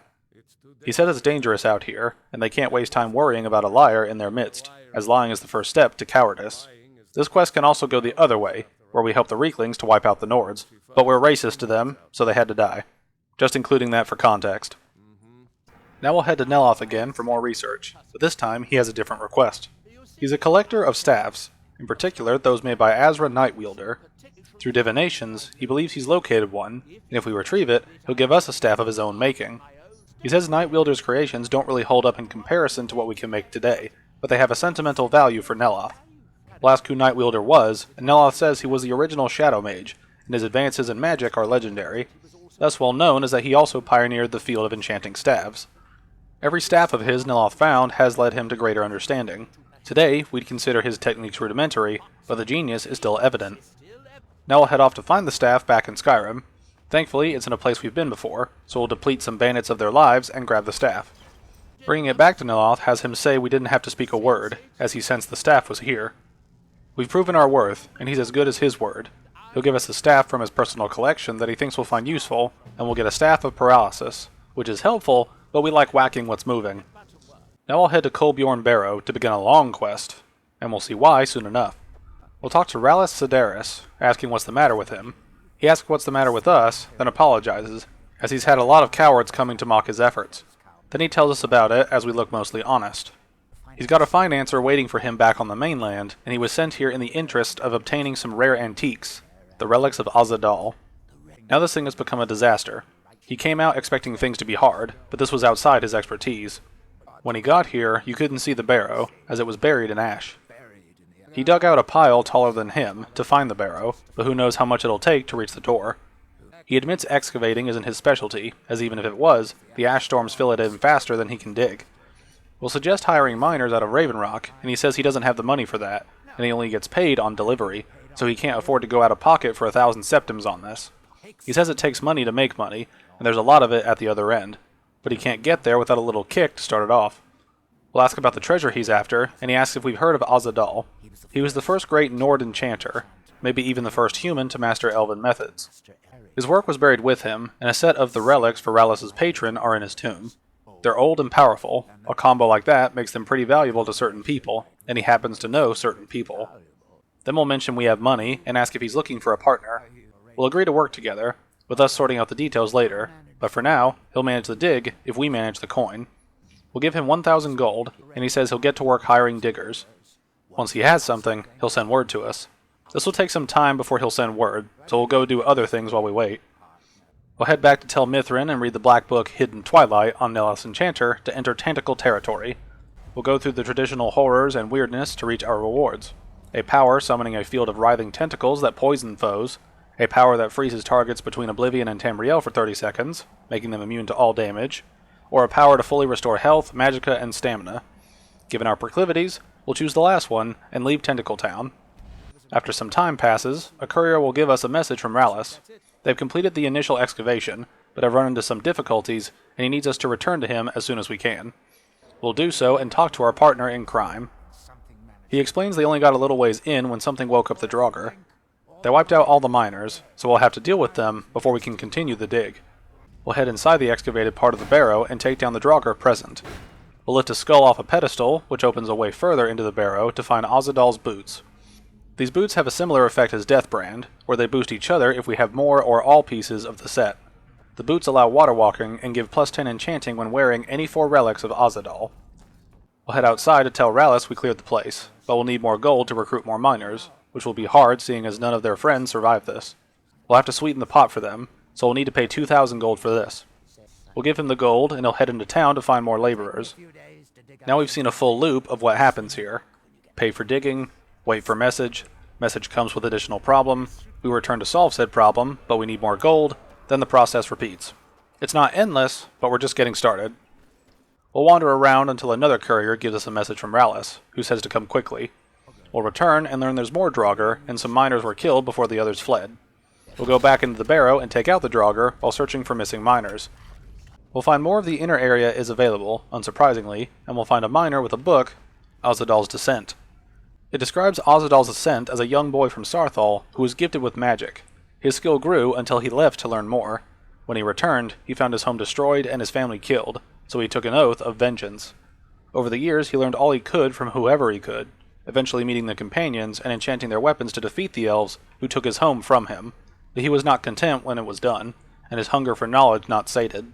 He joined in with dragon priests for their knowledge, and then set his sights on the plains of Oblivion, where many differ on what happened next. We'll get back to killing Draugr as we go through rooms with shifting doorways, until we find another missing miner who was writing a letter to her mother. It details her trying to calm her mother down, as the last crew of this project were idiots in her eyes, and she's confident they can handle whatever comes. Shows what she knew.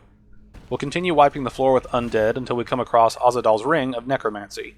It makes any reanimated creature we spawn explode upon death, dealing 50 frost damage.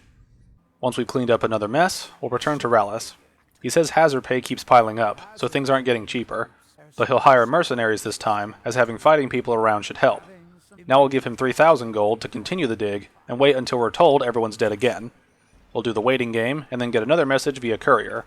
You know what it says. We'll return to Rallis, who says the mercenaries did their jobs, but a few people got killed anyway. He says he'll keep the workers from fleeing while we clear the barrow. We'll do things we're getting really good at, and find a puzzle holding another part of Ozadal's set from us.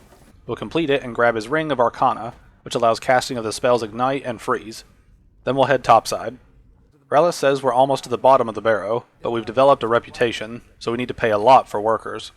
It'll cost 5,000 to allow any more work to be done, so we'll pay the man, then go home and rethink our life.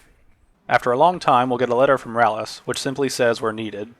We'll return and find miners dead outside the barrow, so we'll look into Rallis' journals he's been keeping. He says Lord Ozadal demands more blood, and he gives it willingly. The hired men have pitiful souls, so it takes several of them to achieve the desired effects. He won't be writing anymore, as there is no need, and the time has come to awaken his master. I haven't brought up his other journals because they basically foreshadow him losing his mind, and I thought having it appear here would serve as a better shock for those who haven't played this game, or seen this quest. Anyway, we'll head inside to grab a shout word for Cyclone, completing it, and fight through even more zombies before finding Ozadal's armor. Enemies who strike it with a melee attack have a small chance of being paralyzed, which can be helpful when swarmed, or if we want to screw with people while they're paralyzed. We'll continue fighting through the undead and their obsessive puzzles to find Ozadal's helm, which causes conjuration and rune spells to cost 25% more, but they can be cast at a greater range. It's a very spellcaster build, but adds the armor of a heavy armor set. Now we'll find Rallis summoning Ozadal surrounded by dead miners. Ozadal is awoken, and we'll fight him. He'll awkwardly float around us and won't attack for some reason. We'll defeat him and loot his Dragon Priest mask, which boosts fire resistance and spell damage by 50% and 25% respectively. Then we'll confront Rallis where he can't believe what he's done. We'll ask what's going on, and he says he doesn't remember. Ever since he got here, he's heard whispers, voices, thoughts, and imaginings. They only got louder the longer he stayed, and a couple times he blacked out. This happened just before the Draugr woke up. We'll ask if he killed the miners, and he's not sure, but it's what Ozadal wanted as he needed their energy. He doesn't know if he killed everyone, and he hopes he didn't. He says we have to believe him, which we will, then tell him to never come back here. He agrees and becomes a follower in Raven Rock if we need him. He just wants to put this behind him, and so will we, as we're 11,000 gold short and ended up contributing to the death to many. Then we'll find the final black book behind Ozadal's grave, Filament and Filigree. We'll fight through it as we avoid the shadows sucking our coolness away. We'll then find the rewards at the end: a power to make power attacks cost no stamina for 30 seconds, a power to cast spells for no magicka for 30 seconds, or a power to take half damage for 30 seconds. We'll pick the Arcana one for healing purposes, as we deal enough damage as is. Then we'll move on. Now we'll outfit our Nordic Babe with a heavy Stalrim set, which makes us look like a frosty dominatrix. Then we'll go back to our classic set, because black and red just looks great on women. Now we'll head into our final side quest added in the Dragonborn DLC, which deals with the Ebony Warrior. This warrior will confront us once we reach level 80, saying the time has come. We'll ask what he means, and he says he's done all that can be done, as there is nothing left, similar to where a player would be by the time they hit level 80. He goes on, saying there are no quests to undertake, no villains to slay, and no challenges to face, save for us. We are his last challenge, as only we can send him to Haafingar with honor. He says to make preparations, and meet him at his last vigil when we're ready to throw down. We'll head to the vigil near Riften and fight the Ebony Warrior. He's quite tough, boasting many abilities we currently have, such as potions, heavy armor, magic, shouts, and strong weapons. Given that, he's not us. We'll take him down and send him to Haafingar. May you enjoy a mead in the afterlife, my friend. With that, we're finally done with the side quests, at least those that I covered. There are others that appear after doing certain parts of some of the main quest lines, but I think I've covered enough of the game by now to get the point across that there's lots to do in this game. Now it's up to you to go searching for what I missed, so have fun. With most of the quests completed, and the walkthrough section in general concluded, we'll finally get into the analysis of the game in the next video. As you know by now, we've been tackling different things in different videos, so stay tuned for the final part of this series. There will be a link to my game commentary playlist in the description, so keep an eye on that if you want to watch my other stuff, or if you want to find where all the Skyrim videos will be. The next video in this series will take a while to get through, as there is a lot to discuss now that we've gotten the context for 95% of the game. Please bear with me, as I'm trying to wrap this series up by the end of the year, but we'll see how far we get. I will mention once again that this was more of a walkthrough with critical commentary, as opposed to a full analytical breakdown or critique, but that is coming in the final video of the series. Keep that in mind, and hold on. I know it took a while to get here. Consider each of these videos as context for what is to come, and believe me when I say, the last video will be massive. For now, I'd like to thank you all for watching, and God bless.